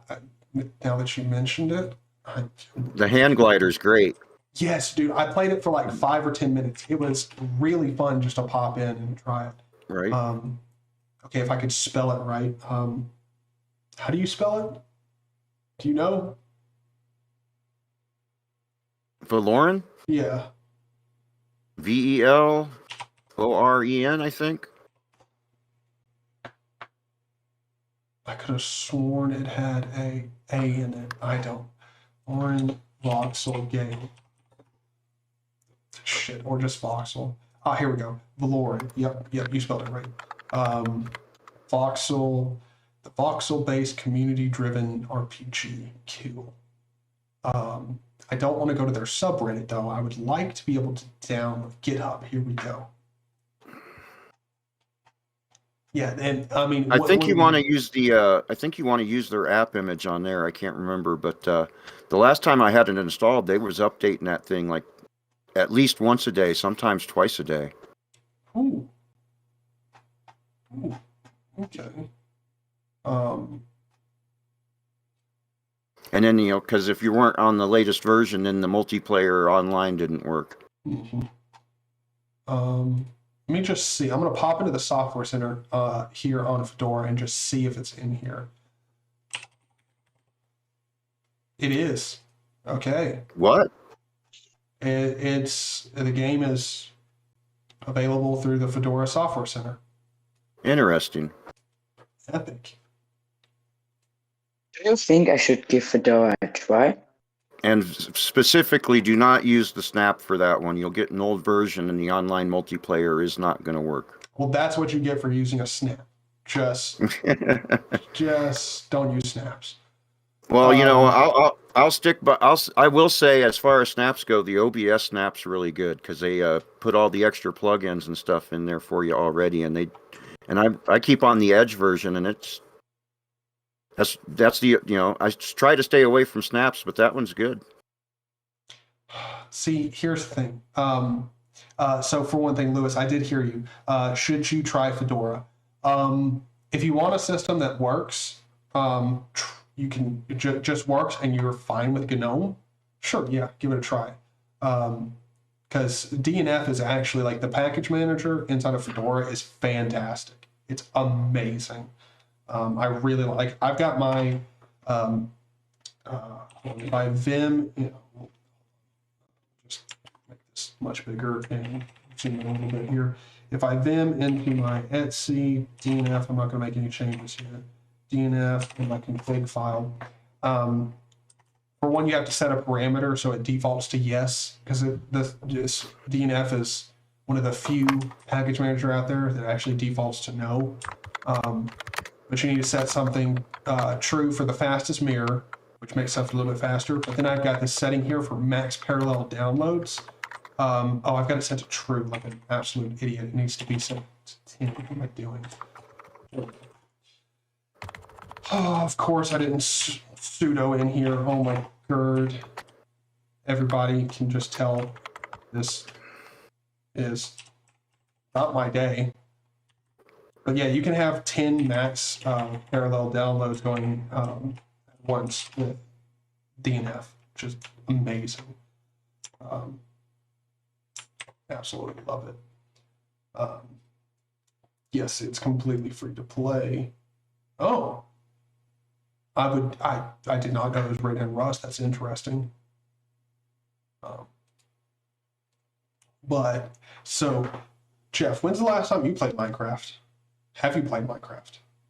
I haven't played Minecraft. I've watched people play it, and I can see the charm in it, but it's just not for me. Oh, Actually, you know, I did try it once for like a day, but I don't even remember when that was. here's one thing I will say about Minecraft. Minecraft is not that interesting playing it by yourself, but you get a few of your friends, you guys get a server together, and you start building out a world. It is Right? so fun. So fun. Now, one thing I will say is Valoran seems much more interesting.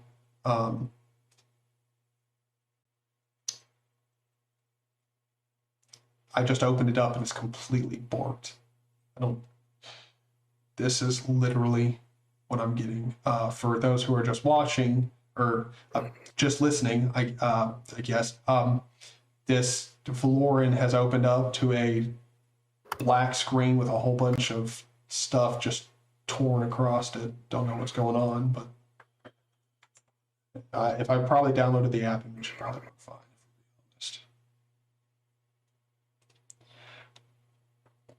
But so Java edition of Minecraft. Holy crap! I did not realize Minecraft was still so expensive. Huh? It's $26. You gotta be kidding. No, well, it's actually I am kidding. It's $26.95. But yeah, I did not know Minecraft was still that expensive. Airshipper, that's what you want, the Airshipper version, because the Airshipper keeps it up to date. I did not install that. I just installed regular old Valoran. That's probably why it's. Oh, I guess it's and there's a flat pack also. I thought I had an app image last time I installed it. Oh,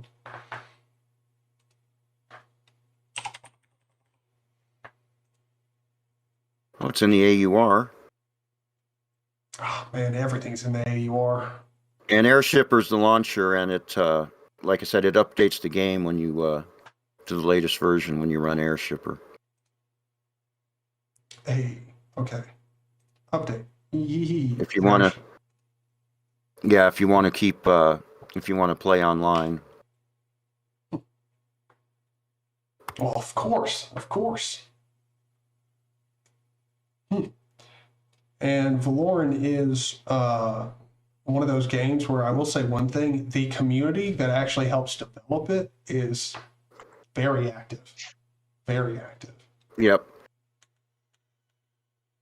Because even in the past year, it's come a long way. And it was one of the ones that actually ran good on the Pentium laptop. Oh, really? Yeah, I was surprised. It is definitely a very surprising project, and it's very good. I am surprised. Okay. No. It's still loaded up, borked. Huh. I should probably just try the app image if we're being honest. Probably fix a lot of problems, but do that another time. So, in the gaming space, have y'all been? I know you've been playing Morrowind, Jeff. Anything else? Fallout New Vegas, and I'm starting Text Adventures on Sunday nights again. I totally forgot you've been streaming Fallout New Vegas here recently. It's actually really fun to watch you play that game. I watched back one of those streams, and boy, it looks beautiful. It streams great. Mm-hmm. I mean, that is one of the games that you can definitely stream at like any resolution, and it still come through as a good experience. Yeah. Lewis, you been playing anything new or interesting here recently? No. Just that old Minecraft, right? Yes, just Minecraft with a friend on the server. Ah, dude. I really, really will be getting back into Minecraft. Only because I want them hyper-realistic textures. I actually use workspaces when I play Text Adventures. Really? Because Yeah, I'll have the game on one workspace and the map on the other, and boop, boop, boop. It's about the only. It's about the only time I use workspaces. What text adventure have you been playing recently?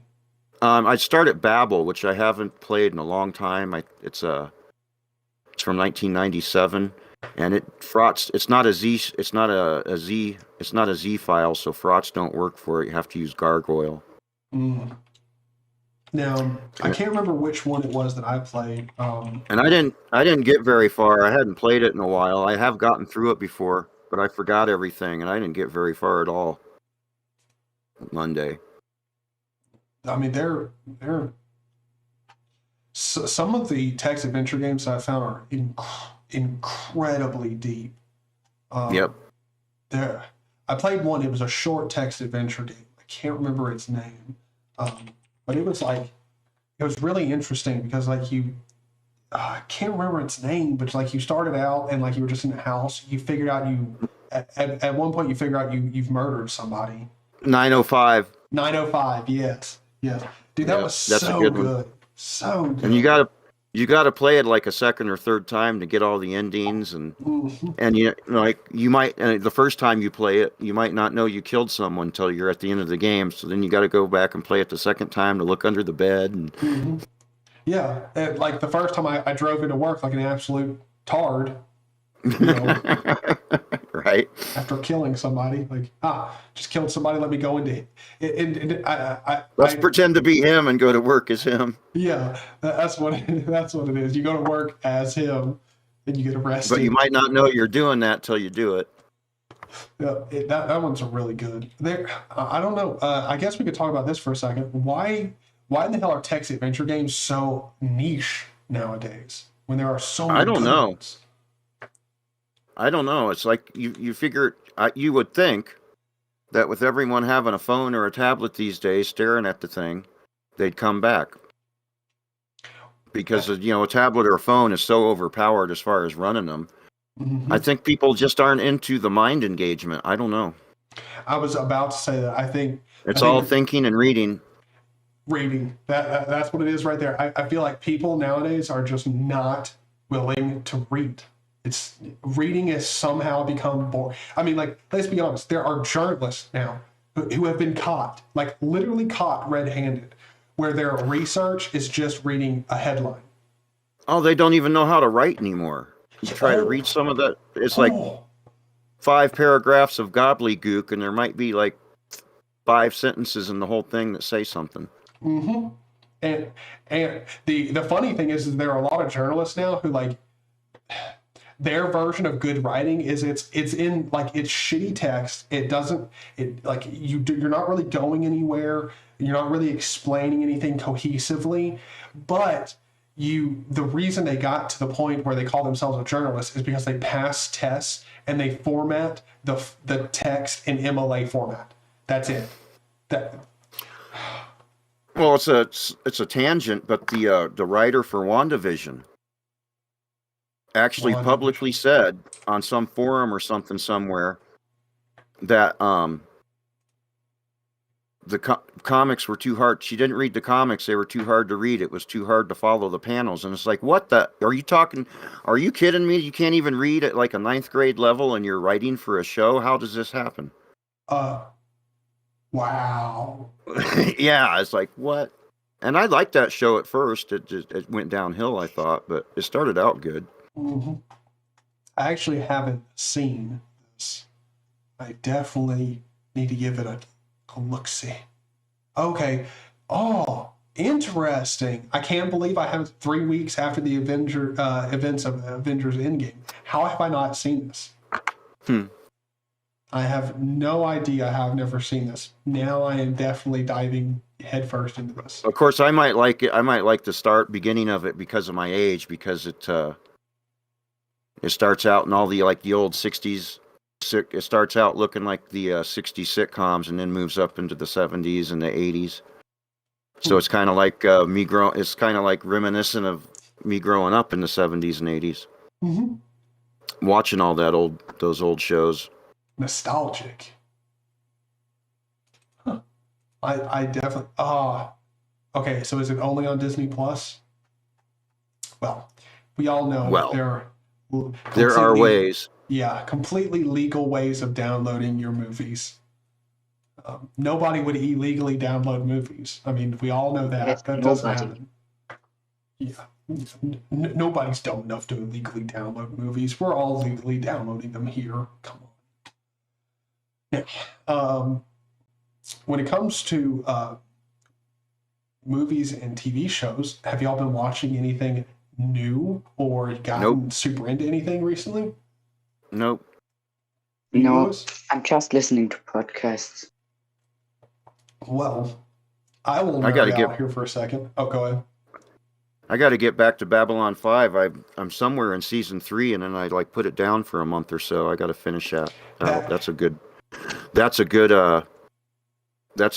really good series.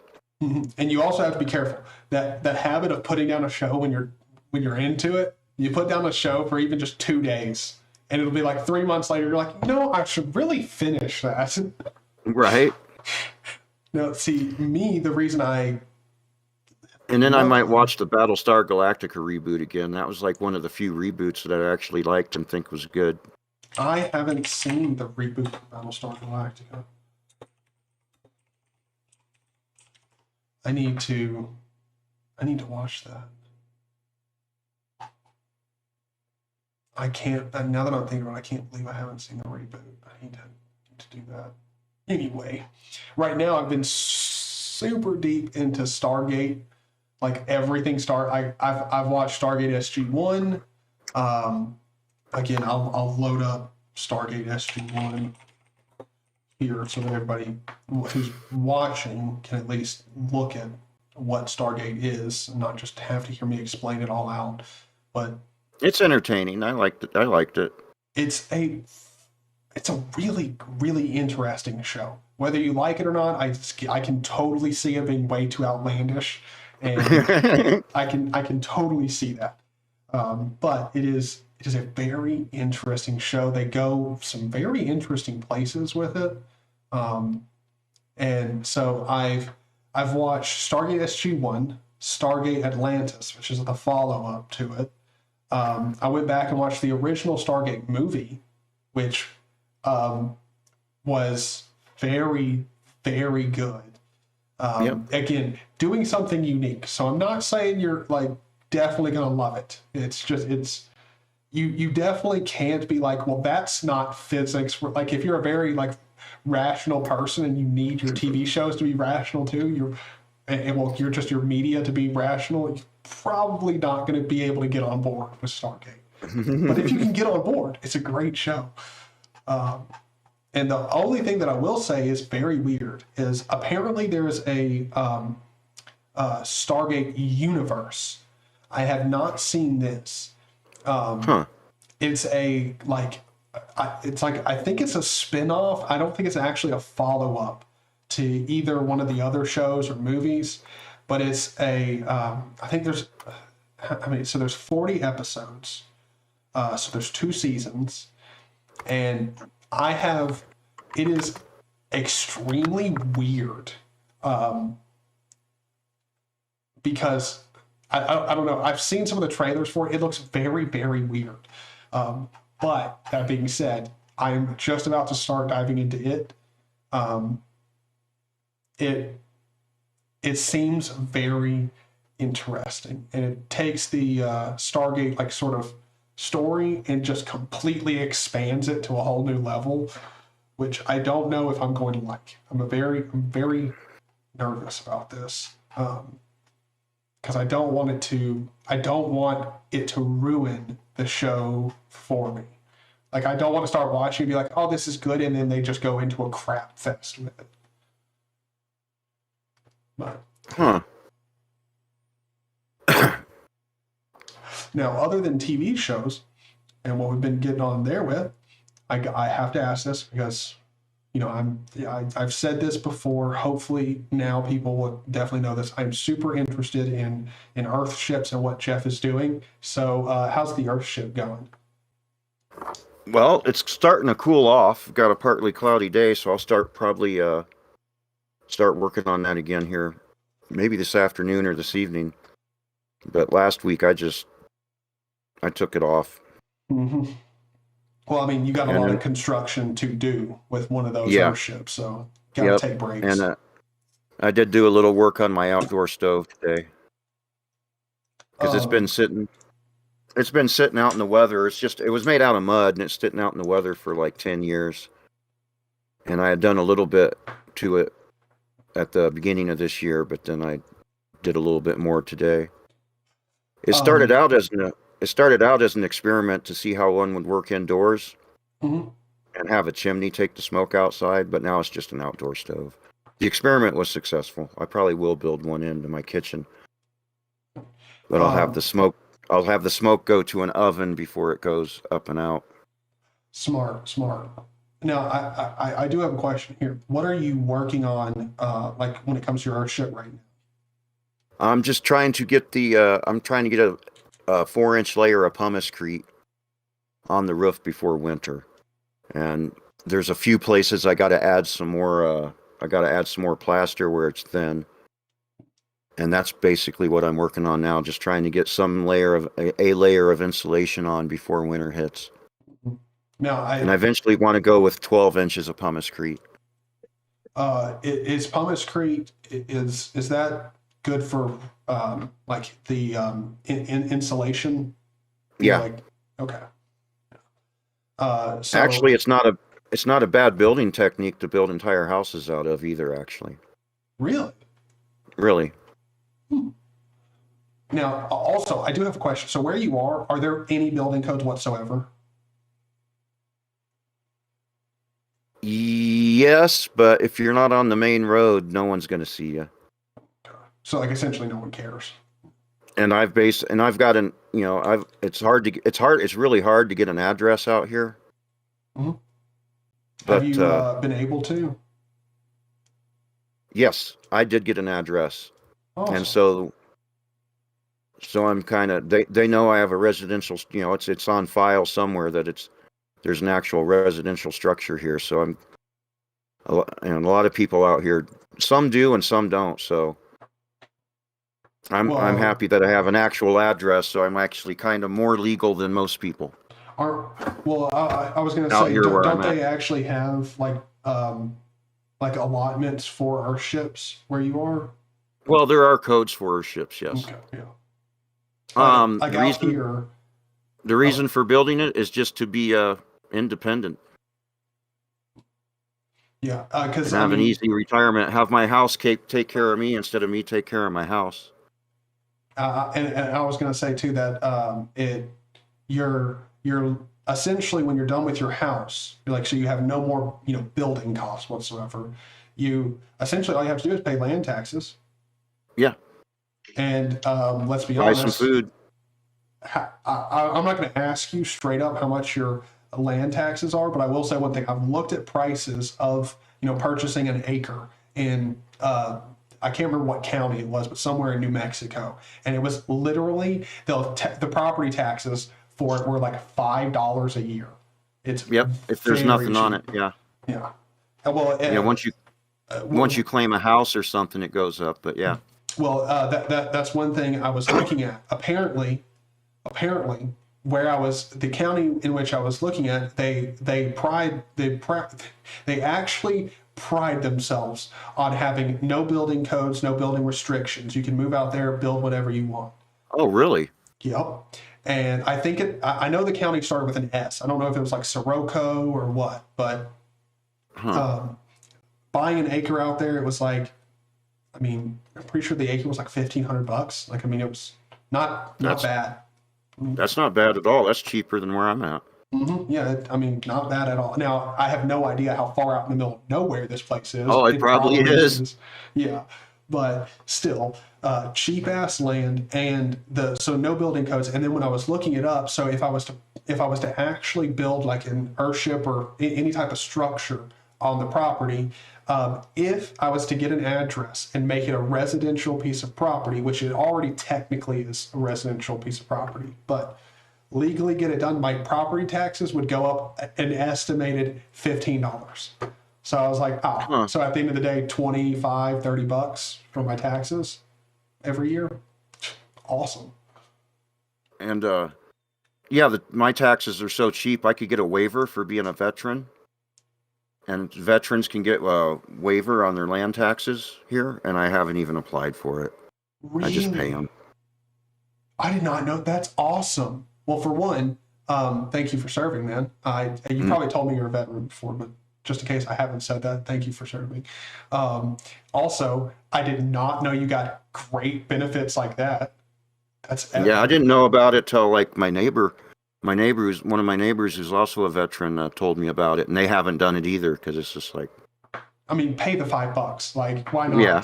You know, I mean, at least the county can use it to, I don't know, maybe one day pave a road. Like, you know, yeah, they watch it all. And also, when you think about, like, I know in other countries, $5 it can be like, you know, right, a little bit of money. But let's be honest, it's for an entire year, and the average McDonald's employee will make $300 to $400 a month, easy. Now, I don't know if you'll get over that, but yeah, like I mean, also that's why people joke about McDonald's. If you're not from the U.S. and you're just not familiar with this, literally people joke about McDonald's here because you can't. If you go into McDonald's and get a job, like telling someone that you need a job and that they should just go and work at McDonald's is actually a degrading statement, because what you're saying is you should go and work to make not enough money to even cover the most basic bill, which is rent.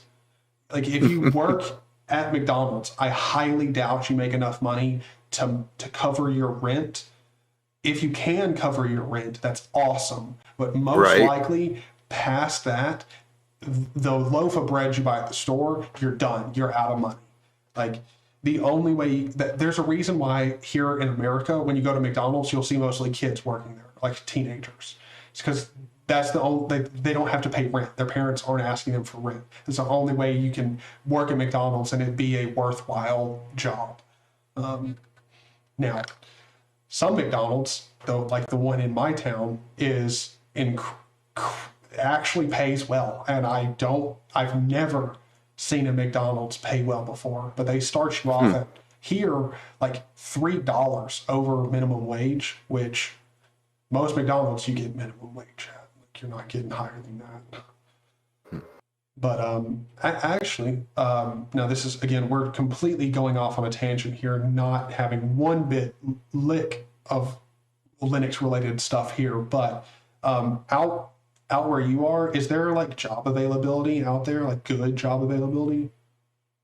It depends. Sometimes if you want to work at a fast food job, yeah. Good paying jobs, nah. Well, because I was going to ask, I mean, like, maybe there's good construction jobs out there. Maybe there usually is. Well, I didn't even think about it. Actually, there was a I missed it, but there was someone not far from here. They was paying, and it was just individual, and they were paying $22 an hour. Oh, that's not to bad dig at all. dig dirt and make adobe bricks and stuff like that. Yeah, that's not bad at all. That's good pay. That's good pay. They started offering 15, and that didn't work out for them, so they upped it to 22. I guess they wanted a higher caliber person. Well, I mean, I will say one thing. Like, I am all down for, like, I've had very physical, like, labor jobs and worked at $15 I prefer an physical labor jobs. Same. Like, it's just that the heat affects me more now than it used to, though. And that's what I was going to say. Like, I'd much prefer physical labor jobs. For one, they normally pay more. Like, let's be honest. But $15 an hour, I'm down for a physical labor job, except in that desert heat. I do need to pay me a little bit more. Like that, I'm all down for working hard, but I don't know about in desert heat for $15. But yeah. Well, so actually, when it comes to Linux and stuff like that, is there any job availability for that type of like system IT work out there? I don't think so. Like even if you were to go into like a main maybe city at my internet provider. Good point. Which which is pretty cool because they specialize. They're a local provider and they specialize in the mountainous terrain. So they got like there's the repeater I'm on's about a mile on a hilltop over that way. Interesting. And all their repeaters are off-grid, solar powered. Oh, dude, that's a company I would be very interested in working for. That I would actually like. Those are the type of companies where like I don't just want to work for you. I'm interested in helping you become an even better business. Like, because you're doing something cool, interesting, and worth it. That's well, I mean, also I didn't think about it, but it's probably also a better idea for all of those repeaters to be off grid. That way, there's no chance of you really ever having a problem. They just require minute amounts of maintenance. That's pretty smart as a business. Yes. I know Total for Life. I've been streaming for forever. We're streaming this podcast right now, and it's absolutely epic. Here's one thing, Lewis. So where you are, is there good job availability for IT, Linux-related stuff? Yes, not near, but in the next city. Okay. So you'd have to go a little bit, but there's at least some availability out there. Yes.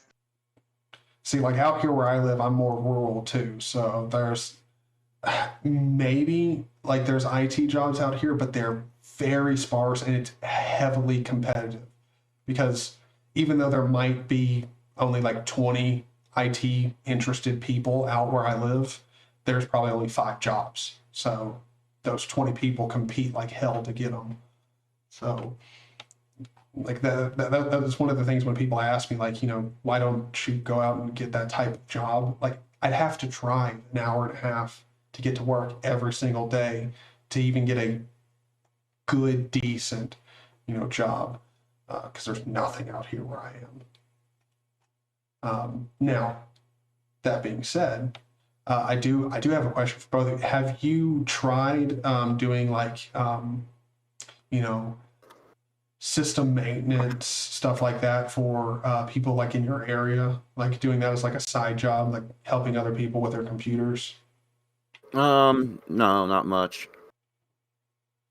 I've installed Linux on a couple people's computers and they liked it, but other than that, nope.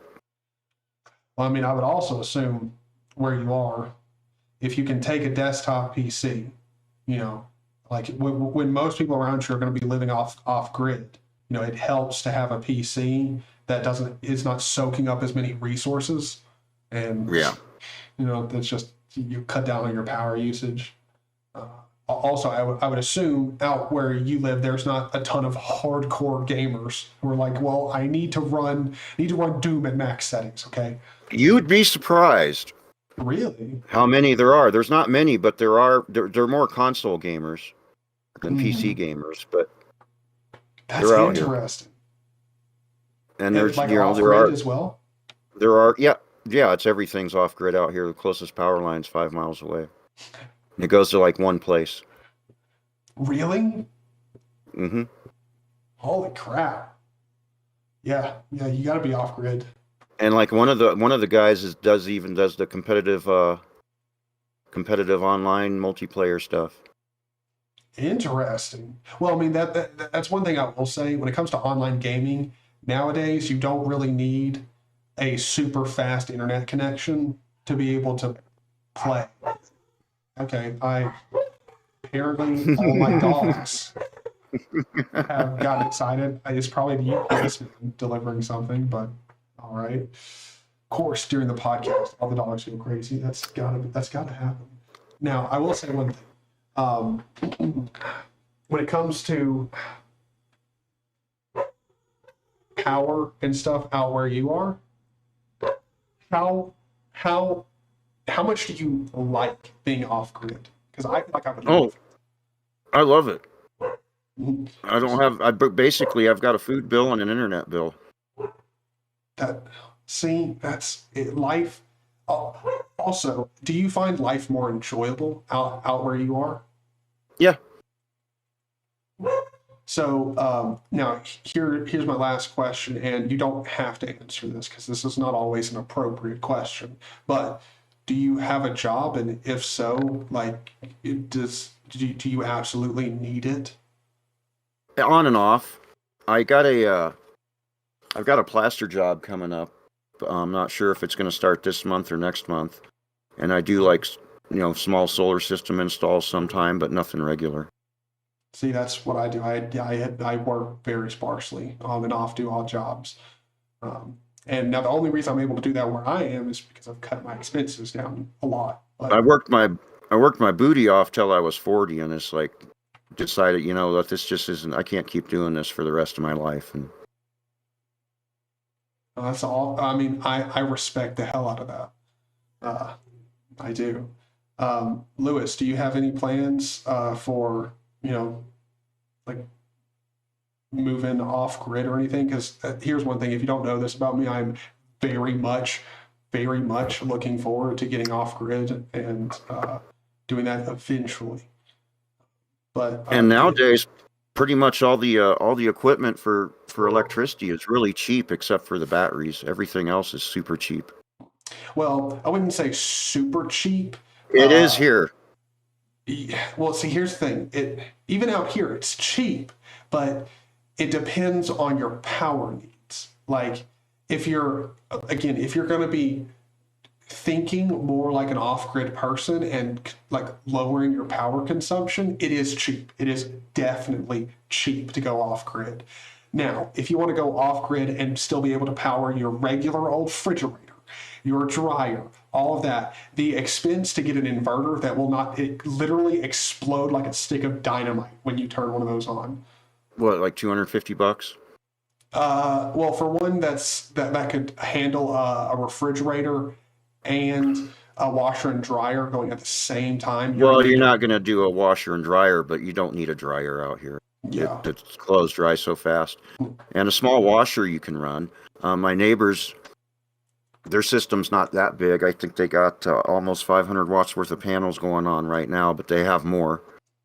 They run a refrigerator, a freezer, and a big TV, and they very rarely run their generator. Well, then here's my question: How do you know how big their inverter is? Because their inverter needs to be pretty fat. I think it's over 2,000 watts. Yeah, I was about to say it needs to be. So like a 4,000 watt inverter. And they've got a true sine inverter. It's not a modified square wave. Like I got I think a 1,500 watt inverter. It was like $100, $120. Damn. Okay. Well, out here where I am, at the very least, it's for an Energizer 4,000 watts, and this is not even a pure sine wave. This is a modified sine wave inverter. It would be $355 for that. That's not bad. Again, it's not bad. Now, if I wanted a pure sine wave 4,000 watt inverter, now again, 4,000 watts is very much overkill. Yeah, you're going to pretty much have to have a 24 volt system for that.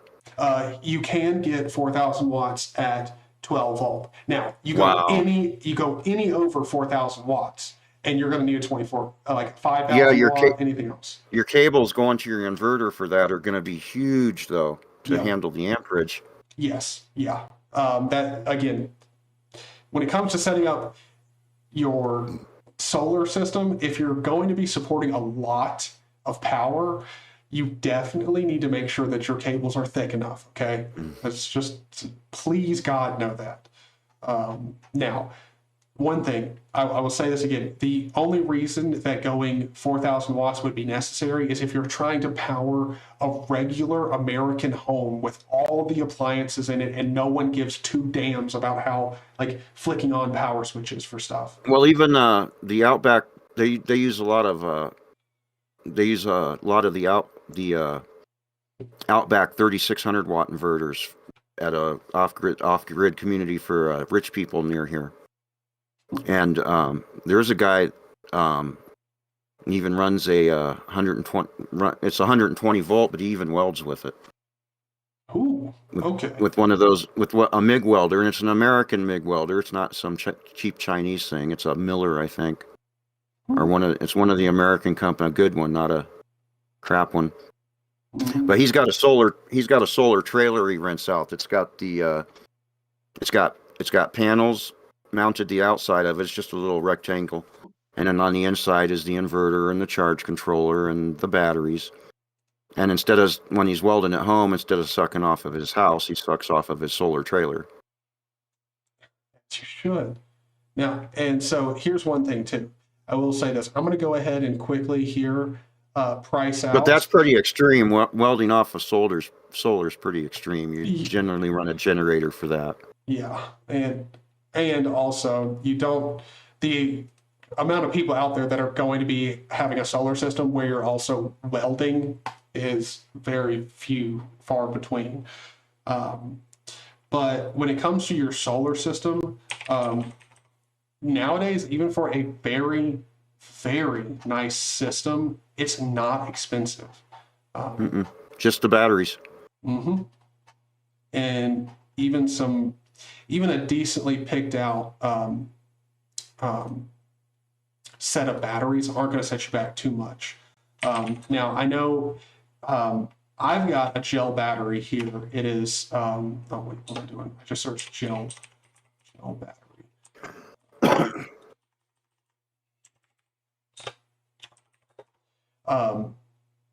They're not that expensive. So did you say you had a bad experience with gel batteries? Yep. So what happened with your gel battery? Did it just die? 10 of them fried within, or 8 or 10 of them. It was like 8 or 10 of them all fried within a year. I don't know what happened to them, but they didn't last a year. You asked the question if I want to, if I have plans on going off grid, but no, I don't have any plans.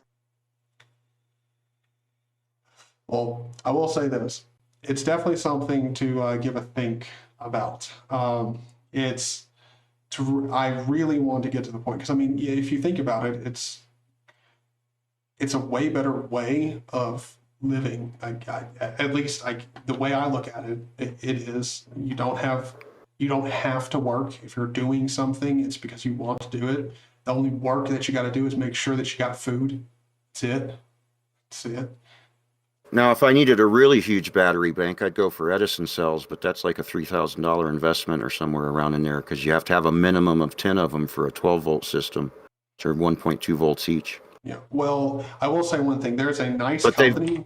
They've been known to last for 70 years. Yeah. Oh, yeah. Well, I mean, it's actually common to have Edison batteries from 1940 still working today. Yeah. Yeah. So, you can go to this website here. It's ironedison.com, and they sell Edison batteries. And are those the Chinese ones? I'm not sure. But they're not cheap either. I will say that much. Right. No, they're not cheap. I think there's an American company they used to just rebuild Edison cells, but I think they might be actually manufacturing them now. I can't remember what the name of them is. But if I was going to get from them, I'd drive up to Denver to pick them up.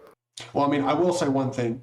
These batteries here come with a literal 30-year warranty. So, I mean, they're probably going to last a lot longer than 30 years. But yeah. If they die in 30 years, you literally just have to send them back and they'll send you a new one. And they're less toxic, and they're not flammable like lithium ions, and they're less toxic than lead acids. It's nickel, iron, and potassium hydroxide is the electrolyte. They're alkaline cells. And they're very low maintenance. Very low. I don't even know if they do require maintenance, right? Once every 10 years, you replace the electrolyte. Okay. And of course, you got to keep topping them off with water. Yeah. And you have battery oil, which is a layer of oil that sits on top of the water, because one thing that will destroy them is air. If they get any carbon from the air and then the batteries get carbonized, they're screwed. Although there is a way to fix that, but it requires taking the battery completely apart. Now, again, we're talking about how you mentioned how expensive they were. To get like a 400 amp hour, they go all the way up to 1,000 amp hour in a single battery, or 1,000 amp hours. Now, if you do the math on how much amps your home draws, or like your appliances that you use all the time and that you absolutely need, 700 amp hours would last a ridiculous amount of time. Yep. Ridiculous amount of time. You could not get solar for like a week and still be running your refrigerator, computer, and everything, and it still last for a week. But for a 200 amp hour one, which is pretty much the sweet spot for just about everybody, it's about $2,500. Now, to get gel batteries, you can get 3 100 amp hour gel batteries. So get 300 amp hours for it's less than $200 a pop. So much cheaper. And gel batteries are essentially no maintenance. As far as I know, they are no maintenance. But that being said, they're far less reliable than nickel iron or even lithium.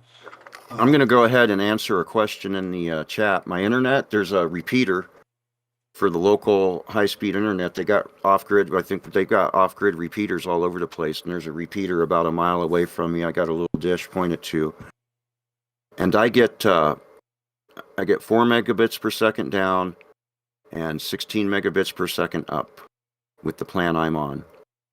It's weird that you get more up speed than you get down. Did I say that wrong? Oh, did you mean 16 megs down? I meant 4 up, 16 down. I'm sorry. No, you're good. It's just I took what you were saying at face value, and I was like, oh, that's interesting. Like, no, I said it wrong then. If that's what I said. I mean, that's 4 up, 16 down. That's still good internet.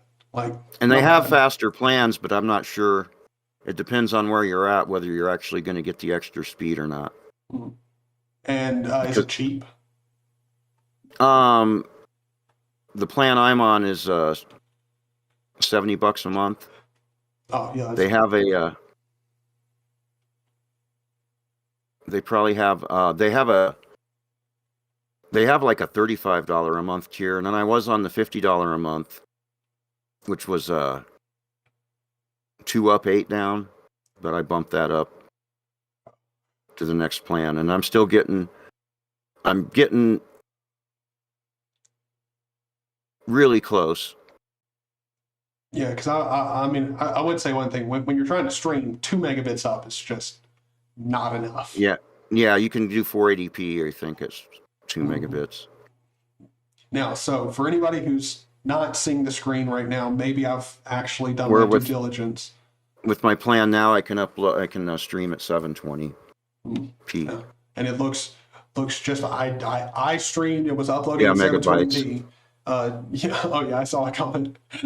But yeah, you can stream in 720p. And here's the thing: I was uploading in 720p. No one said anything. No one noticed, said anything. So 720p is more than fine. I stream at 1080, and I know it's a little over. Like it's not necessarily overkill, but it's not necessary whatsoever. And I'm doing integrated graphics, so I'm not playing at 1080p anything anyway, really, unless it's super old. Well, my monitor only goes up to 1600 by 900, so.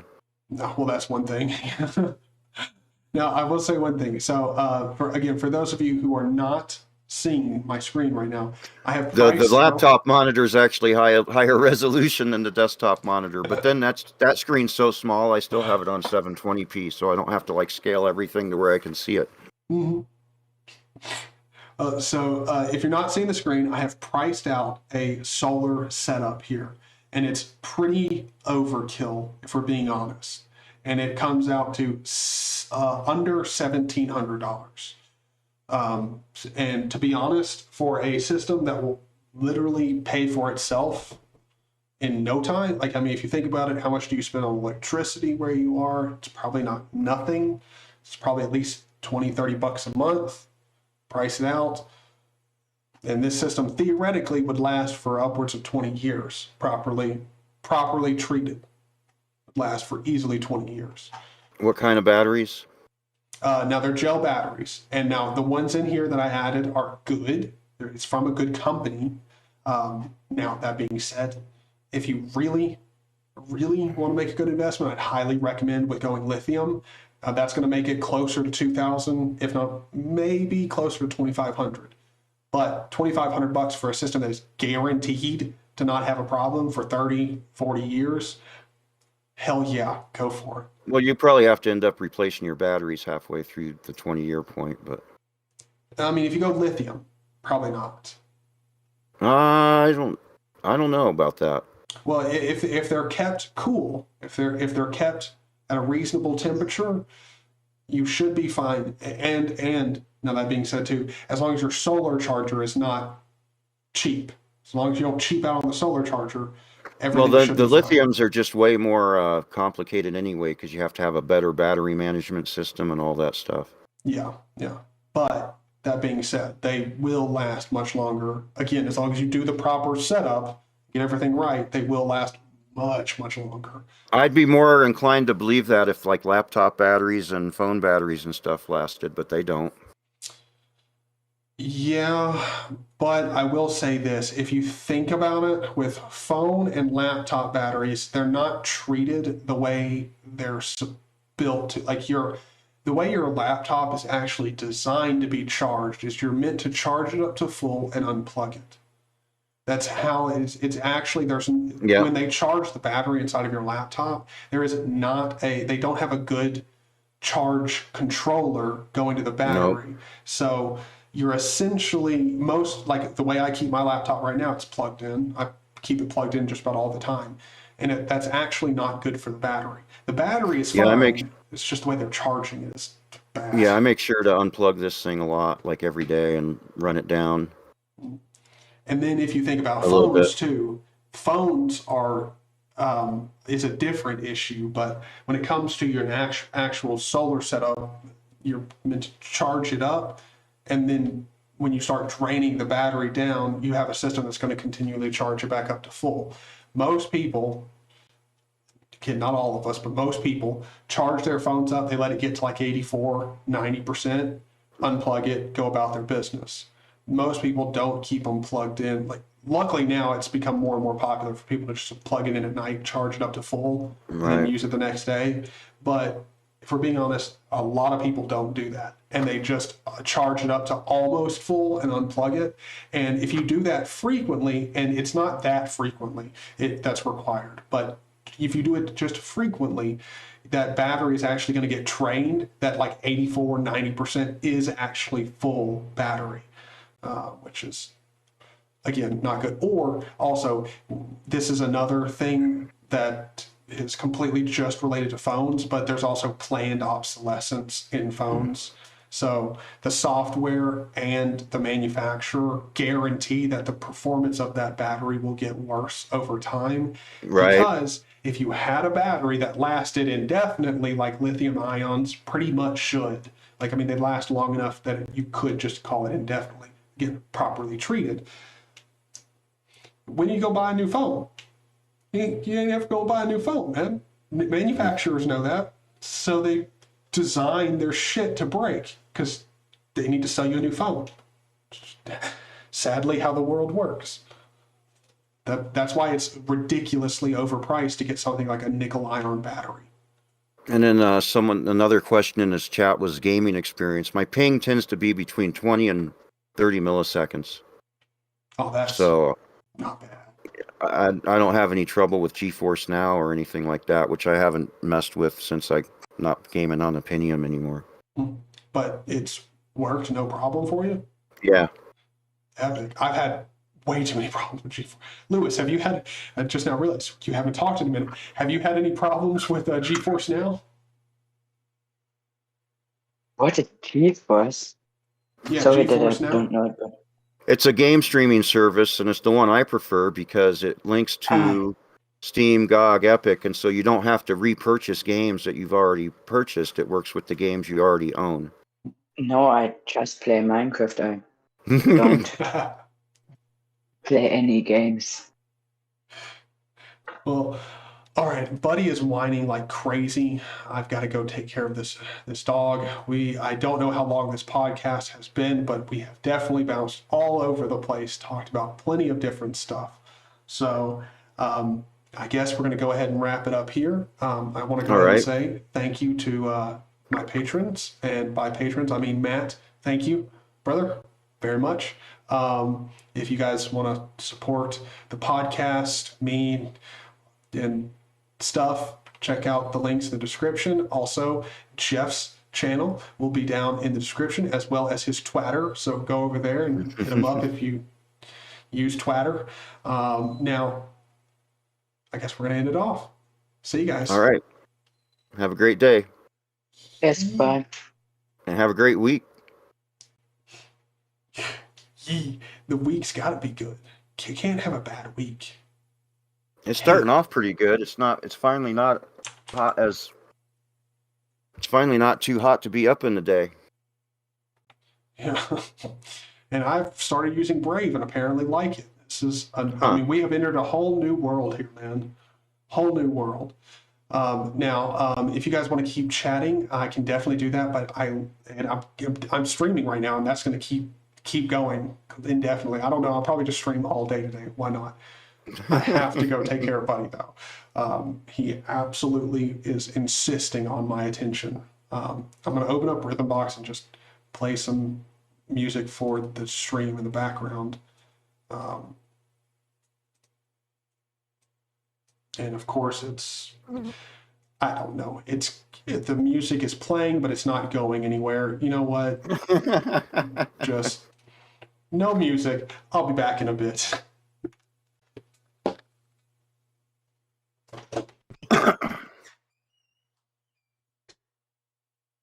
Oh. I have an old laptop, and I think you are doing much with old hardware. What is the best thing I could do with it? How old is it? I think you would consider it as new, but I consider it as old. It's an Intel i3. I don't know. As far as gaming, RetroArch is great because even on my my 2014 Pentium, it even does the N64 and the Dreamcast emulation on a RetroArch just fine. So if you can have all the old Sega Mega Drive, or I guess they called that Genesis here. You have all the old console games on there, and they run just fine. And the arcade machine games and all that, kind of like So it's good for that. It's probably good for, I don't know, any office stuff. Doesn't need a powerful computer. If you're trying to render stuff, though, it's not good. I usually don't do anything office related on my PC. I just do it on my iPad. But I was surprised at the performance on RetroArch on that old Pentium. I never done anything with emulation. So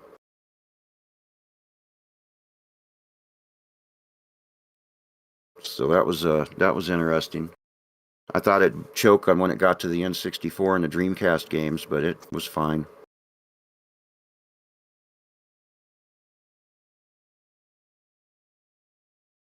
Should I just put Arch Linux on it? But not Arch Linux. I don't want to update. Just Debian or Gentoo.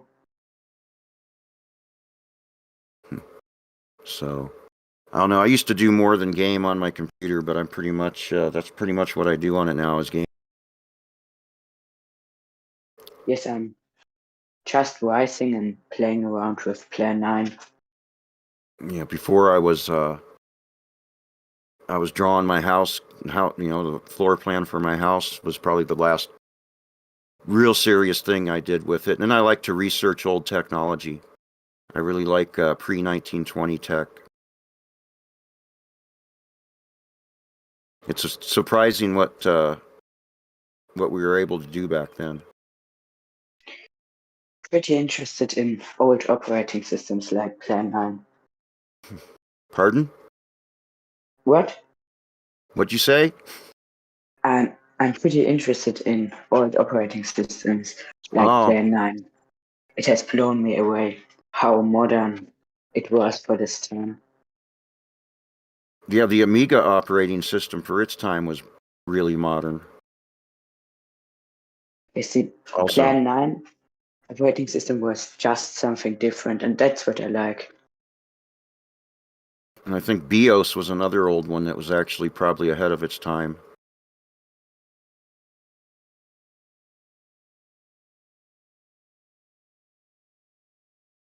I think you could use Plan 9 today if there were Huh. more programs. There's probably people writing programs for them. Hell, people still write programs for the Commodore 64. Yes, I know a person who is running Plan 9. And the ZX Spectrum and all those old machines, people still write stuff for them. It's pretty amazing. Yes, I think with open source, it will never really die an operating system. Right?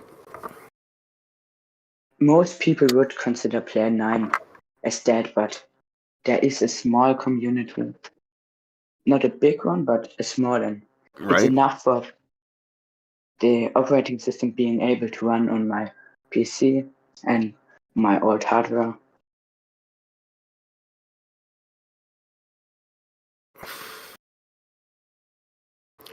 All right. Well, I'm going to sign off. Okay. It Bye. was a bye-bye. It was a nice conversation. See you later. Yes. Really nice podcast. Bye. All right.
All right. All right. So I got a notification. People are gone.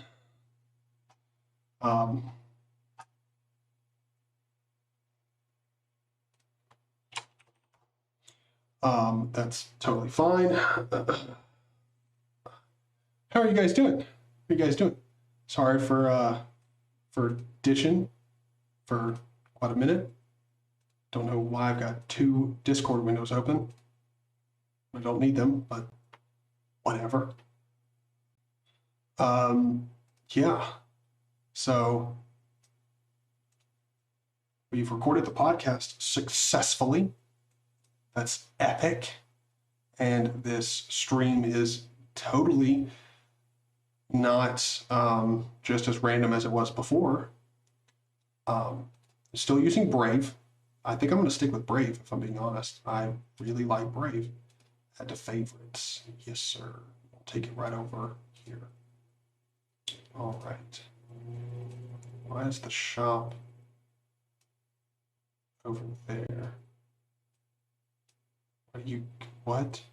Why do you keep going over here? I don't know, brother. I don't know. I need to stop messing around with GNOME. That's going to mess me up.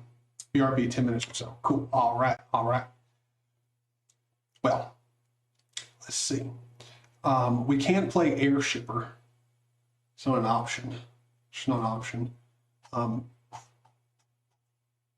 or excuse me, Valorian airship or whatever. Can't play that because the game just won't load.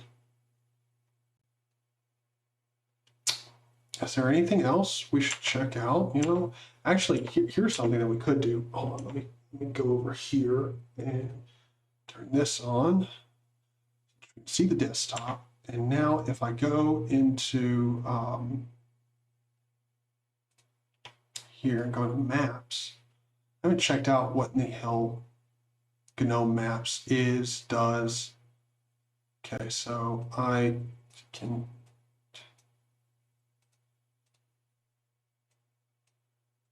I map out stuff? Let's see. Let's put in a random address. Or, I don't know. Sunset. Sunset. Oh, that's Sunset Drive, Tennessee. Okay, Sunset Drive. Nolensville. I mean, this is a town shortly away from me. Or what if I just search a town? Nolensville Road.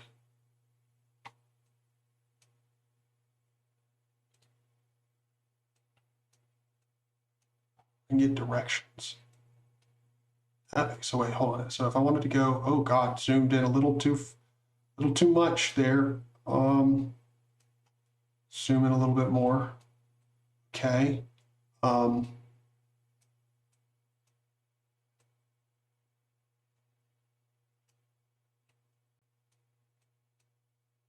Nolensville Road. Let's see. Like, come on, where's?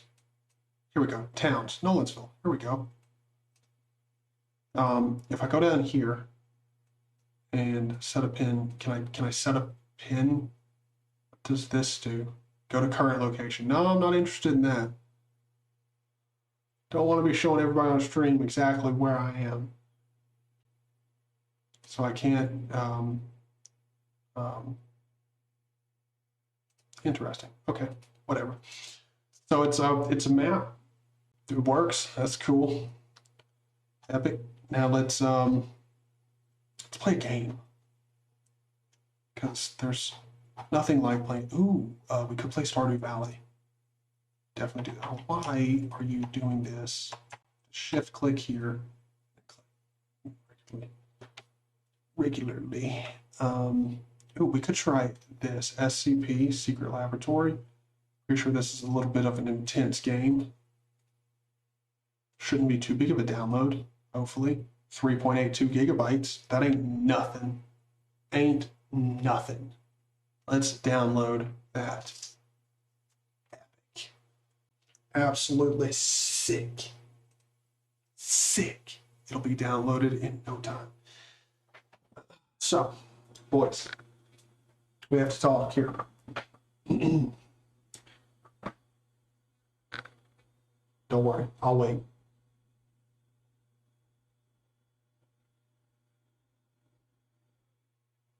Okay, so how are you doing? How are you doing? If you're still with this stream, that's insane. That's crazy. Hopefully you're doing well. Now we're loading up SCP Secret Laboratory. I'm downloading it. We're going to play it through Proton and see how it runs. Pipewire has been an absolute hoot today. Sudo DNF. Let's see if I got any updates. DNF updates. Nope, nothing.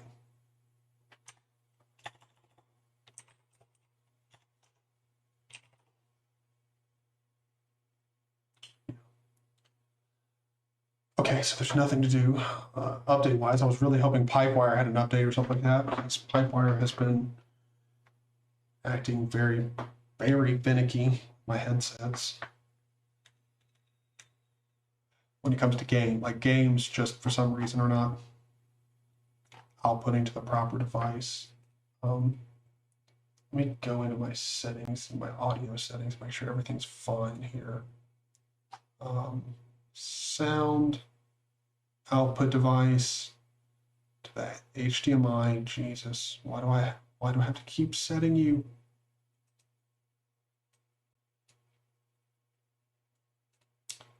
Okay, and now I show you the screen. We are going to hop into SCP Secret Laboratory. I am okay. Play SCP. Of course, you must process Vulkan shaders. Of course.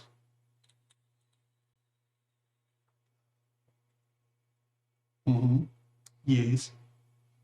And soft crash. I get nothing. Play. Nothing. All right. Okay. So Steam, that 100% compatibility, brother. You know what? We'll just install Spec Ops: The Line. I remember playing this game. It's not that big of a download. It's like 7 gigs. Download this in no time. Yeah. Could also go and download Minecraft, but that's not really Unturned is actually a big game for what it is. You know, it's 5 gigs. Could install Killing Floor 2. Could install GTA 5. Should probably install GTA 5, but that's a massive download.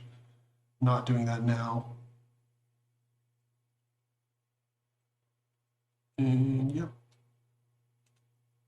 How long will this take? 6 minutes. We got 6 minutes to do something. Let's go to a new window in Brave. And let's see. Oh, wait, I have FlatHub as a bookmark. What? Since we do Minecraft Bedrock Launcher. Grody. Oh, we can get Super Tux Cart as a flat pack. Wait, Open Search. I've never heard of this. A fun 2D Sonic. Okay. So it's an open source Sonic game.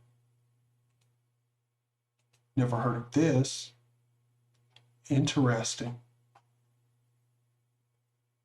Okay.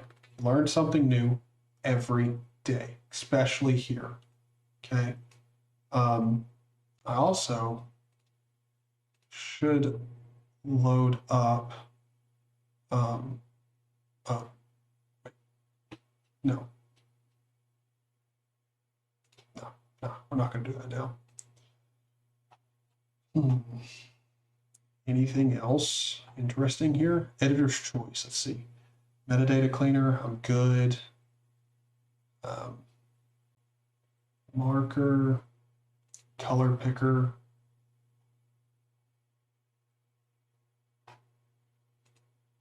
Don't really know that I would use this all that much.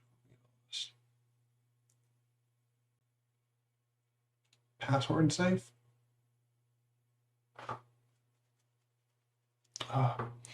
Safe is a password manager, which makes use of the KeyPass format. It integrates perfectly with the GNOME desktop and provides easy, uncluttered interface for management of password databases. I need to check this out. You know what? We'll open that in a new tab.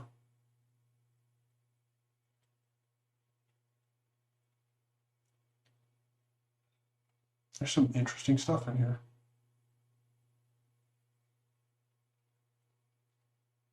Plots, simple graph plotting. Don't ever do that.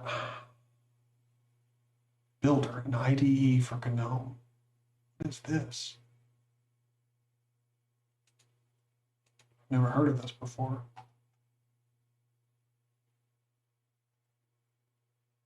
It's an actively developed integrated development environment for GNOME. It combines integrated support for the essential GNOME technologies such as GTK+, glib, and GNOME APIs. Features that any developer will appreciate, like syntax, highlighting, and snippets. Interesting.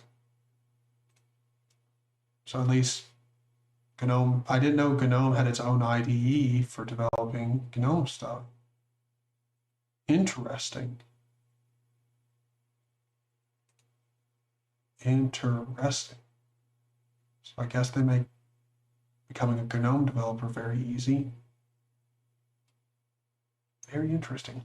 I'd never heard of this before. Again, I learn something new every day. An elegant, distraction-free markdown editor.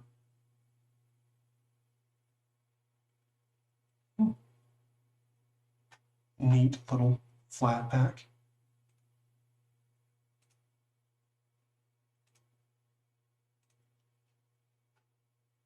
Again, very interesting. Very, very interesting.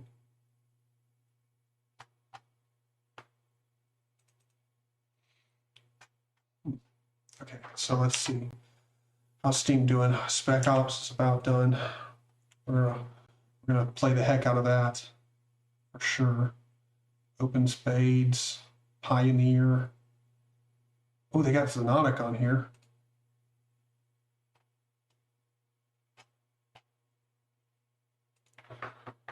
I should probably play some more Xenotic, if we're being honest. Probably should. Oh, I heard someone pop in Discord.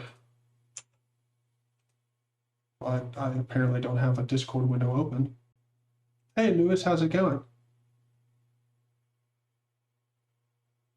I can't hear you.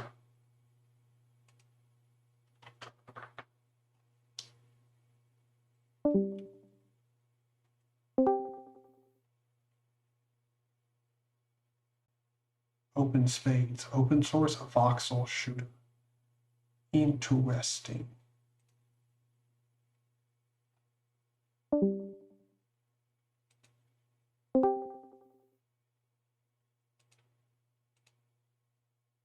Oh, dude, what?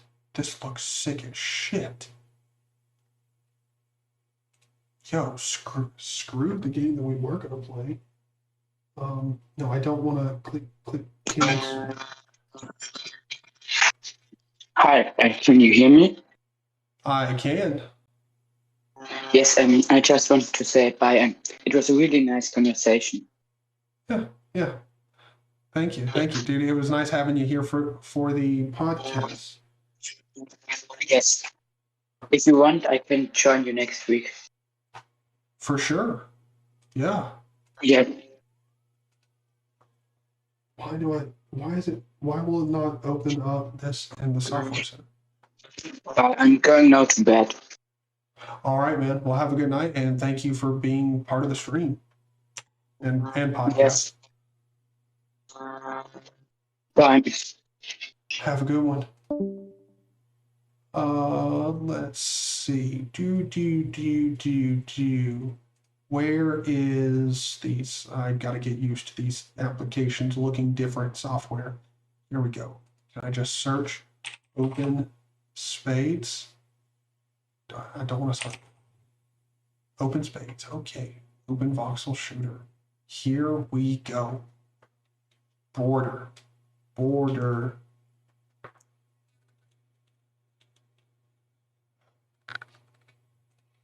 Dude, we gotta check this out. Open Spades.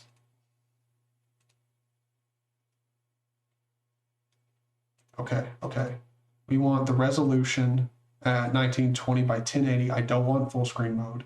OpenGL, FXAA, global illumination. We won't do linear HDR processing. We'll do high. Well, all right, we'll custom camera blur. No, I don't want that. Screen spacing, occlusion. No, we won't. High. Shader effects, high. And particles.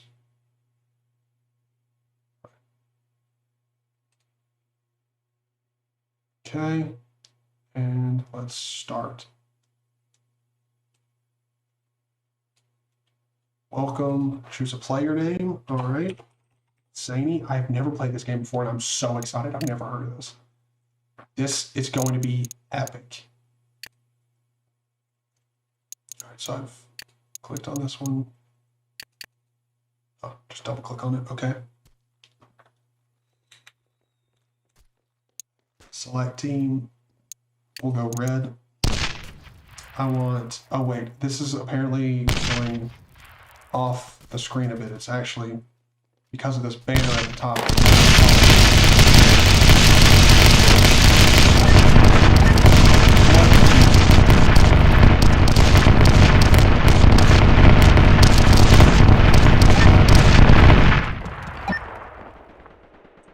What the shit was that? Dude, yo. Yo! What? This looks incredible.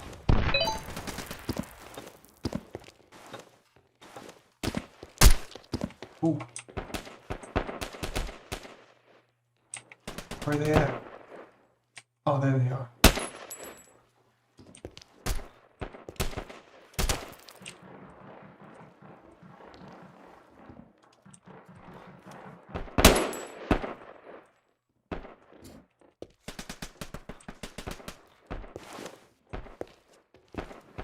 All right, let's go, let's go.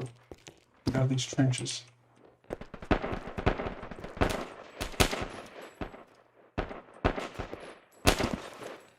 Like, is my view distance turned down? Like, oh shit, oh shit, oh shit. No. Just got murdered. Dude, this game looks incredible. And it, like, what? Oh, somebody keeps doing good for our team. Okay, okay. And it's moving that way.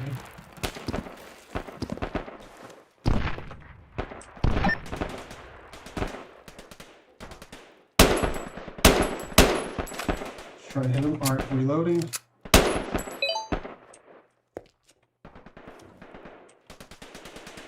I mean, where are the dudes? Let's be real. Let's be real. Where are they at?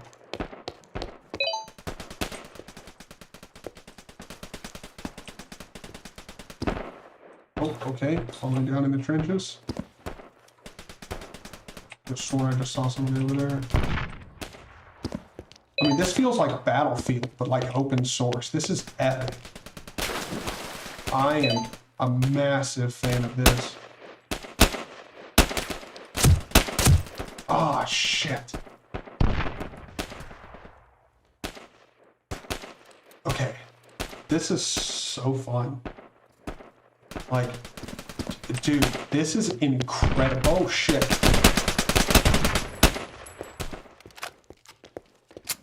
Pop a reload real fast. I don't think we got this, dude.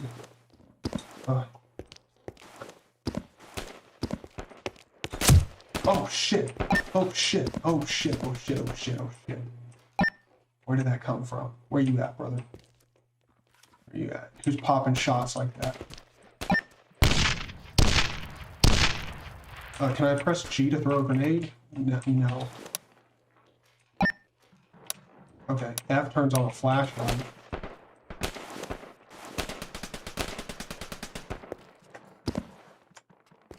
Can I crouch? Yeah, so controller's crouch. Ooh. Oh shit. Somebody's popping me with headshots. Oh! Damn. Damn. Alright, we go this way. I'll run off. I'm gonna try and flank these boys.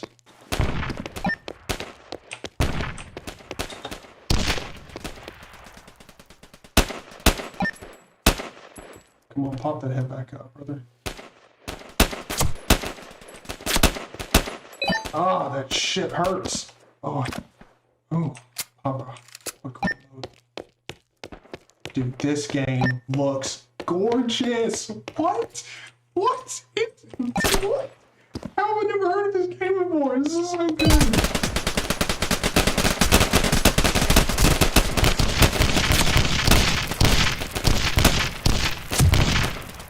My God, I am so bad. I need to choose a different class. That is for damn sure. Rifle is not good. Wait, hold on. This game looks so good. I'm going to close this out. I know this won't be as good as it could be for you guys, just because. Wait, hold on. If I take, yeah, I can't. The only way I would be able to know, can I not resize the screen? Okay. So let me try and do this. I'm going to try and capture my entire ultralight here. Here we go.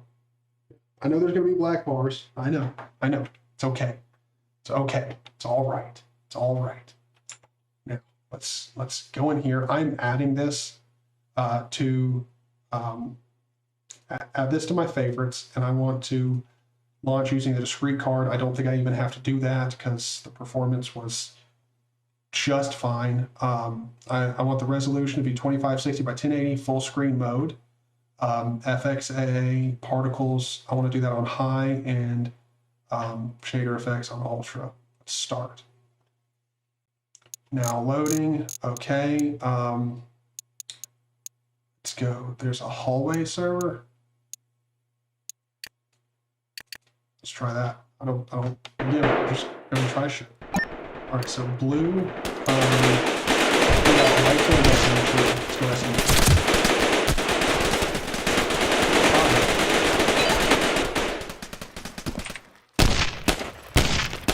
Dude, this game looks incredible. How have I never heard of this beautiful open source game?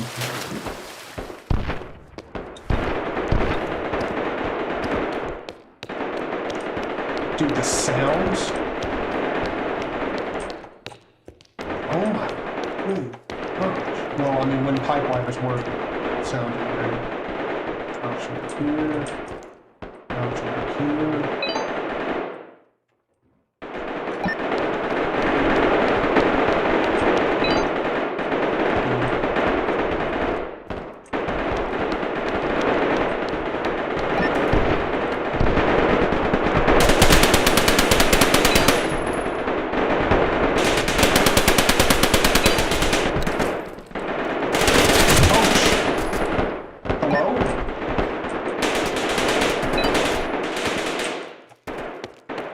Lag.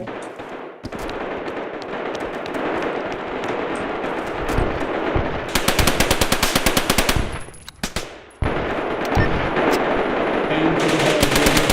Aim for the head. Blue wins. Hey.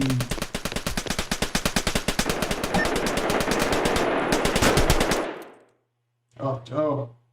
Okay. And that was getting pretty rough there for a minute. Let's go SMG again. All right, so now I'm on blue team. All right, let's go team. Can make it up these blocky stairs. Here we go. Dude, this, okay, again, this is called open spades. Press V to grapple hook? What? Wait, what? Does that, hold on, what? Yo, what is this? Damn.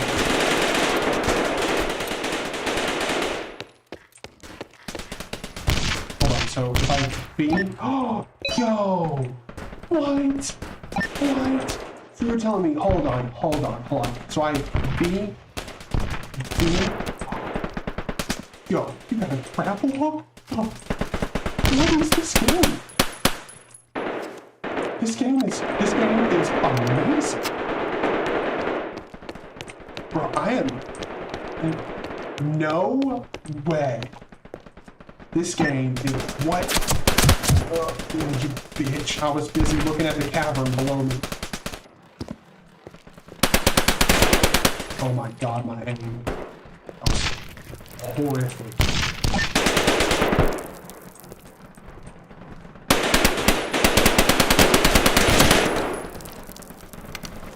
Who shot me? Probably one of my freaking teammates shot me in the back. Okay, I just got sniped. Some OG god out there sniping. I killed him, but he killed me as well. That's some horse shit. Hold on. If I feed, can I grapple hook way up there? No way! I am falling in love with this game every second I play with it. What?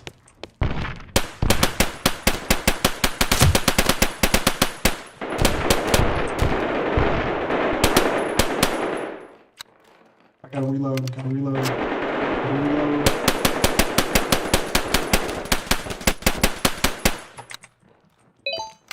How did I not get them out of the Oh wait, you can build? What?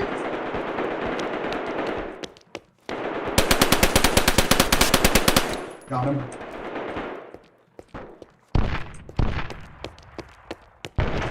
Again, I keep forgetting you can grapple.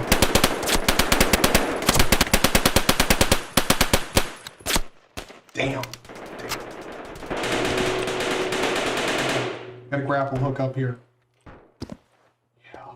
This game is fucking awesome. This game is the best thing. Oh shit! Oh shit! Shit! Yeah, that's right, Dan. Get out of here. Yeah, that's right. That's right. You don't want none. All right, let's push up. Let's push up. Grapple hook. Yeah.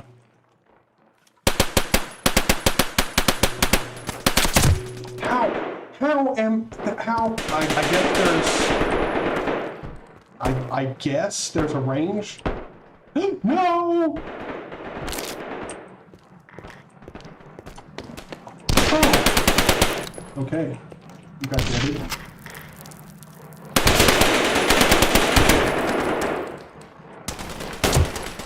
What? Oh, he grappled. That's a bitch. Alright, let's oh, no. I saw that. I see you. I see you. I see you, little bitch.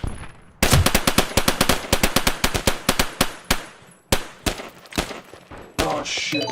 Oh shit. Reload.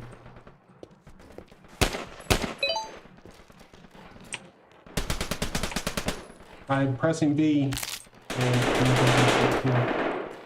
Epic.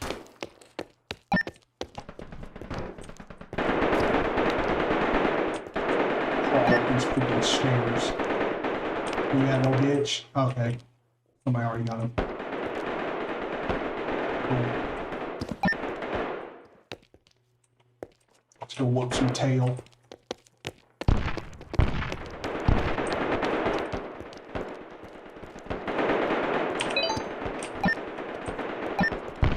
Okay, I don't see anybody.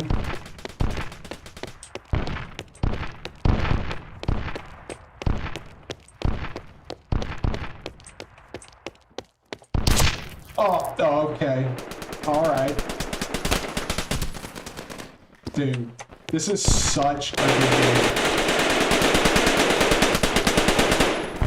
Again, this is called Open Spades. If you want to join me, I'm on the hallway server. The hallway server. Oh, sorry about that. I don't know if I can hurt my teammate, but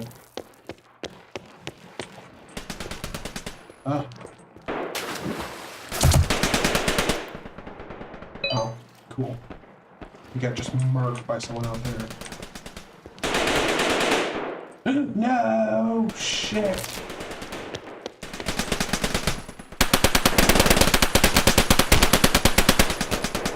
The recoil on here is actually like pretty decent. The audio is still just as glitchy as ever because hardwired. Alright, so I killed him. Let's do a quick reload. Alright, you got this, brother.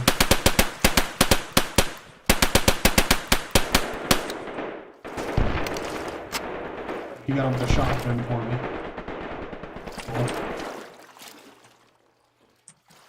Can I grapple all the way up there. Yes, I can. I know that there's like absolutely no distance limit on the grapple. Oh shit.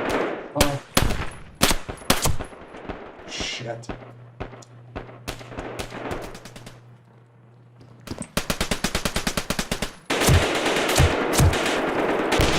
I just spawned in mid.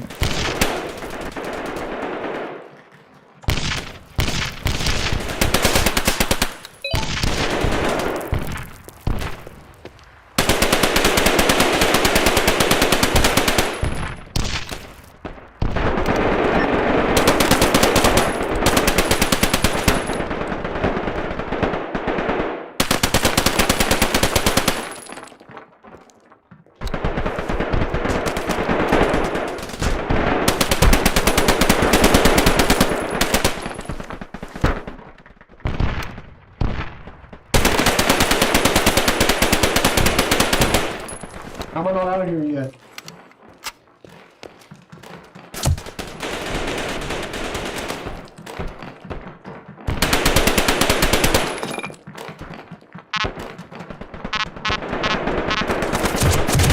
Oh shit, okay.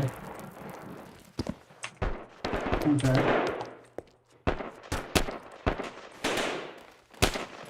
This is, I mean, an absolutely delightful game to play. Shit. Yeah. Oh, shit. Trying to cover me.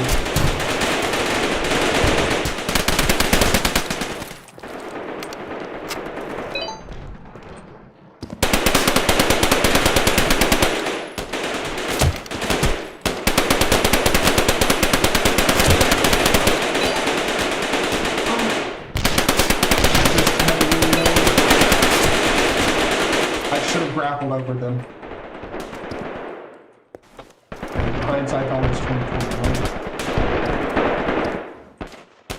Oh shit. I don't know where he just got done from. What the shit? You little bitch. Yo bitch. I'll get you.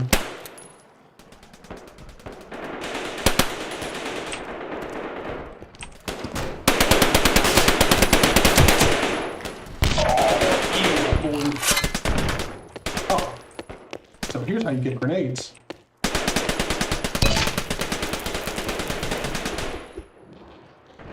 Oh, this is not a grenade? That's a shovel. Ah, that's a grenade. No, you bitch.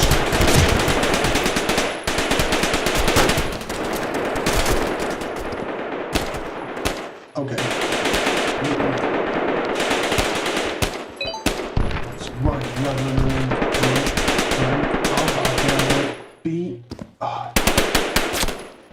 Damn, domed me, bro. Domed me.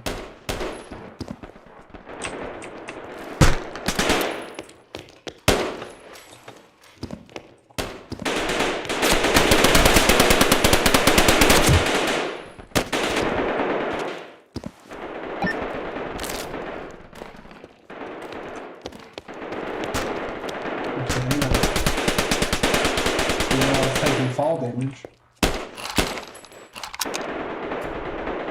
Do I have a med kit that I can use? I mean, I wouldn't know how to use it.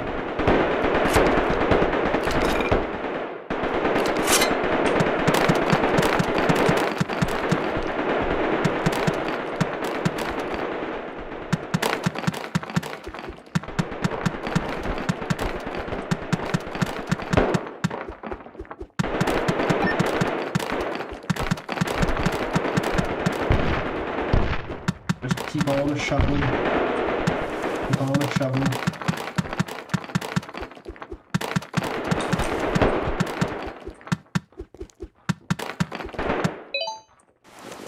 Oh, I'm seeing light.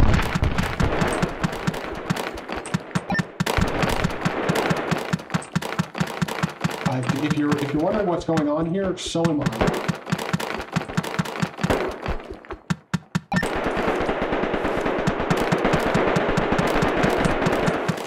Okay, yeah, we're getting out of here.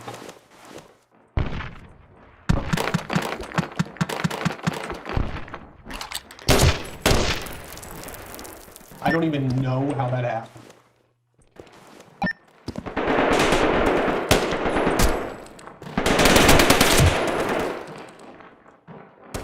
Straight domed.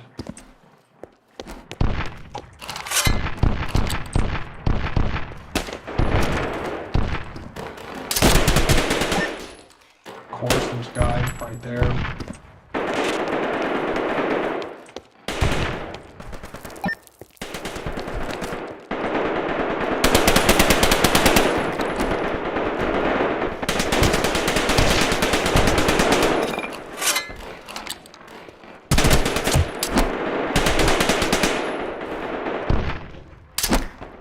Oh my god. Please get out of there.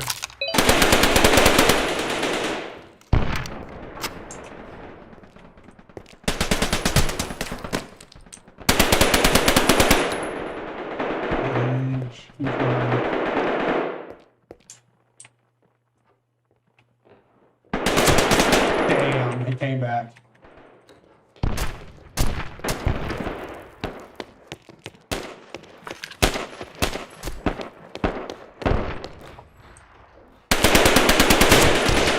Ow! I shot you up so much. Oh, he had 7 HP.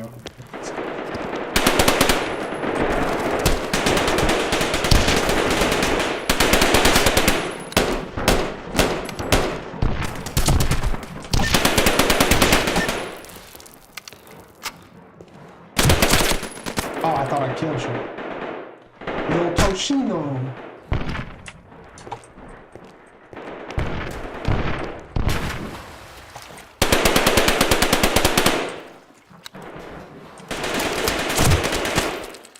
Oh, of course.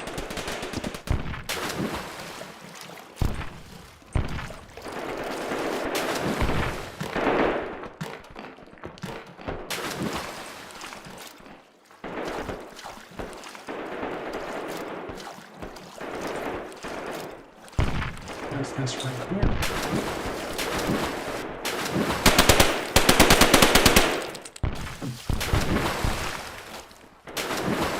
Never mind, not up there. Wait, hold on. Let me get out of there. It's such an interesting game.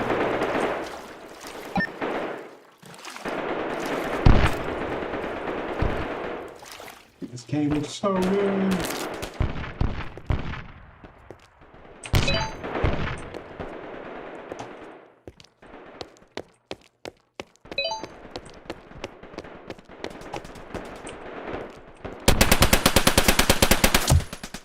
Damn, my aim is so bad. Oh shit.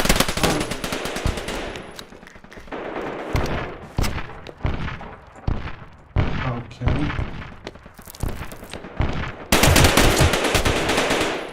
How had no one killed him? He had been there for like a solid minute. Come on now.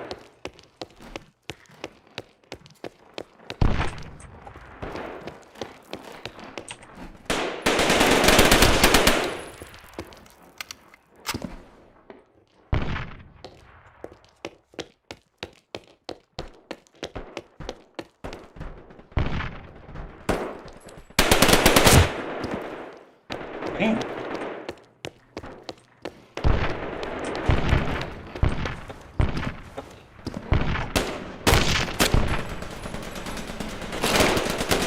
All right, boys. Well, that's the game. We were in hallway server. We might come back to that. That is super fun. Absolutely epic.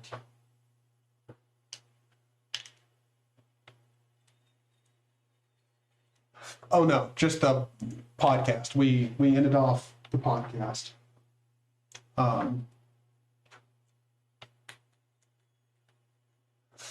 That was Open Spades. It is a open source. Like I can go back here. I found it on FlatHub. So now I downloaded it through the software center, but it still should have been a Flatpak. it's gorgeous, dude. It's a voxel first-person shooter where you can build sort of like Minecraft. Like, it's freaking epic. Amazing. It looked incredible, performed incredible. Loved it. All right, so now Spec Ops is done, so I'm going to try playing that now. Okay, here it comes. It actually loaded up. ALGO.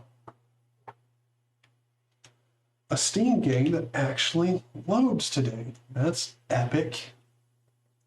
Let me get chat loaded up here on my phone. That way I can at least look at chat and respond like a proper dude. YouTube's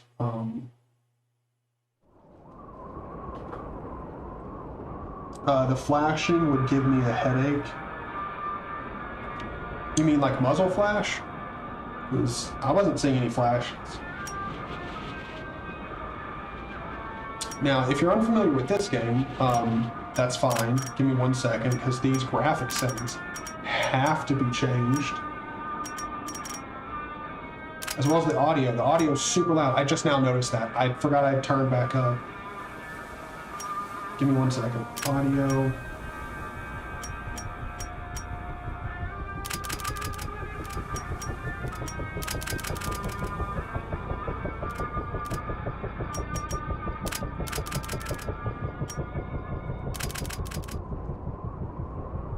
Okay. I totally forgot that the audio was turned up from my desktop. I'm sorry, guys. Very sorry about that. It's probably blowing out me talking. I'll turn up the music just a tad bit. We'll turn up the speech to just be louder than that. Yeah, sound effects, same level, voice chat.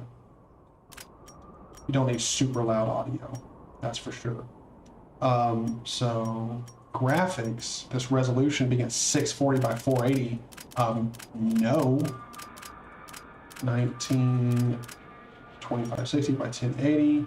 Texture detail, let's turn that up to medium. Shadow detail, keep that at medium. Full screen, yes. VSync on. Ambient occlusion on. Yes, I want to keep it. Well, I said 2560 by 6, right? Yep. Okay, and it's still not taking up entire screen. Maybe it'll only do it in campaign. Maybe we're gonna do a whole new game. Chapter 1, yes. Yeah, we'll just do combat op. Hopefully just the cutscenes and like the main menu is just in. Oh, okay, cool. My phone didn't do it.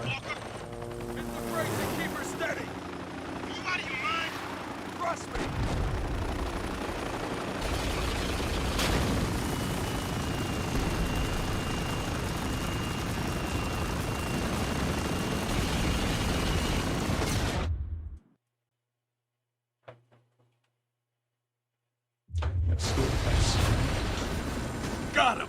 Wasn't the last of them! I see him! Ooh, we're getting some stutters here.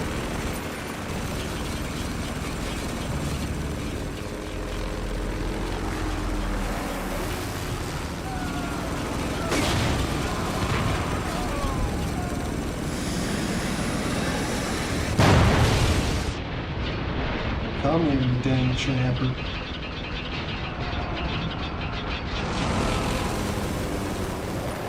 I don't know how in the world this is lagging. Can't this thing go any faster? Adam, punch it! I am! There's nothing like a game that starts off with just this type of mission. Holy shit!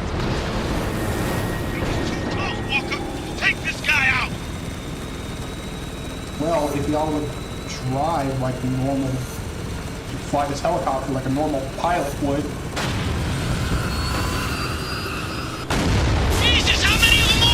Doesn't matter! Just keep it steady! Oh, it matters.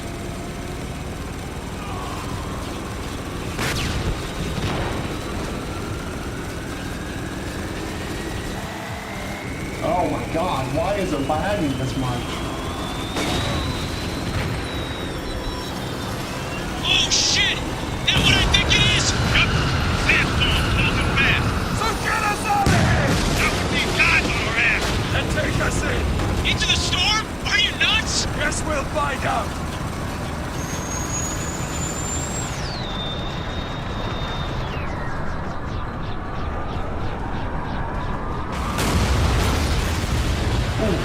Rough days, buddy. Hold on! Oh shit! And guess what? We wake up with just a scratch on our head. Exactly how the story goes.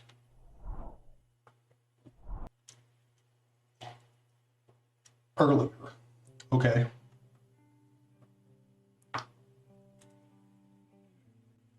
Alright, bro. Can I don't want to pause it. Enter display. Yeah. Just. I didn't even notice if it was playing in full screen. Oh my god, enter to skip. I'm not just. All right, remember Yeah. this place has been designated a no Why man's land. are We're you- not supposed to be here, so let's do this by the books, okay? Roger, You Dodger. need to keep Okay, space bars to run. Spaces to cover. Now check your sights. Any movement? Nah, we're clear. Good. The game looks good, but I set it to ultra wide, and I'm not getting ultra wide. Dubai stays in Dubai. Come on, let's just find a way down. You got it.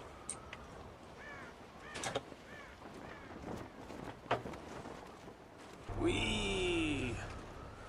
That's enough, Lugo. We're just keeping it light, boss. Yeah, I don't need light. Need you focused on the mission. What mission? We're basically poking a dead dog with a stick. We have our orders. Locate survivors, leave the city immediately. Radio command from outside the storm wall. We send in the cavalry, we go home. What happens should I kill my teammate? Can I? Hey! Did you guys hear that? You fucking with us? Oh, can't do it. I am hurt that you'd even ask. Ain't nobody here, man. Sounds like the transmission. Huh. Could have sworn I heard somebody. Come on, let's just get this over with. Okay, cool. So I can shoot him in the back of the head and it does nothing. Hold your fire! Hold left shift Hey! to bolt while Anyone out moving. there? Cool. Stalker says what? Leave it alone. No one's I out. have to walk right Then now. what the fuck are we doing here? Lugo's got a point. Oh, you're taking his side now? When he's right, he's right. Hey, command wants us to look around, we look around. I Yeah, don't know. man. Command wants us Sounds to like look a waste around. We of look free around, stone right? Stop cold asking blooded questions. handsome Don't be Delta stupid. operators such as ourselves. Think of it as a paid vacation. Well, for future reference, I prefer my beaches with a 3-to-1 sexy lady dead body ratio. Lugo, Dude, do you ever actually hear the shit coming out of your mouth? No, I do not, sir. I find it messes with my rhythm. You know, it does feel like we're being watched. Someone should see how sexy I am. Oh, this looks like the place. Oh, I can't shoot. Yep, this is what we're looking for. Whatever it is. What's that supposed to mean? It's a distress beacon, but it ain't military. Someone built this out of spare parts. Any idea who? No, not a fucking clue.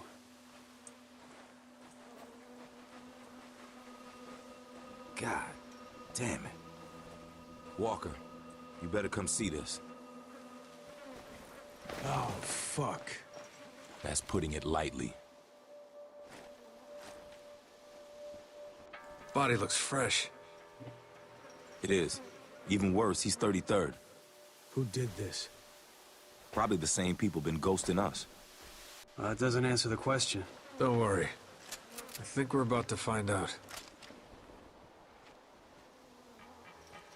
Oh, good. Let us get Captain behind. Martin Walker. We're looking for survivors. Why? So you can kill us too? Question G. My government and I'm right. Who the fuck are these guys? They're refugees! Survivors of the storm! That's good, right? Where's your radio command? Give them the news. Be my guest! I'm sure they'll stop shooting so you can make a phone call.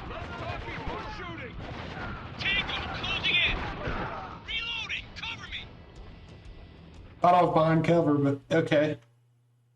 All right, look. No, we're going back to the open source open space game because it's better.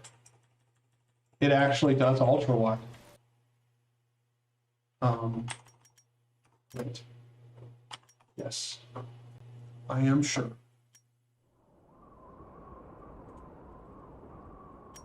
Wait. Yes. Yes. Okay, so if any of you guys want to come join me over on Open Spades and play with me, that's epic. Do it. All right, full screen mode. We've got everything on high. Let's do screen space ambient occlusion. Let's add that. Because it seems to like,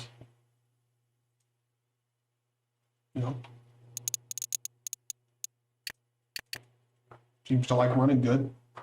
So we can turn on all the features. SMG. Ooh. Okay, screen space reflections make the game real laggy.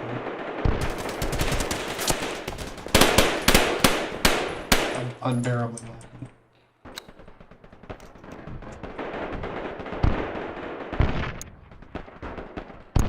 Disconnect. Escape. Oh, that just puts the game. That's very nice. So let's go into custom. Let's turn off that.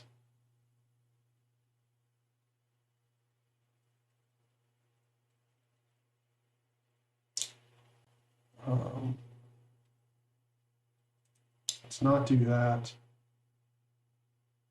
Let's let's keep, yeah, we'll turn those off and keep depth of field on.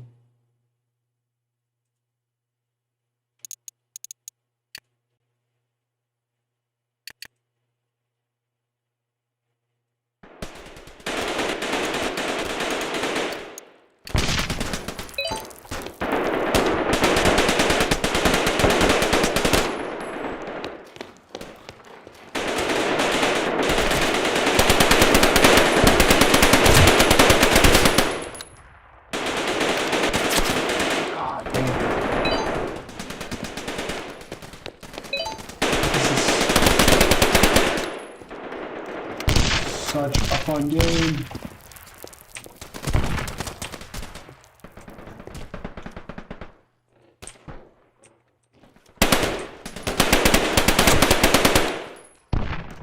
I've killed Poggers. Poor Poggers is dead. Poggers is no more.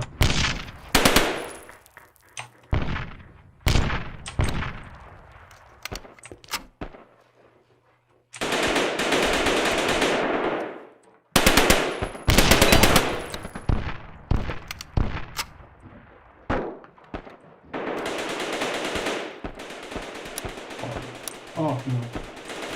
Can I grapple way down here? Hell yeah.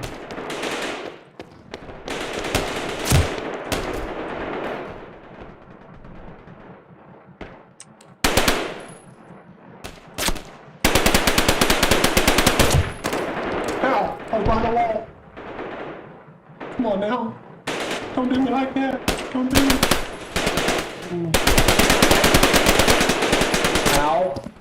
How? Excuse me? What? Ping? Please? I need to see what my ping is. What is my ping? Ah, does it not? Zaney. That can't be my ping.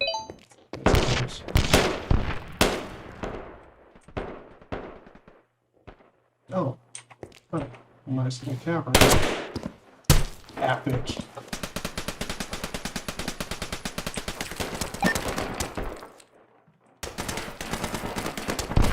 Oh, drop down.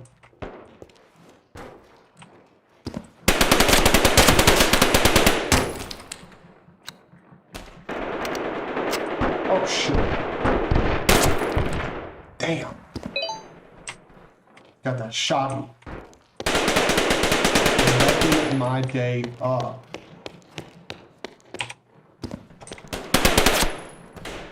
Damn, bro. Hold on. How do I choose another setup? Effects, ejecting brass, animations, camera shake.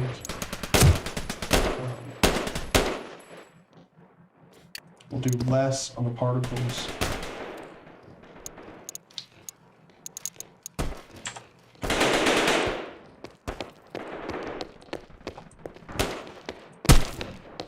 Oh. Where am I getting sniped from? How do I switch my class? That's what I really want to know.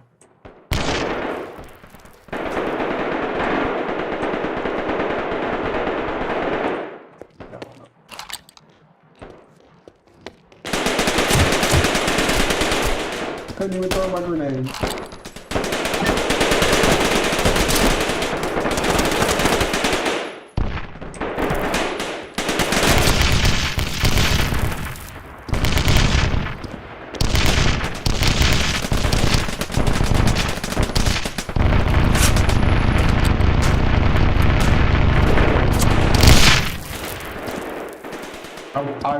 I would probably say someone tagged. I have a feeling that's what it is.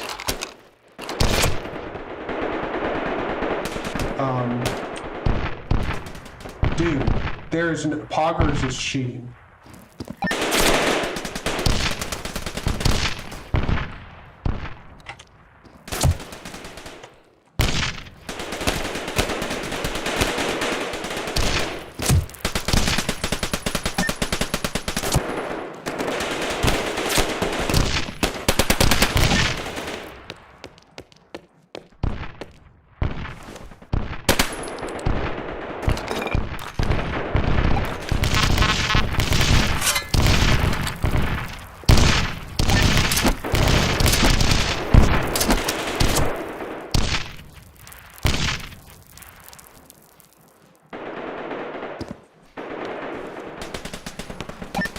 This is quite frankly ridiculous at this point.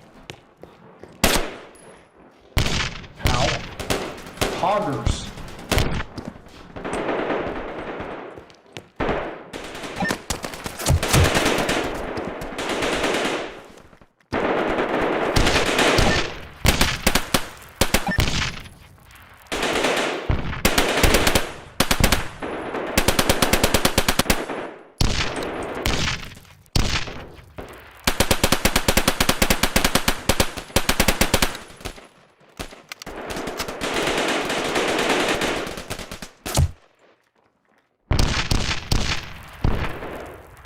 Dude.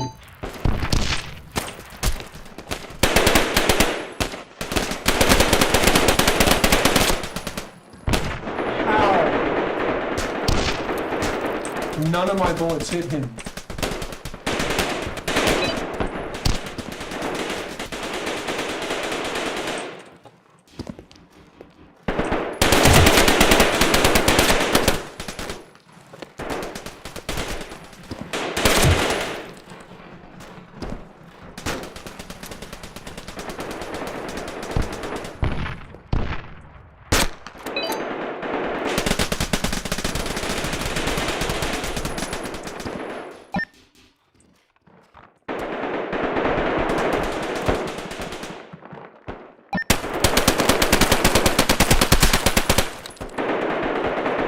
Bitch.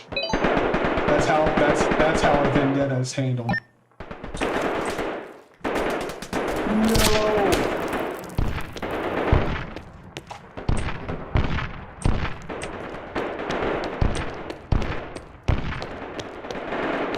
I guess someone's been tunneling the entire map. Or maybe this someone here, I have no idea.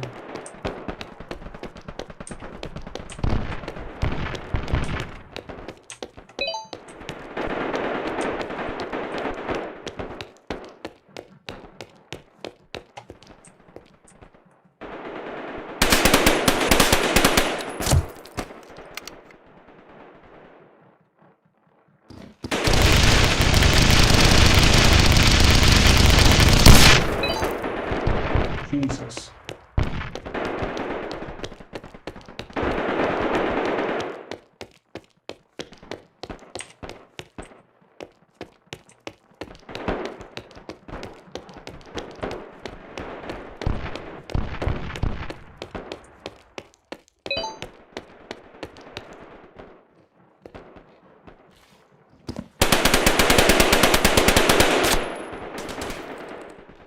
How's my accuracy so bad?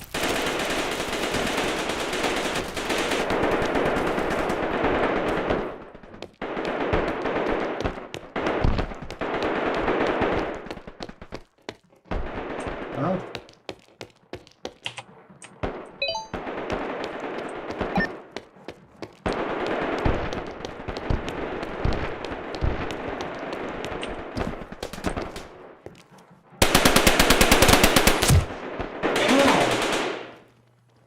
How?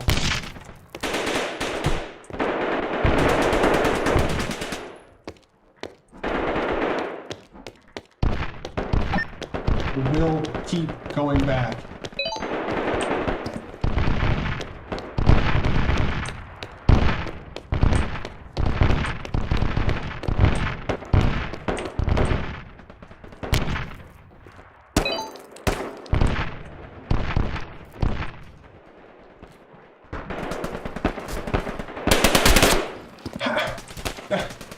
Damn it.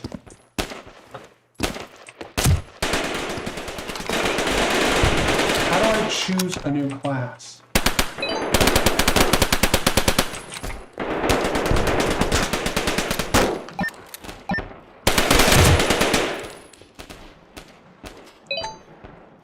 Oh my gosh.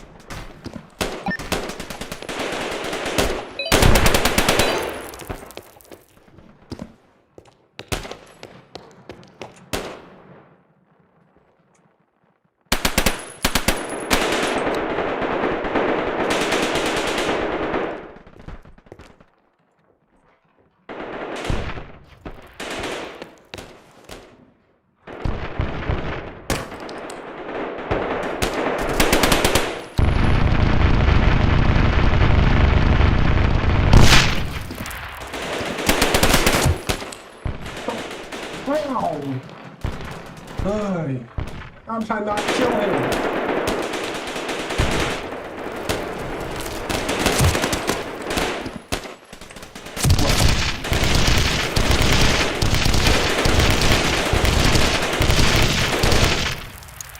Yeah, we're getting out of there.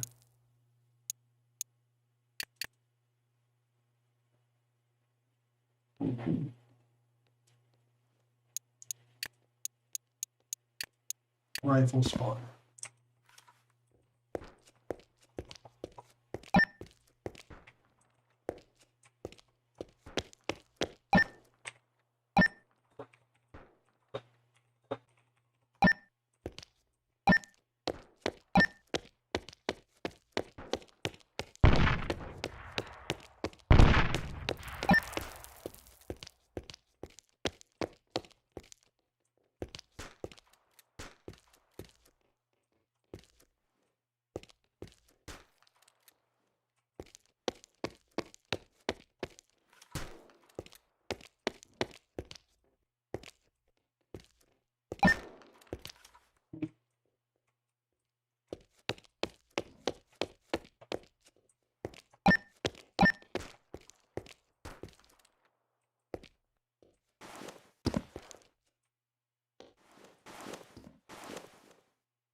Where are they at?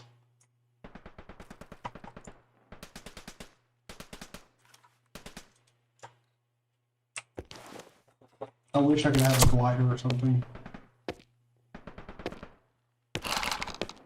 We're gonna run in here with only 7 HP, alright?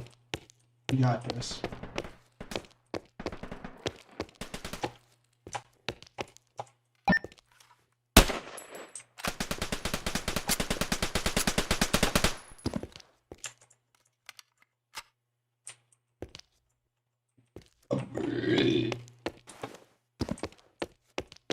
Let's go check this out.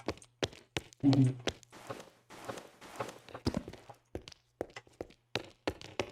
Okay, you know what? I don't know how to switch teams.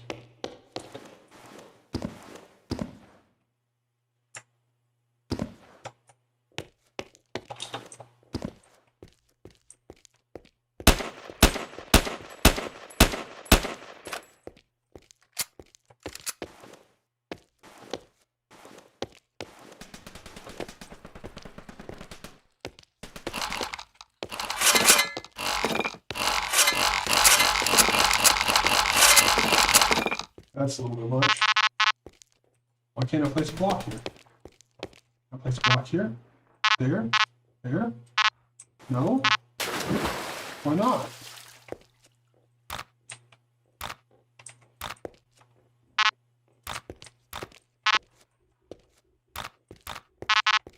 Gosh.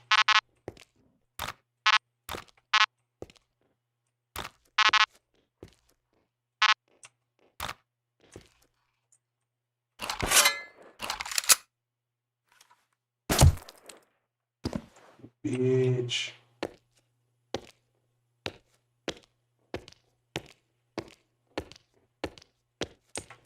Now he's gonna get it. Now he's gonna get it. Thinks he's not, but he's gonna get it.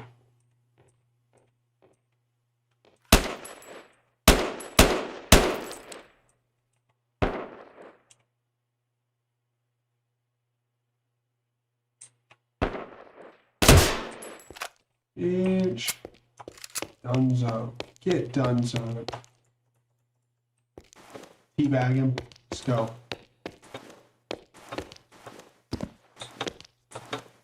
Oh gosh, come on.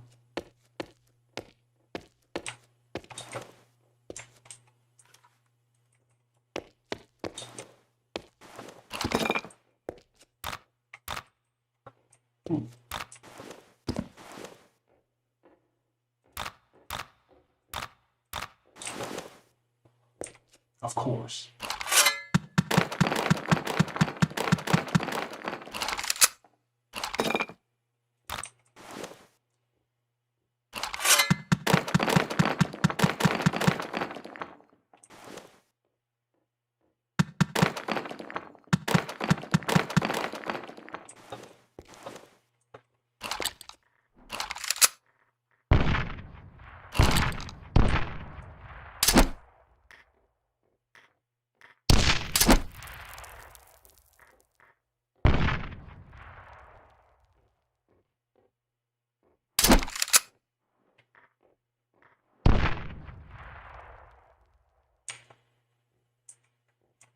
I mean, this map is a little lonely, we'll say that much, but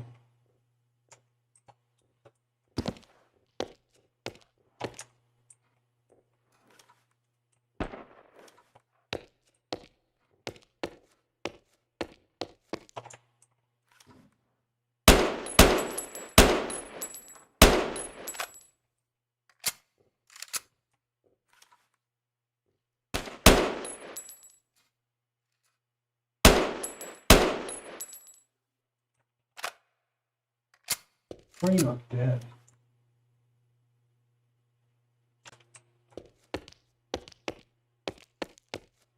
Oh, you big, oh, no, dirty, straight dirty.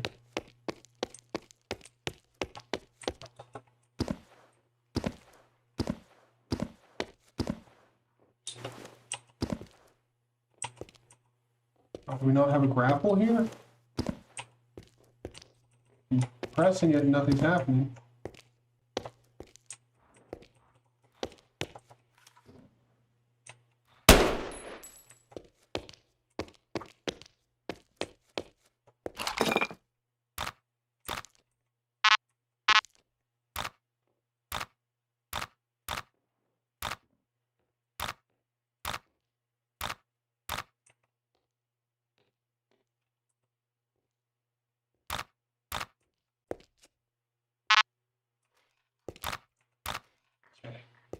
Need to get this put down before he gets here. You can hear the grenades incoming.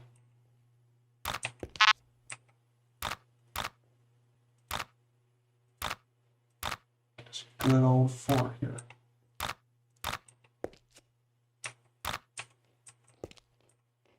Still don't see him anywhere.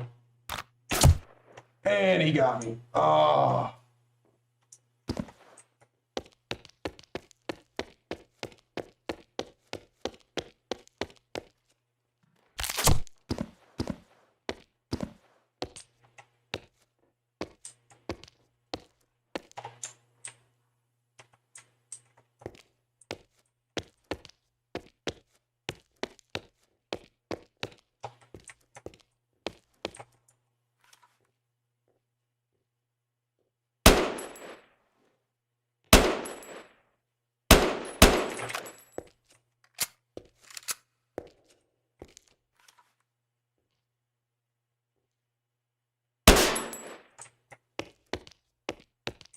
There we go. Now, I should remember there's another guy in here, but...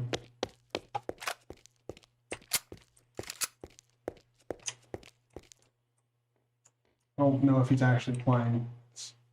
I haven't seen him in a while. Oh, he was building a cross. I don't know who's going to burn on that, but not me. Oh, shit.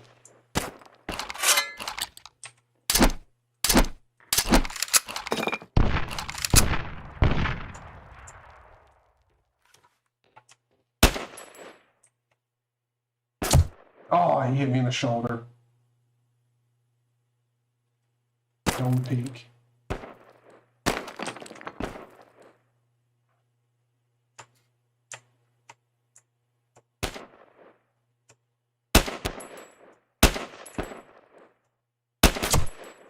Oh, I at least hit him. At least pegged him.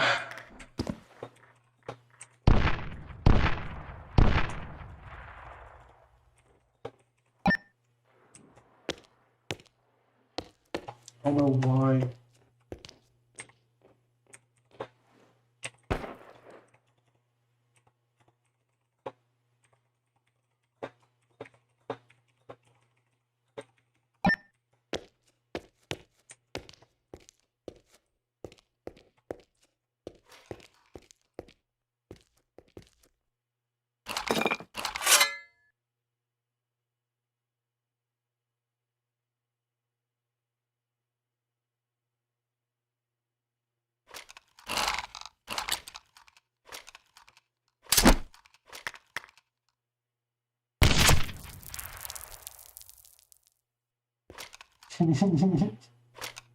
I don't know how my grenade did not kill him as well.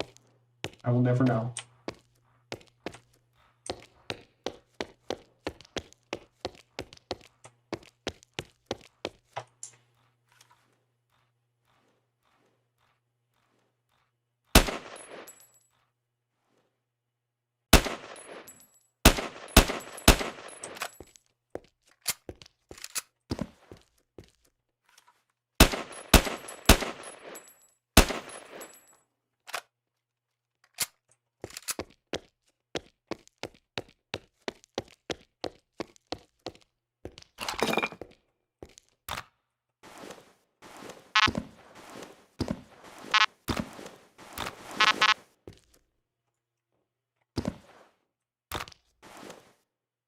I'm gonna do the same thing he was doing.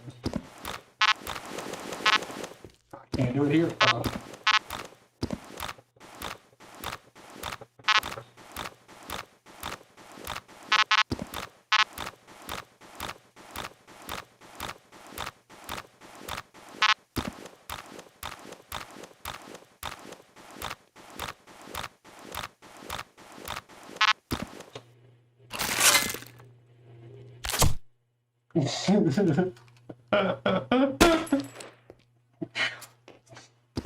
Yes, this is Open Spades. It's super fun. It's a first-person, like, open-source voxel game. I just found it earlier, and it's superb. Okay.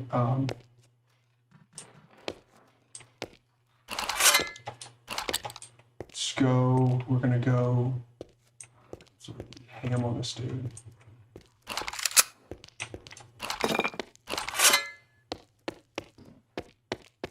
he killed himself.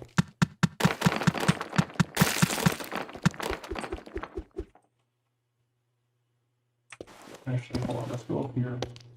See if we can get a little bit deeper here.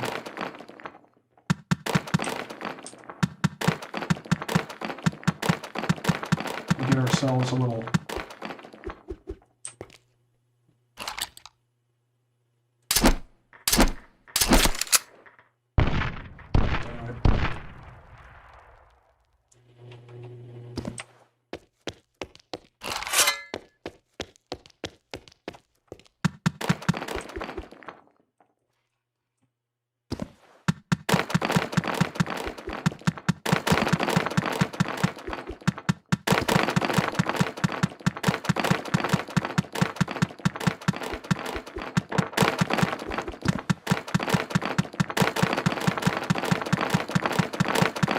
we're down in the pitch black. I can't see anything.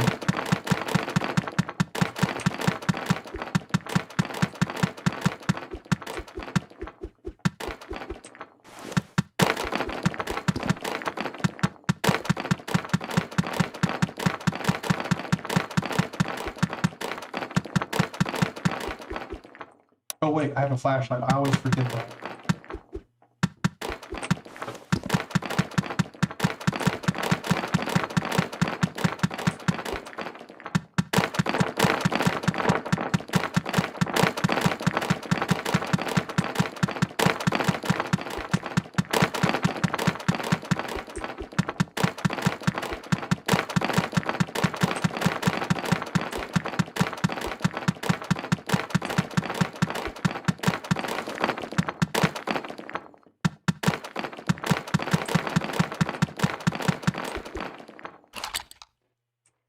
All right, and now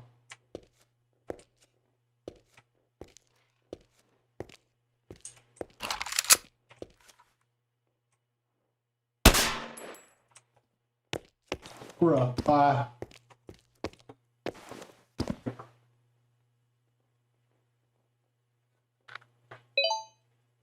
I don't know why you would post a phone number in here, in chat, but okay.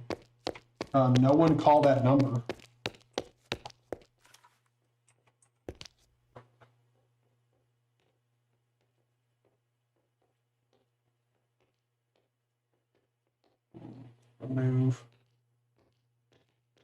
Remove that from chat. Don't call that number. I have no idea why someone would post a number in chat. How? I was crouched. Come on now. That's some crap. The I don't know what the term is for it, but the shiznit where you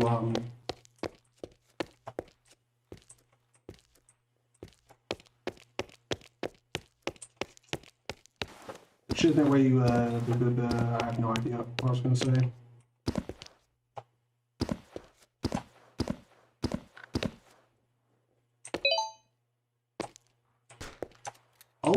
Oh, I think that was a teammate.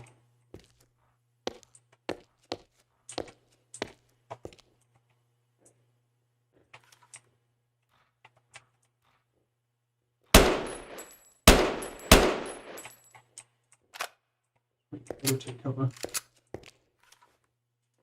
Let's know I'm biggity coming for that ass.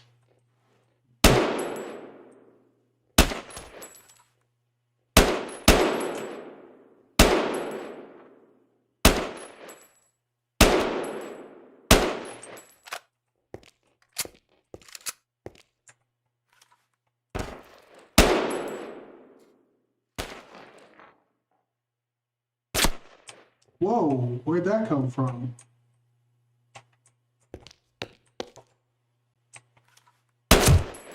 No!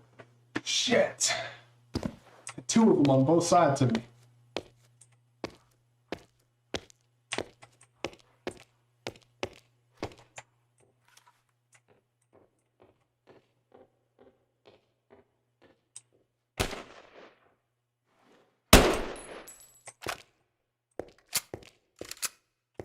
That false sense of confidence.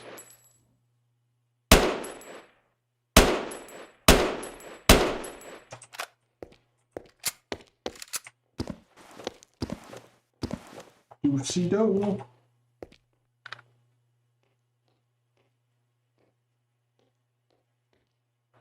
I highly doubt it would be your number.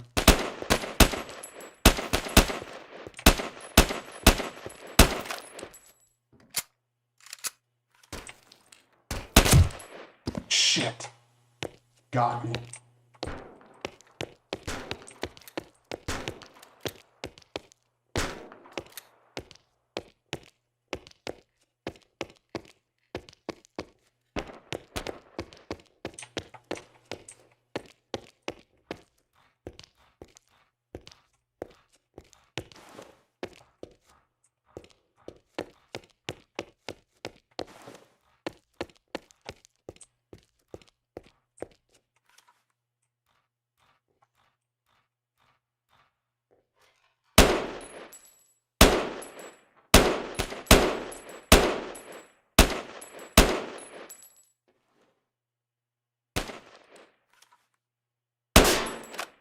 There we go. Horrible aim.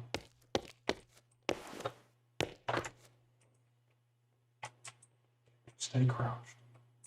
Stay crouched. Don't.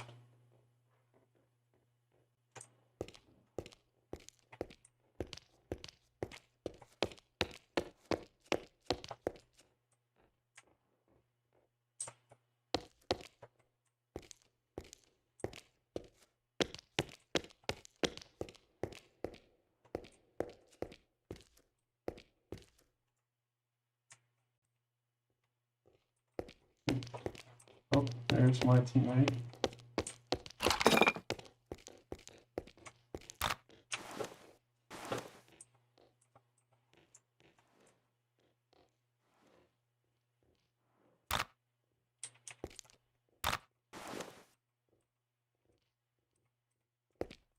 Ah, shit.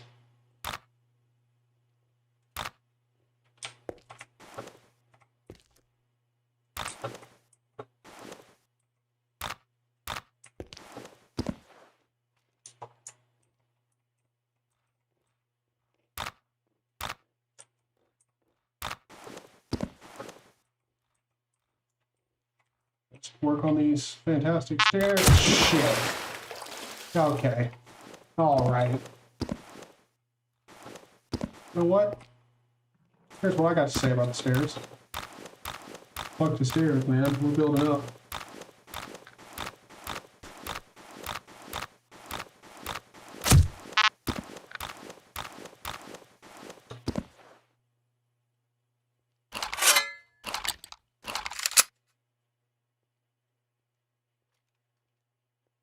What bitch shot me?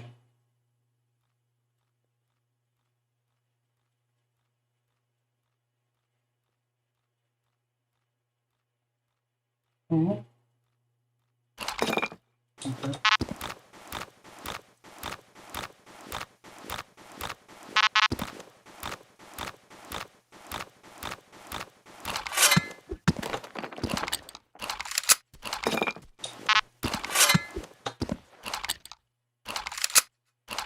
No.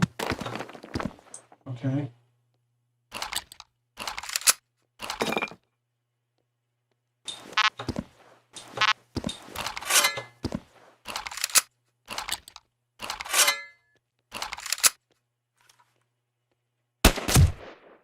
No. Ugh. It wasn't a perfect headshot. Damn it. All right, let's go over here. I'm pretty sure this is like close to where I dug down. Thought I dug down over here. Ah, right here.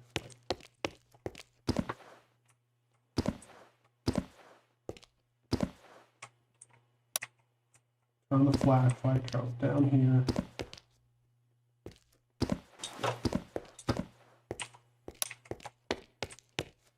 Okay. Nice little bug out hole there. All right, I want to get up on top of the citadel looking thing here.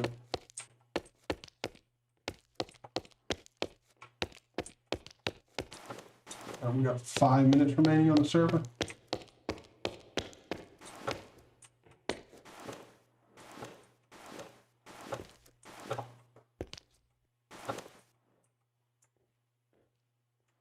wonder where this dude went.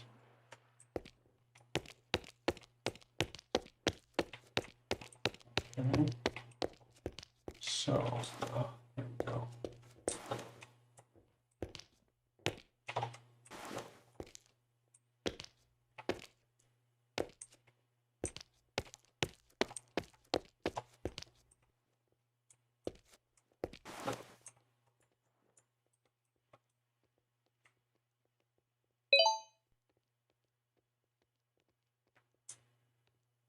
I don't even know where our intel was.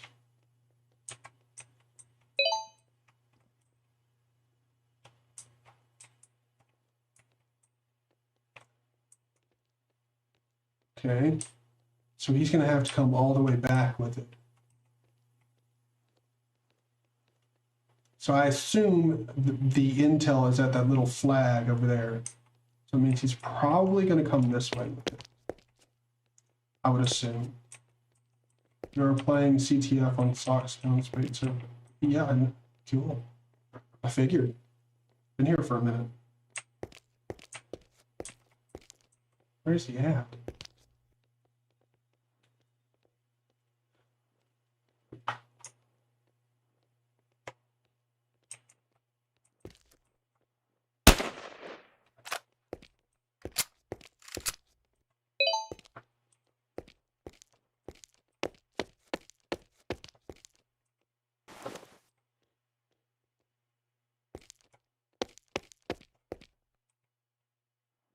I mean, I'm not wrong. I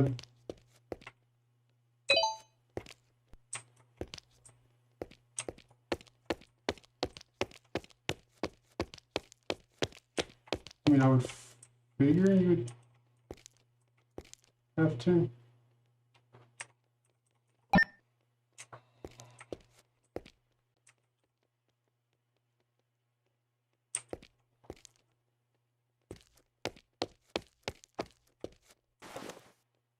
Where's he at?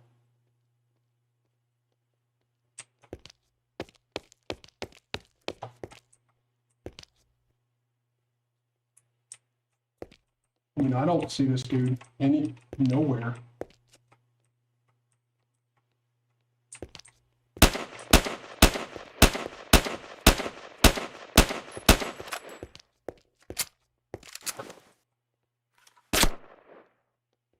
Of course.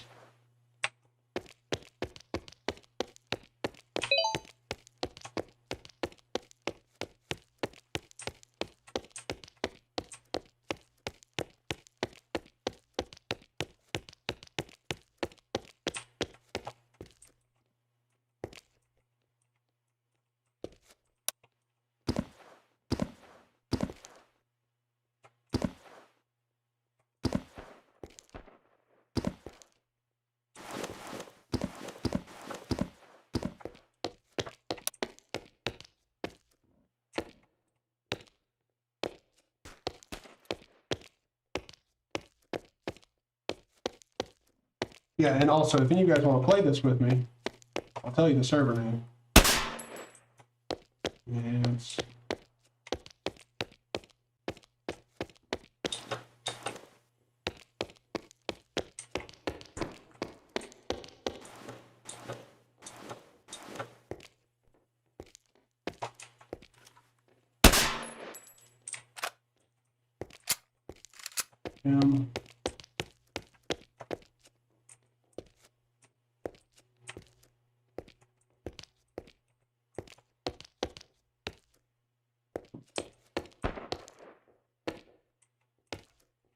I got 30 seconds to hop up here and murk somebody.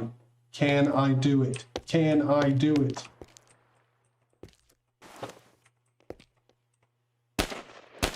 Oh, well, there's teammate.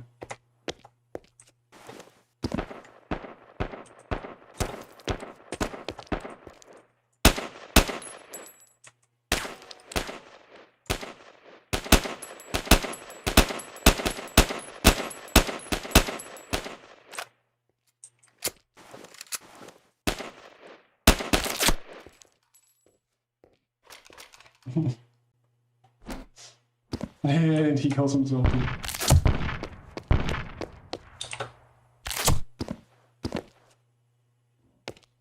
Let's go whip some tail.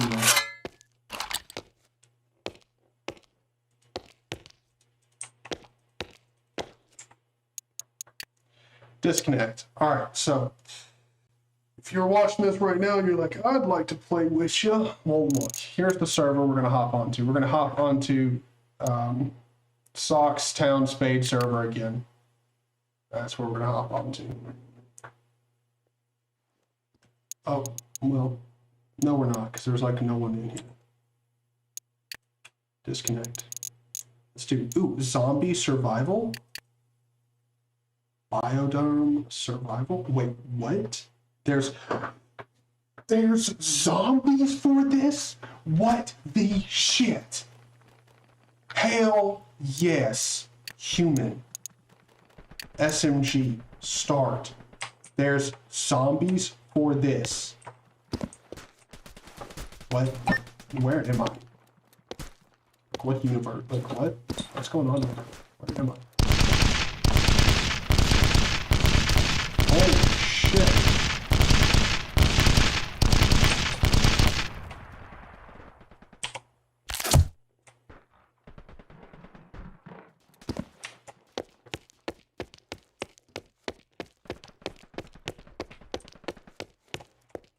Hey, where's the zombies at?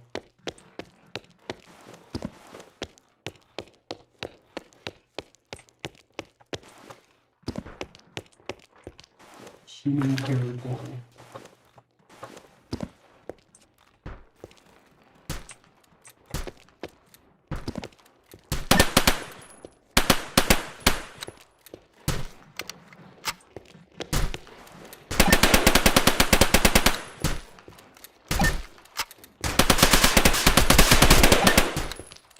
Oh shit, he takes a lot of ammo.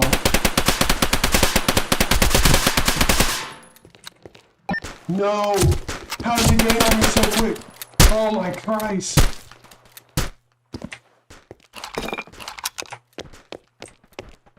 Dude, the one thing I would like to know is how do I switch classes? Like, can I not just do that in the game? What key binding?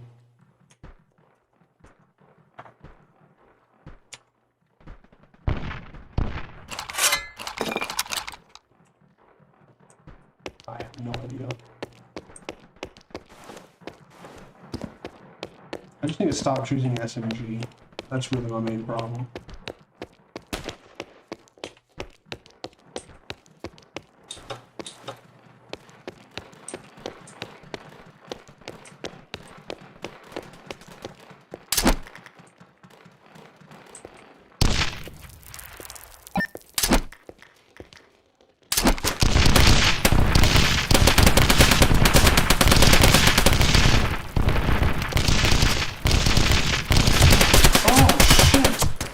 What the fudge, dude?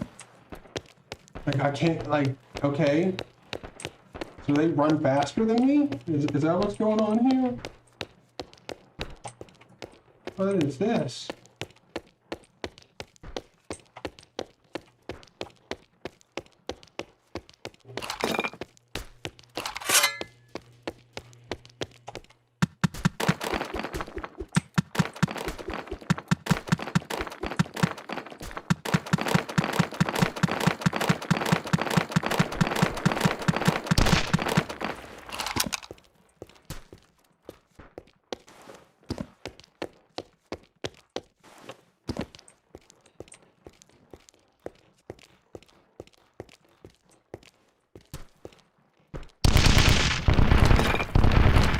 Call it an airstrike? What?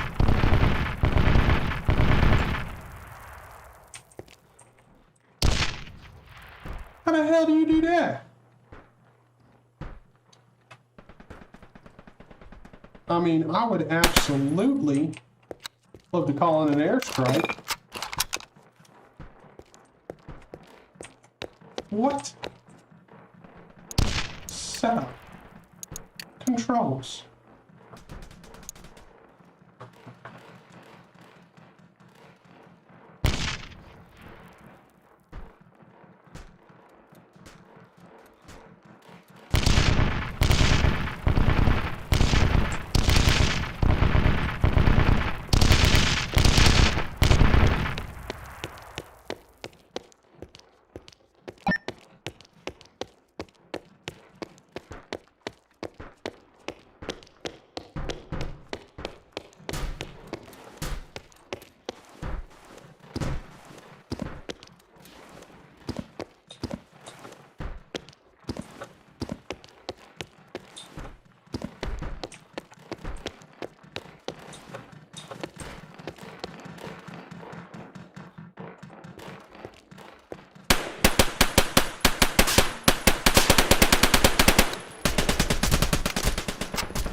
I wish I could still grapple.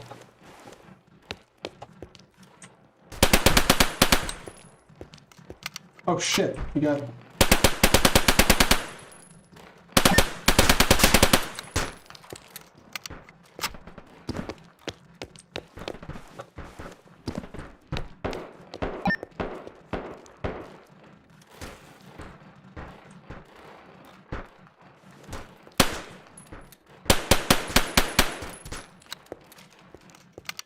Whoa! That was trippy.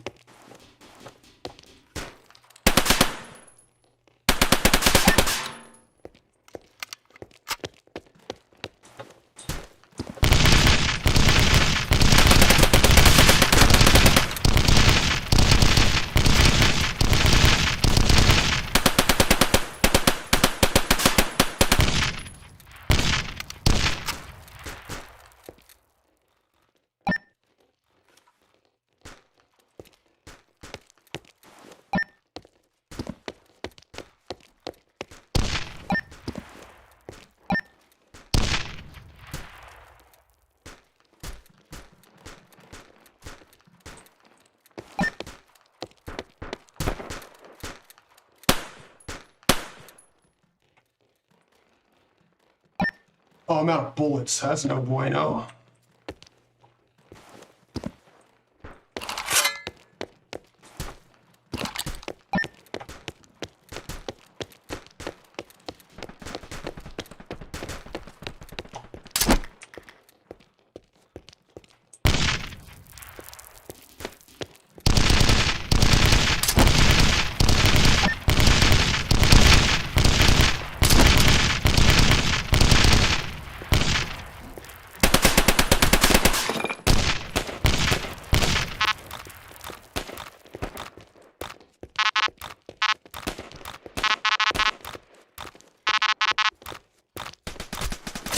Oh shit, I'm dead. Nothing I can do there.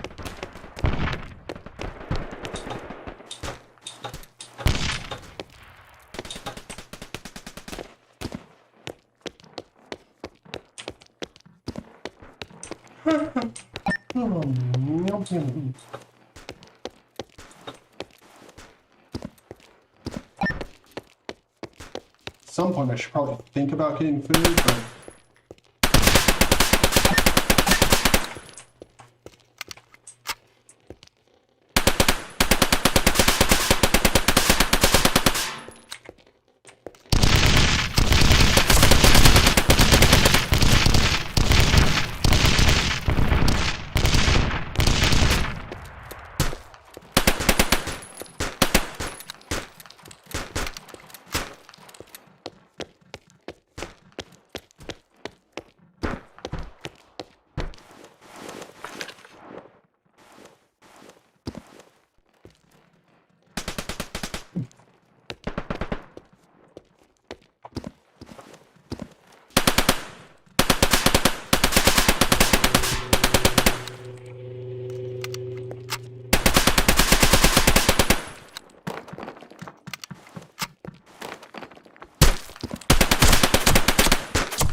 How the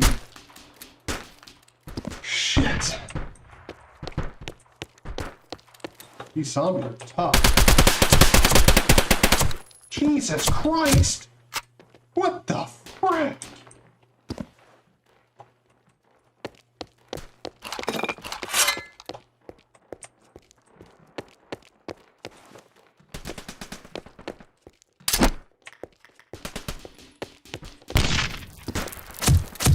What the crap?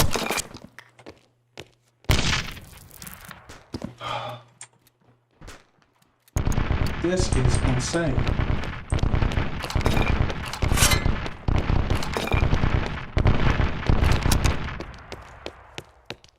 Again, this game is fucking epic. You'll take me on as a reflection of the game.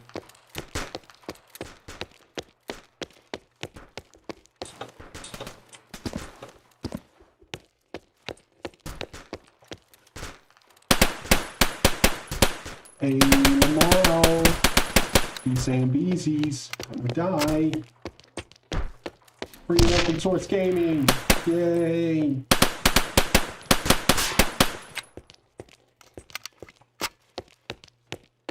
We're out here on the frontier.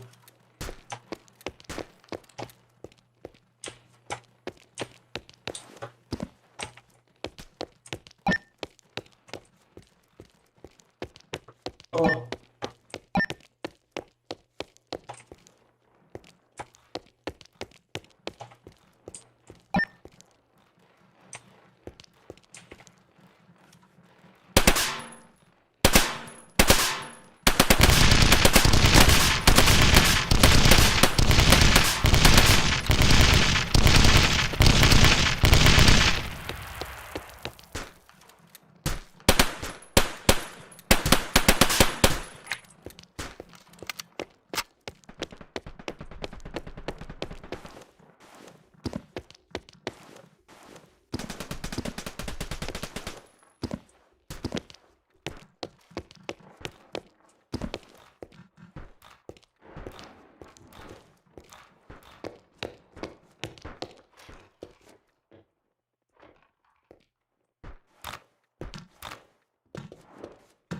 Help me.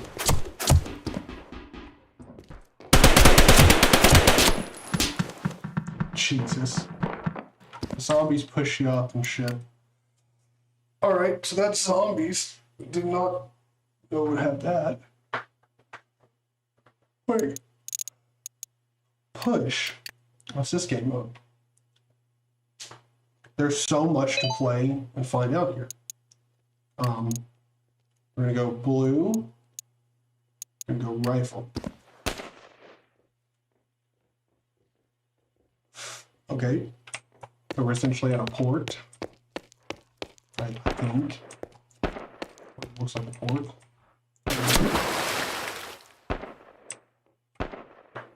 I'm sorry. Did I jump out of the map?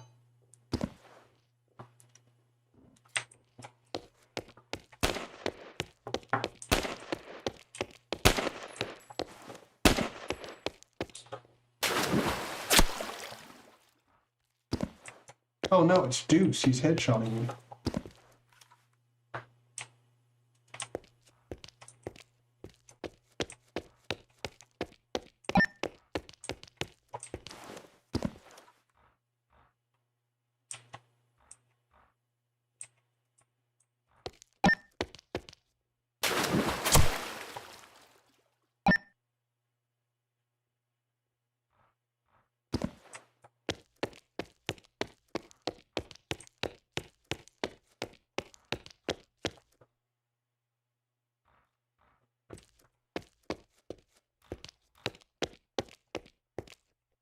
So you just can't touch the water, I guess?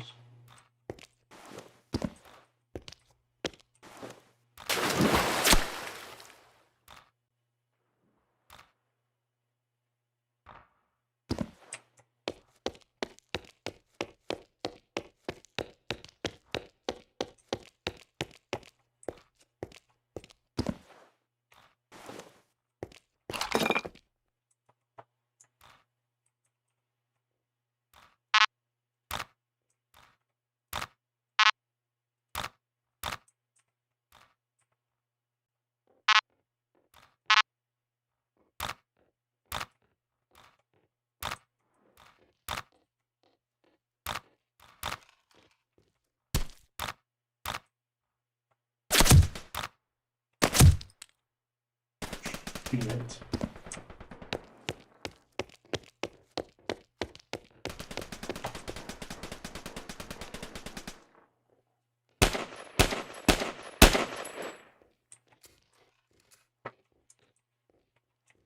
I'll move right over there.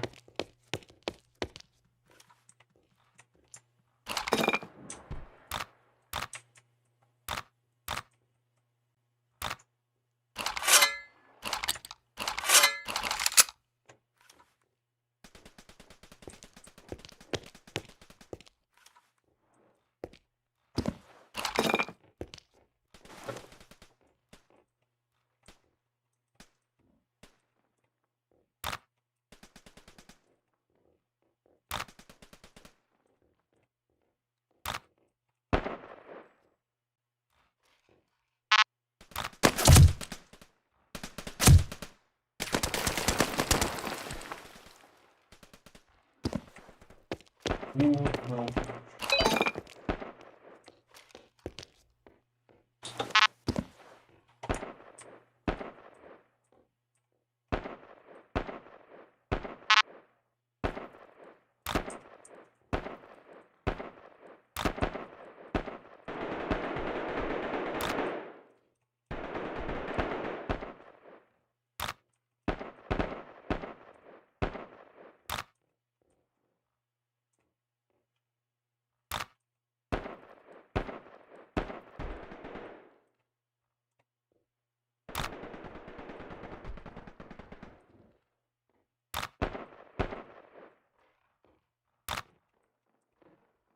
this is difficult as shit, man.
I'll keep whooping ass, please.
Oh, I'm literally out of building materials.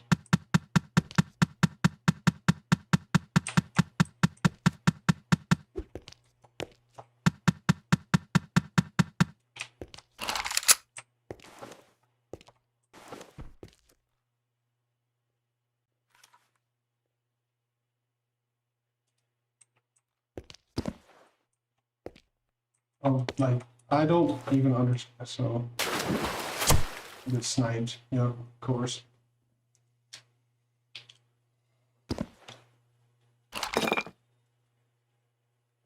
Okay, so I've only got 50 of these blocks.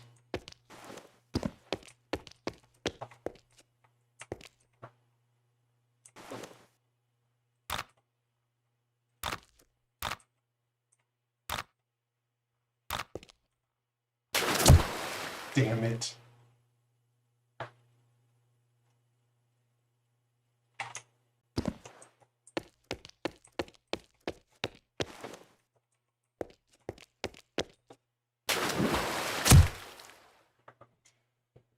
Yep, okay, we're gonna disconnect from this server. That's for damn sure.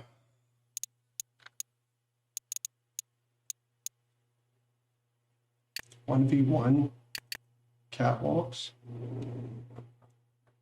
Let's check it out. Team 2. Oh shit! All right.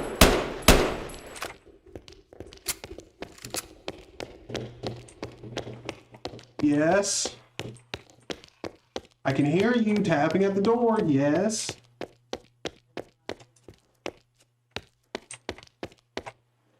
I didn't know we were going somewhere.